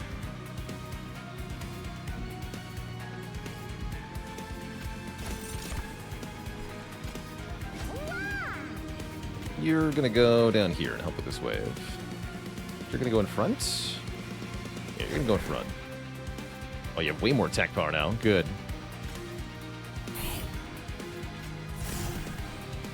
Good. Get rid of this then.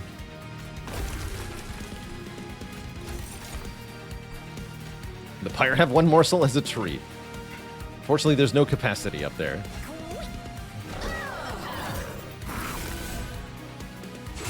Get some honey, though. Oh, that Mage Blade is strong, man.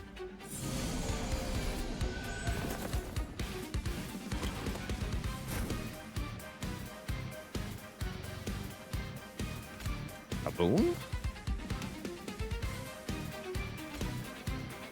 Got so many spells this turn.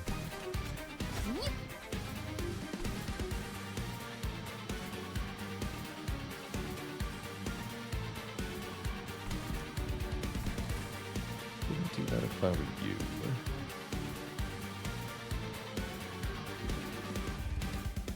$400. Wow. This does 415.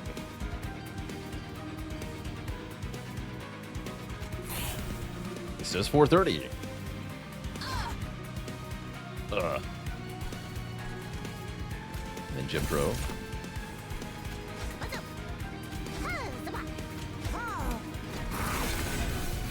Big number.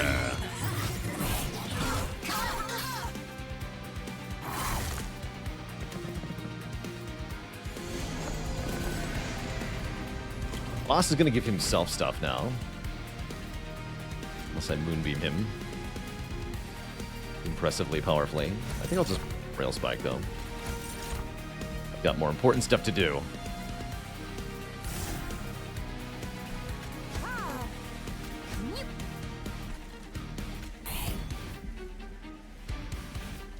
Draw 5. 0 cost venge. Wait, what? Oh, scammed.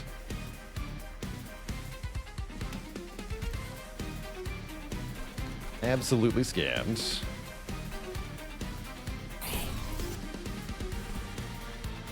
Wait, those are gonna buff this guy instead of the boss now? I think that's good.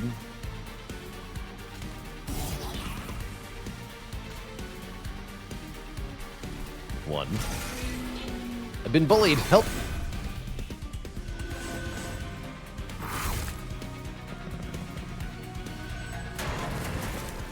Help! Now the boss is being bullied by a holdover Super Giga Celestial Storm that instantly kills him. GG. Get dead.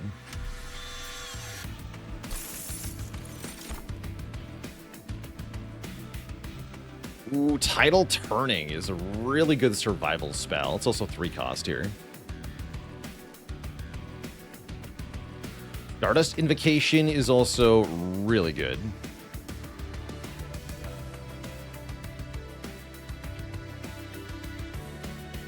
Thinking we might want to take energy again. Yeah, let's take Tidal Turning. Does Conduit affect healing? Yes. Sure does. Let's take even more energy here, I think. So I want to duplicate my Storm, I think. Although Draw is not bad. I know it's not Capacity. It's one of these two, but I think Hell's Flame again.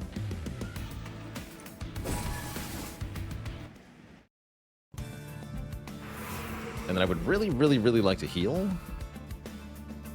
So we can do that here. And I want to go 2 more Merchants of Magic? Yeah, I do. Yeah, Merchant of Magic is disgusting now. Okay, yeah, keep going Merchant of Magic. Is the answer. Take the hell of money, too. Conduit 3 or 15 Conduit during the full moon. No, we just want 1 more Conduit per spell we play. It was the Lunar Echo. I forgot about that. Oh yeah, that gives you a spell back, right? Actually, I should have taken that. The ability is quite good. By the way, we got it. +2 on the Awoken Rail Spike. Sick. Honestly, Holy Stone looking... Wait a minute. I get it now. I understand what Holy Stone is for. It's for X-cost cards.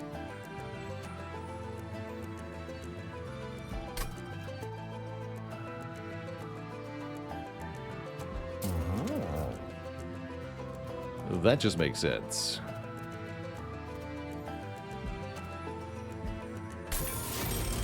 Cha-ching.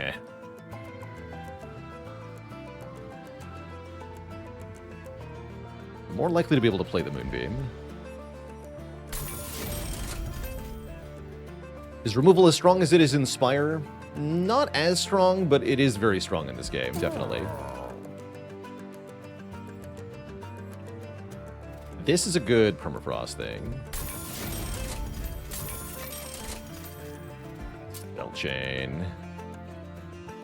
Spell Chain and -1 cost, very good. Can't afford them both, though. Moonbeam Spell Chain is bad.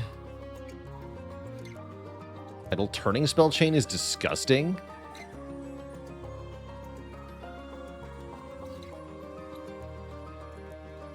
That's our winner, right? Also not bad on Hexcalation.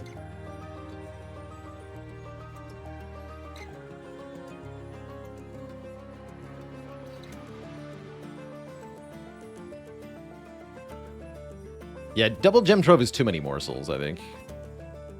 Is Monster Train 2 worth it? If you liked the first game, then yeah. Or if you're a deck builder fanatic, definitely. It's definitely a different style than most other deck builders, so it might take some getting used to. I think this 30x.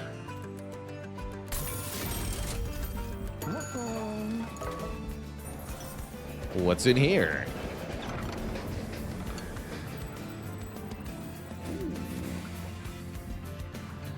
Ripple Stack? Bruh.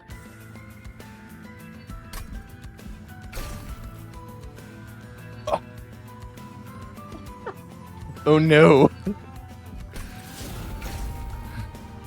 Oh my god.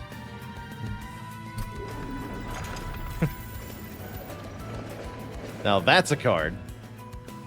Damn, I don't get to dupe it. I gotta take the heal. Maybe I just go for the dupe anyway, actually. Who needs healing when you have that card? That's disgusting.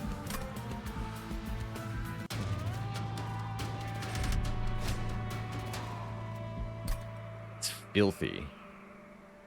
Absolutely filthy. Houston, we have card draw.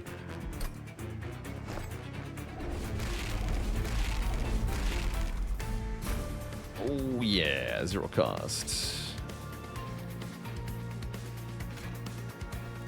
Let's just do the full thing on the bottom floor. Learn my lesson. Bottom floor, best floor. Steward's in on this floor too. No reason not to, right?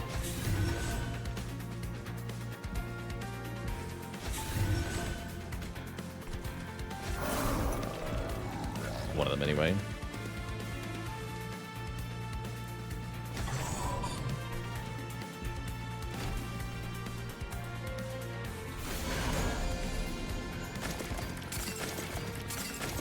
Like the train steward can take the stupid corruption strikes for a little bit.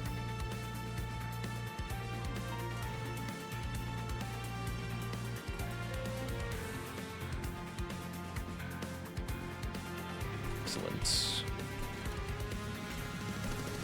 Wait, the banana died? No, my banana!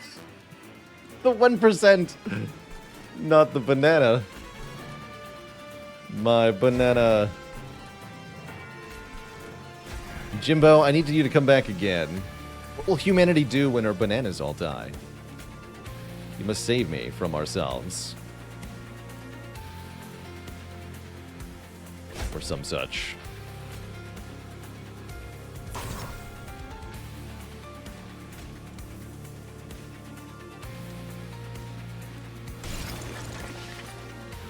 Fantastic. My banana.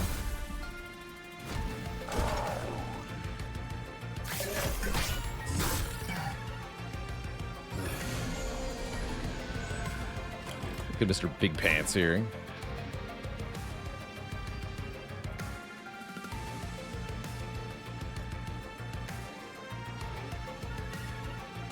I can ascend him and then descend him. It's kind of funny. Won't do very much damage though.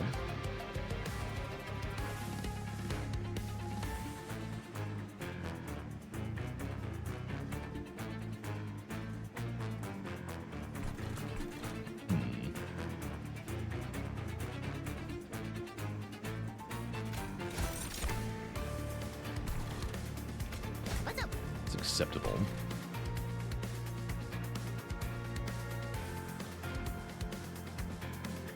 This gotta die.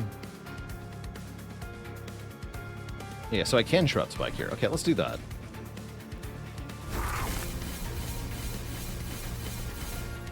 Mind Collapse you. Get 2 energy back. Now we can play Tidal Turning here. Give everybody 76 armor.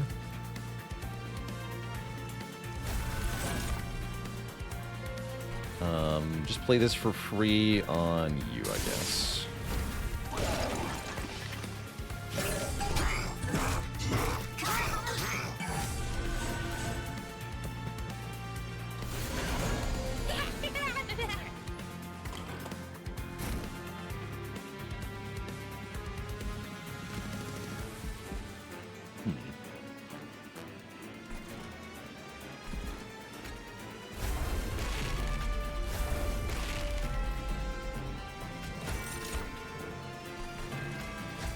Looks like this collector's getting away from us. That's okay.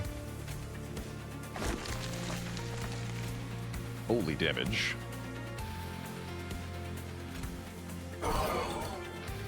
Heal me for 4. Good stuff.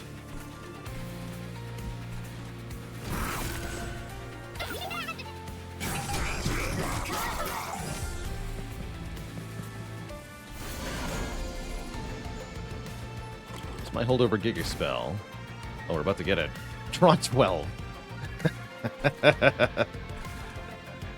Don't mind if I do.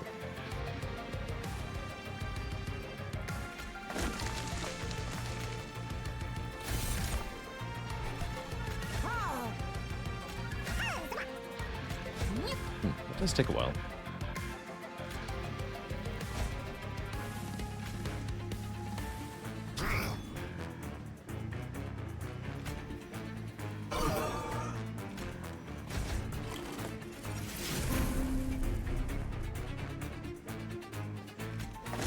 This is playable. Great.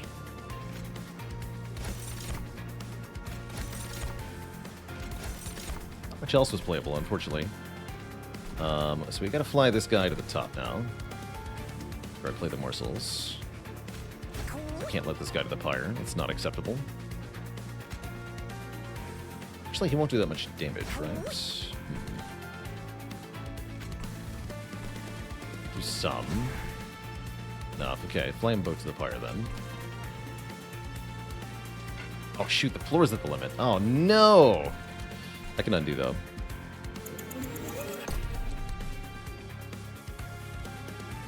That's a certified undo moment right there. It's information about what I'm drawing, but whatever. Don't worry about that. What is that guy's health?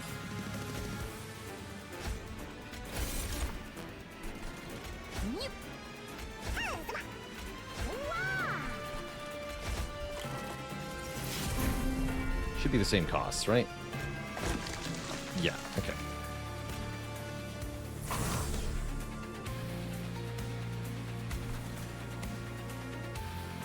Just one more morsel then. Still want to play them for conduit? They can die on this middle floor. Yeah, it doesn't work. It doesn't matter if you don't remember what you drew. Exactly. Not cheating then? Smiley face.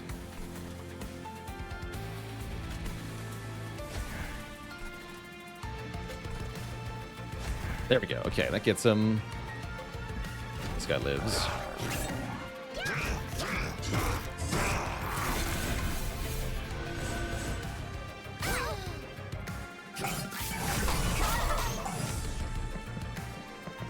Sure is useful being able to fly my units around. Jeez, double 500s. But guess what? It's attuned time. 520 to all units. Get wrecked. You don't exist. Become deleted.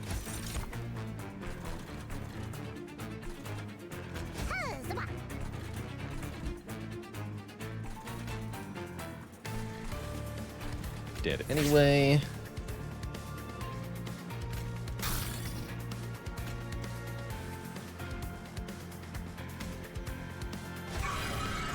Right. Oh no, my crystals!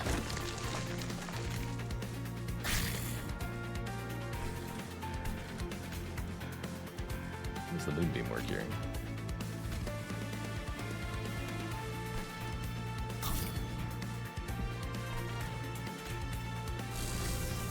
Kill me. Why's the pirate glowing like this? It's weird.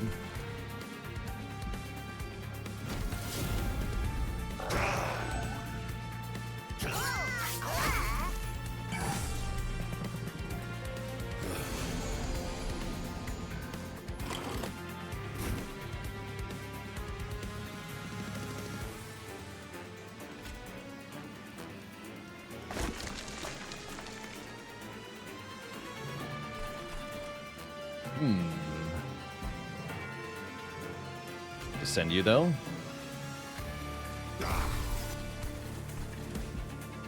That'll work.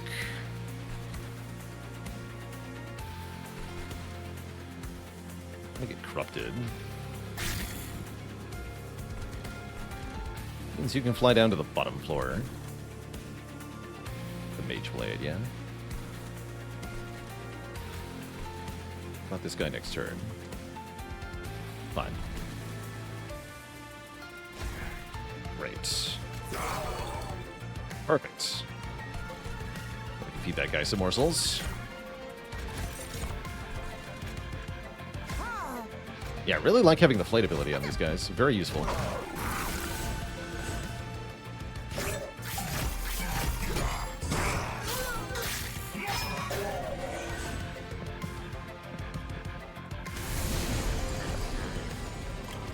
Shall I be Racks of Savagery? He's already dead.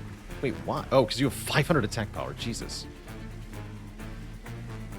Bruh. So we just play Moonbeam for 6, right? And heal 6? Seems good.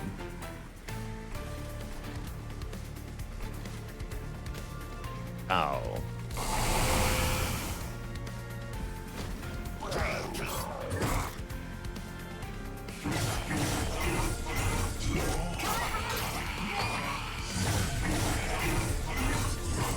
Yeah, it almost makes me want a third one of them. Although now that they've lost their triple base attack power, I'm quite sad. GG. Yeah, I'll take another Moonblade.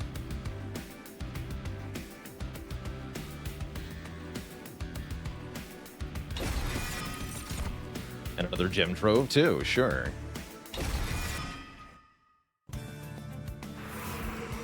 And then, yeah, we're not going to take the heal. 65 should be enough. We're going to go this way here, because I want the... Well, actually, the Merchant of Magic, though. No, we just duped this thing, right? Yeah, we just duped that. What am I talking about? Don't be silly. There's nothing the Merchant of Magic can offer me that's as good as another copy of this frickin' card. No way. Let's lose these stupid Spear Stewards.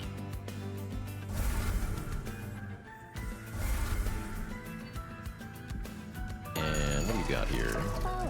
Smidge Stone, we get Endless. The Ethereal Sealy. Doesn't feel very important. I guess 20 health might be nice, though. Just for safety.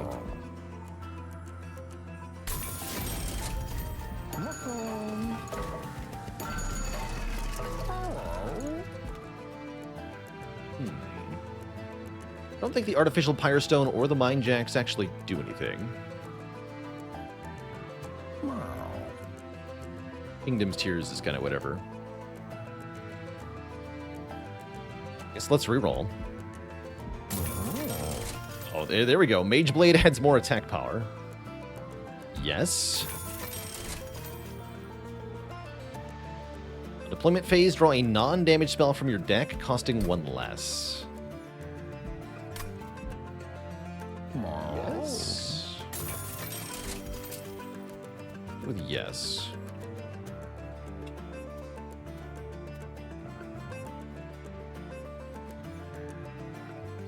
What's more broken between Mooncycle or Propagate? Oh, Propagate seems disgusting from what I've seen. Propagate is very breakable.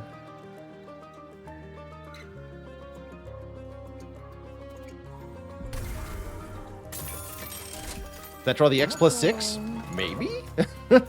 Let's find out. Together. Melee weakness 2.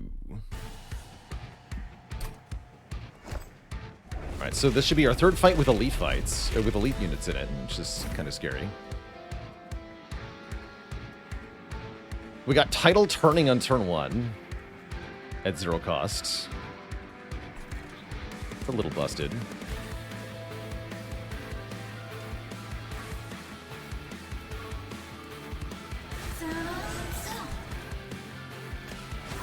So I can't use their ability yet, can I? No, I can't. Cannot use the ability during the deployment phase, which I call shenanigans on. We're gonna want to be on the bottom floor, aren't we? Because of the stupid Savagery units. Maybe I want Enchanted Chamber on the bottom then. No, we want, if I'm gonna do Tidal turning, we want it here, right? Going at the bottom. Luck, buddy. Everybody get armor. We start with 100 armor. Seems good.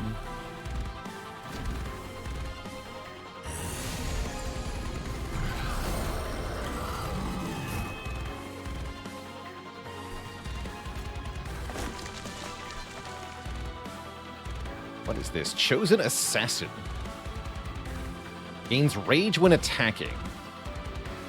Sweep multi-strike. That's super scary, because that's 1 rage per target you hit with each sweep attack. Spooky. Spooky. Why didn't I set up on floor 1? That's a good question, actually. I knew who I was fighting. Short answer is so that I could kill dangerous units before they got to my floor.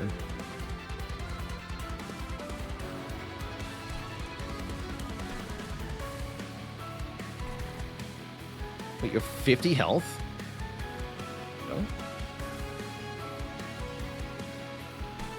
That's scary, man.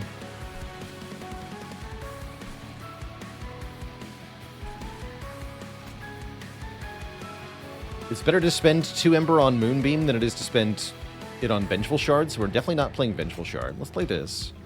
Let's play this. Pizza. And then play this for 3. It's down here. Are you flying down? I think you are. To help out. Although that'll make them gain more sweep rage. That's fine-ish? That's fine-ish. I want my Moonbeam to do more damage. We could also fly this guy up and avoid them for now. Then I'd have to Moonbeam Seraph or something. You're probably right. I should fly him up.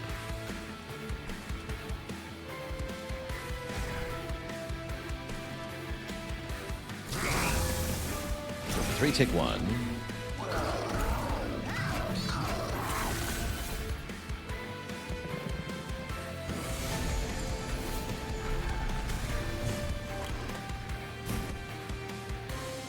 The power. There's a disgusting amount of attack power on these units.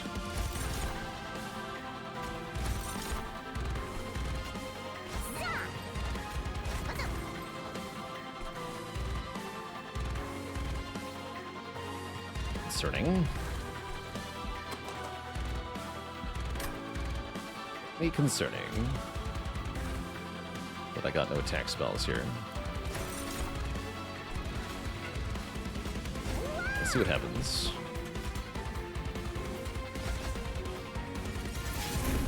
Drew another one. Of course I did. To shreds, you say? Okay, yeah, now we're deleting things. Good.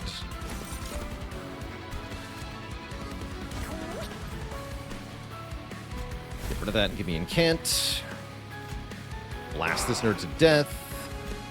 Draw 6 more cards. Only play the Witch Weaves. That's fine. We are going to get hit for 5. That's not that big a deal, actually.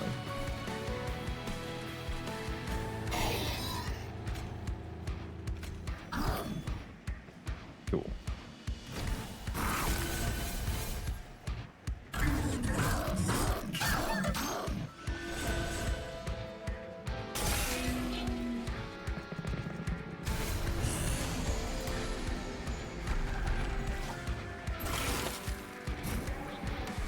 The power. Yeah, I have 9 energy to spend on Moonbeam, by the way. Good.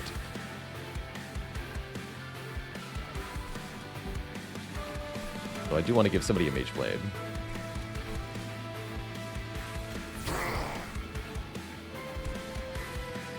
But yeah, I don't really care about these guys because I can just out-heal them.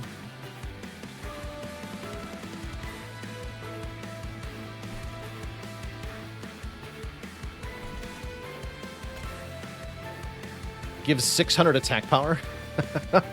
Oh.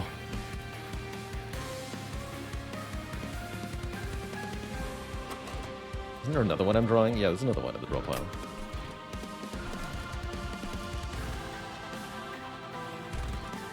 I think I just want a Moonbeam for 8.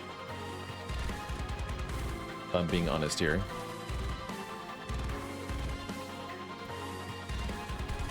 Moonbeam you. The healing. And then, oh yeah, actually, wait, I can just equip the Moonglaive after that. That's even better. The power.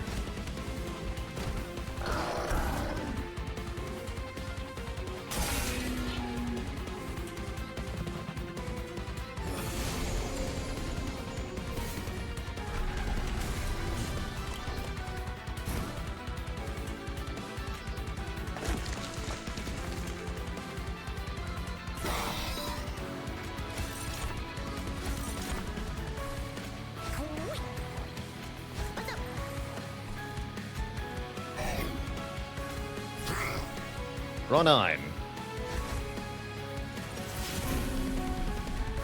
Oh yeah, look at all those zeros. Delicious.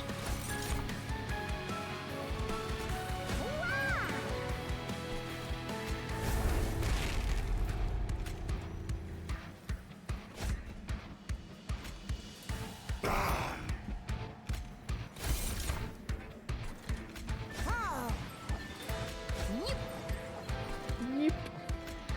can put morsels on this floor. I'd love to see it. Don't play the gem trove, then. Let's escalation this guy, so that we can directly attack Seraph here for 1800.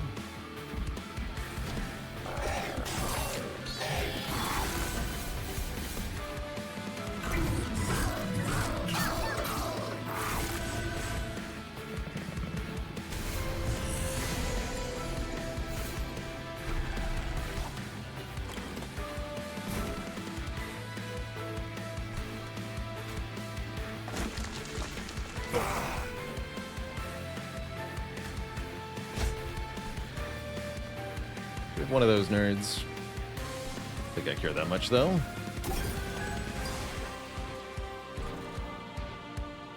Draw 7.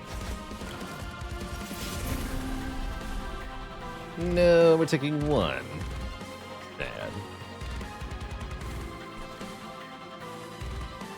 It's gonna send something. In fact, that's great. Here, come up here. Too fucked to be.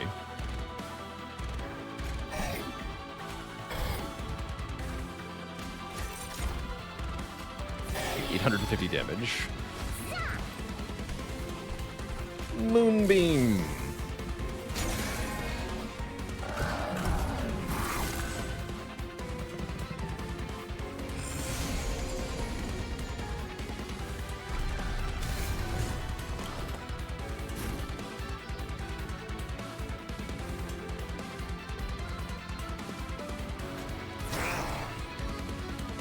Just directly hit Seraph now.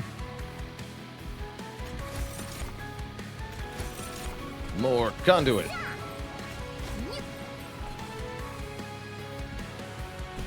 Is that a rubble morsel? Yeah, eat it.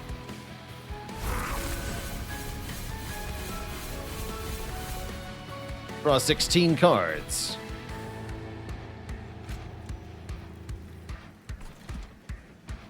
Send you. Make you die. Like this. My hand is full. And full of zero-cost cards. Yeah, broken? Game broken. I think Seraph is just dead.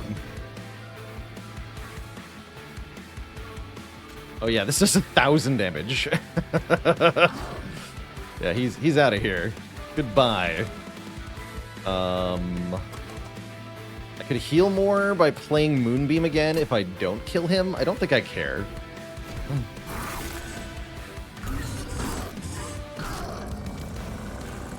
I refuse to believe it's not optimal to kill the boss.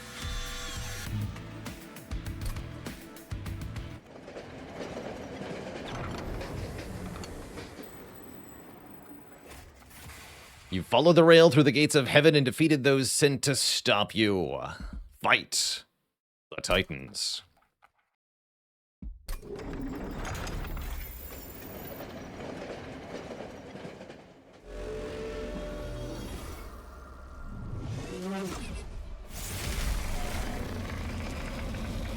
Let's go. 3 Titans.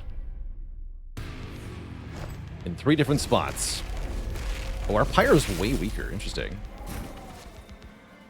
We're definitely going to have to use spells up top, huh? Can't use rooms up there. We got Shroud Spike turn 1.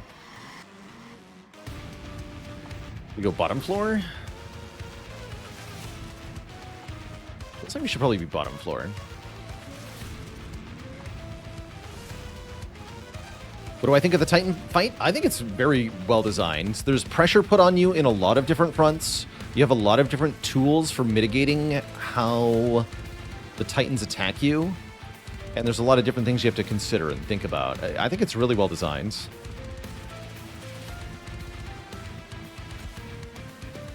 Let's try bottom floor today.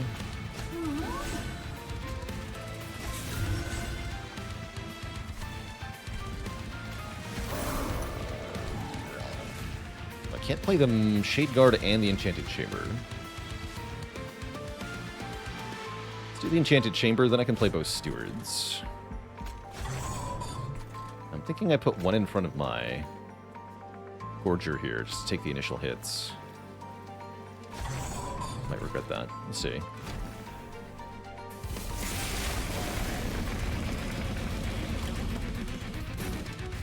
We have Savagery, who's going to attack our units repeatedly and loop between the top, middle, and bottom floors. We have Entropy, who's on all 3 major floors at the same time and constantly curses us with Curses of Entropy. And we have Dominion on the top floor, who attacks the Pyre every turn. We have a counter to Savagery's resolve effects? No.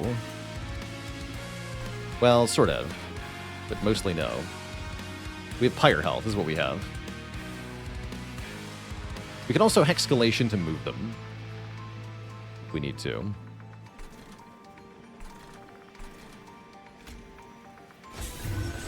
You're going to the bottom, Shade Guard, yeah? Looks right. And yeah, they're all linked, so in order to win this fight, all of them have to be brought down to 1 health. Until they're all at 1 health, none of them will die. And that's right, you cannot cast Prismal Dust on the Pyre, as the Pyre is immune to status effects.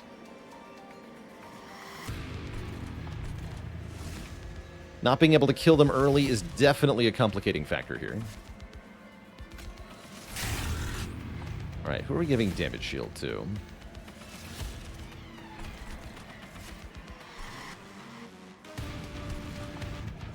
Oh, I meant to fly you down before I did that.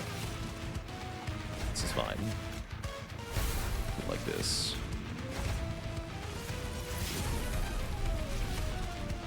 Cool.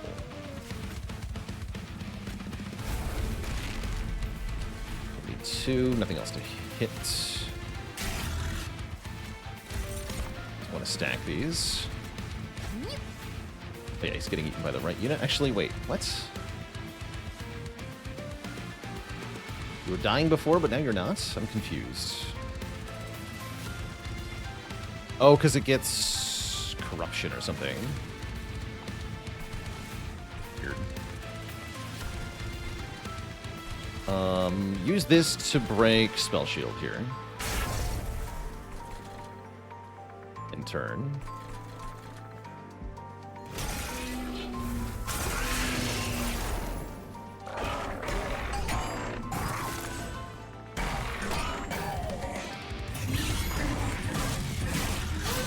Corruption's gonna be mean. That's right, a front unit on every floor gets 5 corruption every turn. And we're gonna get additional corruption on the bottom because of these units that are coming in. Nasty.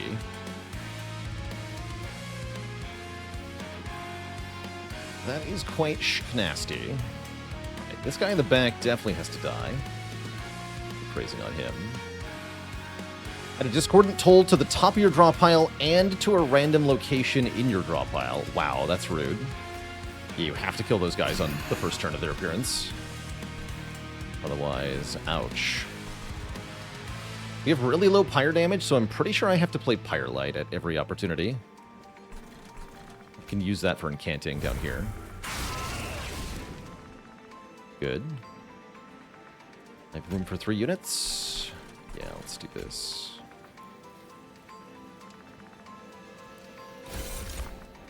Or Spell Shield hard to deal with? Not really. We've got Moonbeam.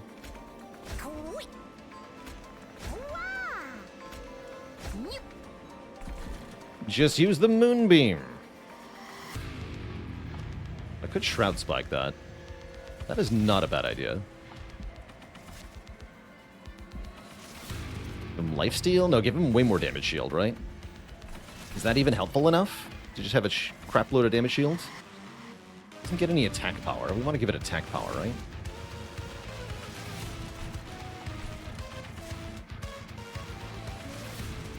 What gains a 10 of damage shield? Oh yeah, the Steward will eat it. Wait, never mind. Yeah, don't do that. That's right. The Steward would eat it. Ignore me. Oh, here's an answer to this guy's nonsense. We can descend him and put him back onto this floor where he'll attack us again. Yeah, let's do that for 3. And then I can hit somebody for 70 here. It does not give him multi-strike, looks like. Good question, though. That would have been an undo moment if he got multi-strike. Spooky.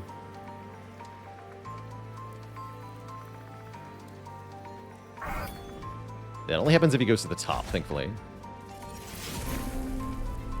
Good, I can play Celestial Storm. Good, good, good, good. Oh, here we go. And one of the Mage Blades. Put that on the back one, who's not getting Corruption for the moment. Now we're talking. Now we are cooking properly. This is bad, though. Oh, well.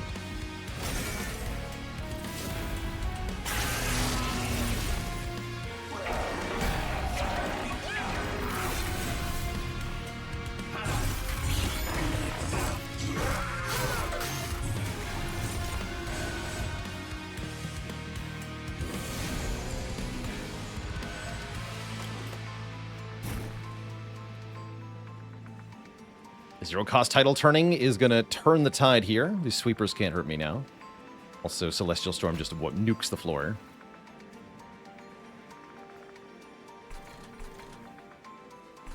Everything seems to be fine.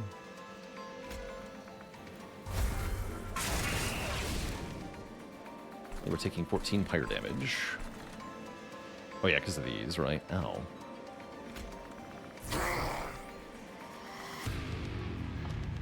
With my face, though. I'm storming over here. What do you do? Please be a Rebel Morsel. Dang it. Would have made my life a lot easier. I guess I could play one of these. Love the sap.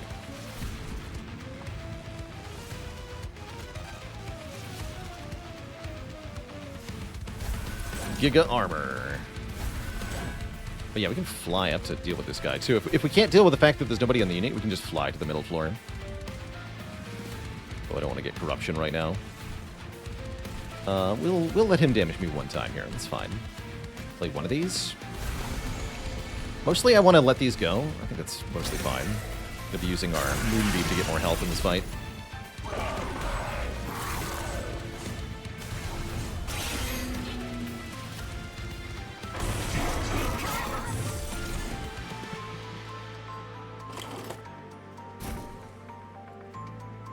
Yeah, like I'm not going to pay 3 to avoid taking 3. That's not worth it.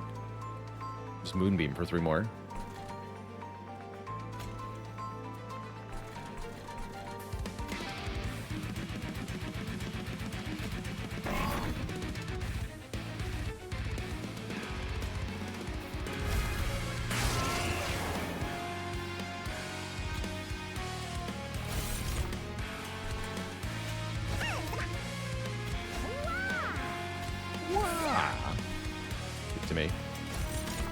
Yes! Do it! Rebel Morsel. Eat 8 times.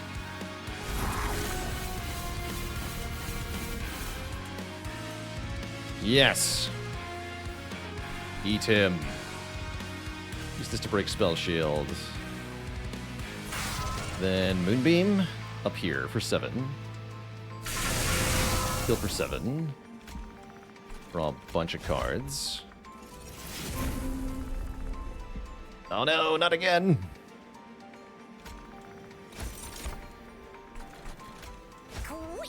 The Dark Day.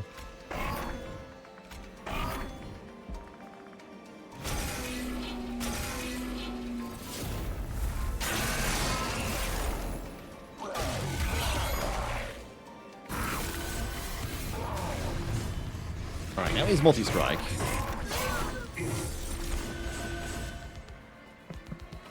But he's on the floor of doom.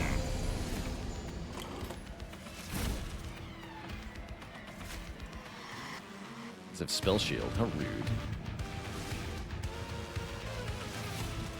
Yeah, we just want to bring him to 1 health this turn. Here, let's give you the Mage Blade. You know, we want to kill this. Yeah, he won't be able to die. Do the Mage Blade.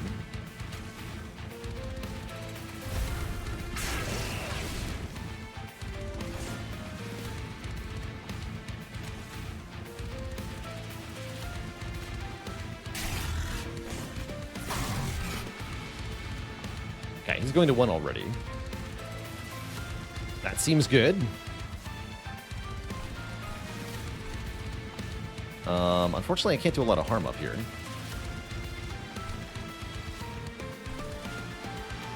It's annoying.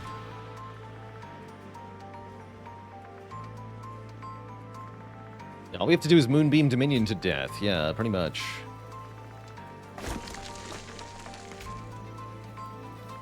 I've got those guys to get more attack power. This is fine.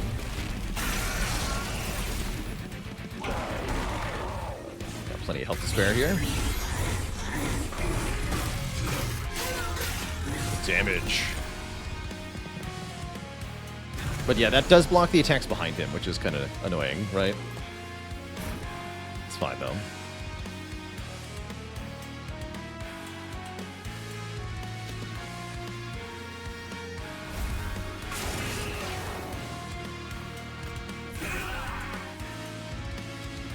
Nuke the floor.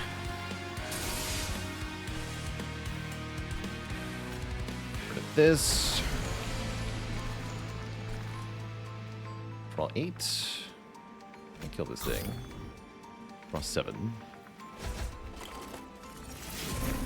There's my Moonbeam game.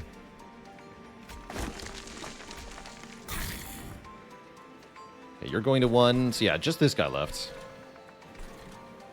In which case, let's block the Pyre damage from the Titan here. Keep sapping our units since I don't need to do damage anymore. No reason to take any more damage here.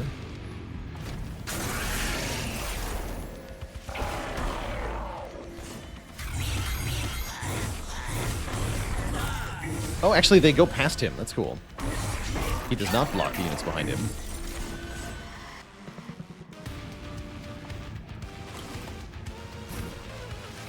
There's the Moonbeam. Yes. Power of beaming.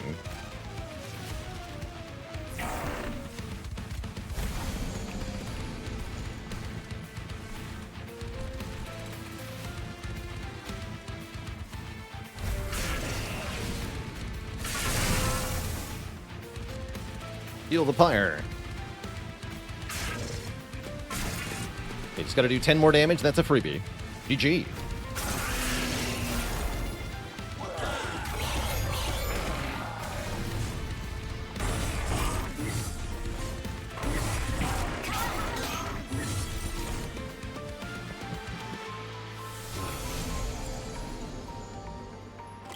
GG. So yeah, I think this fight is quite fair and balanced, actually. You've got a lot of different tools at your disposal to deal with it. I've heard more complaining about Corruption Seraph than about this. GG.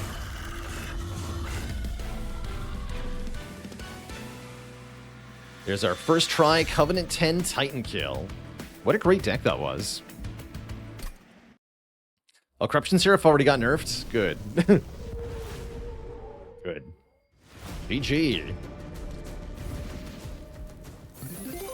Oh, we actually got a credit roll for that Cov 10 win. Heck yeah. Big shout out to Shiny Shoe for making this awesome game. And to Big Fan Games for publishing this game, as well as for sponsoring our streams in May and June.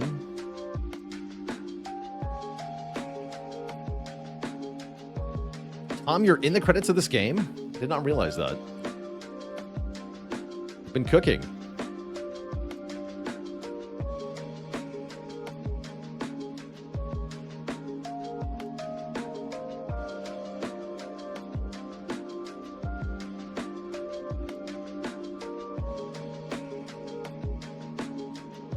Playtesters.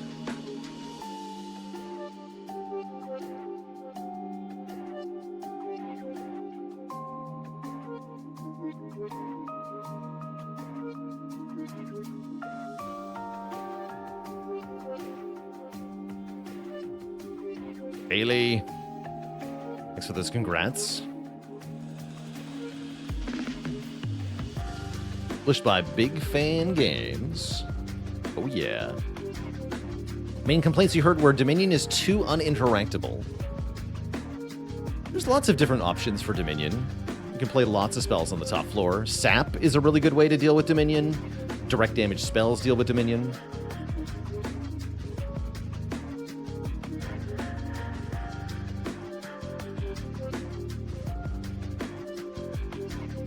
Guess there's not that many ways.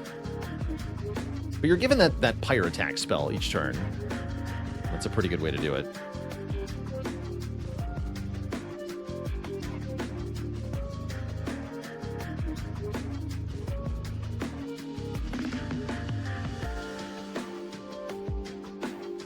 Oh, yeah. Kind of more interactive heart invincibility. Yeah, it prevents you from insta-ganking the other two bosses, right? Your gel helps. Yeah, you can stack debuffs up there. You can do Decay, you can do Frostbite, you can do Pyre Gel.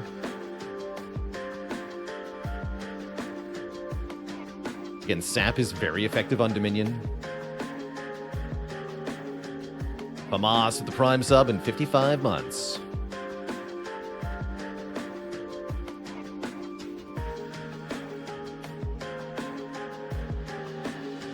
What's my win rate on Covenant 10? 100%. That was our very first Cov 10 run.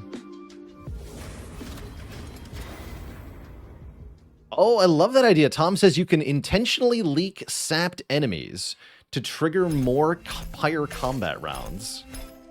That is very clever. Because the Pyre will keep attacking as long as there's stuff to hit, right? Interesting. That's some Gigabrain strats right there. I cannot wait for that to be relevant. Apply Titan Skin too. That's a neat little one. Spellweave. What do you do? Draw a spell and make it cheaper. Ooh, that's pretty good. That's a nice unit right there. Hell yeah. I love anything that supports the just spam spells option.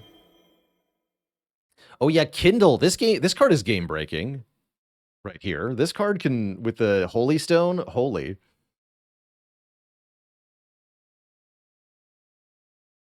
Wait, are you allowed to Holy Stone and spell chain this card? Because if so, that's nuts.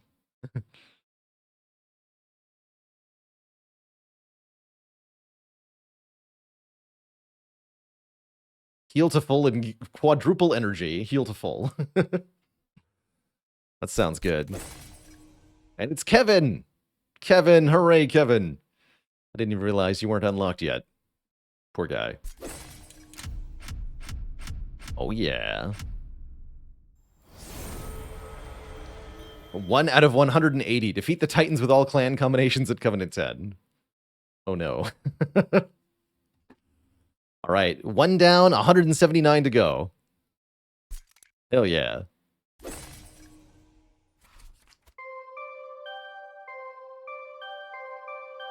There's the crown. Oh yeah, there's 2 crowns. So you gotta get each. You have to get all 180 crowns that fit on this page. That's disgusting. Oh, I see. We haven't played Awoken yet, but I've mastered 2 of their cards.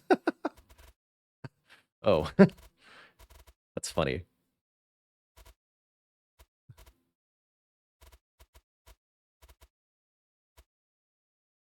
That's very funny. Well, cool. All right, let's do some cosmetics at the outpost here.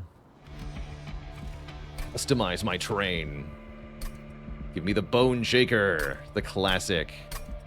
What other rooms do we have? Oh yeah, to get the Gilded Vault, you unlock a terrain thing if you do this. You also need to beat dimensional challenges. This is it for now? There's 5? I feel like they're going to patch in more of these. Surely. Right? Like gotta. Gotta. It seems so easy, too. Has anyone unlocked the Gilded Vault yet? There's no way, right? Just at minimum, let's assume 1 hour per run. Successful run on the first try every time. That's still 180 hours of playing this game. Like, theoretical minimum. There's no way. Not a chance anyone's done it legit yet. What does the Dimensional Portal do? This is where you get the Dimensional Challenges, equal to the Mastery Challenges, or Expert Challenges, sorry, from last game. Have we lost yet? We have lost a couple runs, yeah. The Distant Cliffs. Wait, what is this? Goodbye, little Luna. I will see you soon. The new moon has come, sister. As have my abs. Has your magic waned? Unfortunately, yes. You would think after thousands of cycles, one would get used to temporarily losing their magic. I suppose I cannot relate. I do not know what losing my abs is like. If I were to describe it, it feels like being in perfect harmony with the stars and moon, as if you were an extension of their light. And when you lose it, it feels like a piece of yourself has gone silent. As if your limbs were suddenly bound and you were left waiting, hoping for the moon to return and lift the weight. Sounds terrible. It is terrible. Which is why I'm thankful you agreed to uphold my duties during this time. Of course, as a silent, it is our duty. We may not wield magic, but our bodies do not wane with the moon like yours. Was there something you needed me to do? Yes, we still know little of the Hellfolk. I need you, brother, to learn their ways. You mean you want me to mingle with them? Disgusting. Exactly. Speak with them. Understand them. If we're to make Hell our new home, we must learn to adapt to the people here. Have you seen them? They're so ugly. What would I even say to them? I'm not accustomed to casual conversation or dating simulators. You don't have to prepare a speech, brother. Just talk. Who knows? You might even learn to enjoy their company. Now, if you'll excuse me, I must recuperate until the moon returns. I'm counting on you. Learn their ways. How hard could it be? Cute. Well, Twitch chat, those are some awesome runs. Unfortunately, I do have to get going a little early here today, so this must be the end of our stream. But we will be back at it tomorrow. I'm planning on starting the stream with Monster Train 2 tomorrow. We're going to do some more Covenant 10 random runs. I like that. Triple random.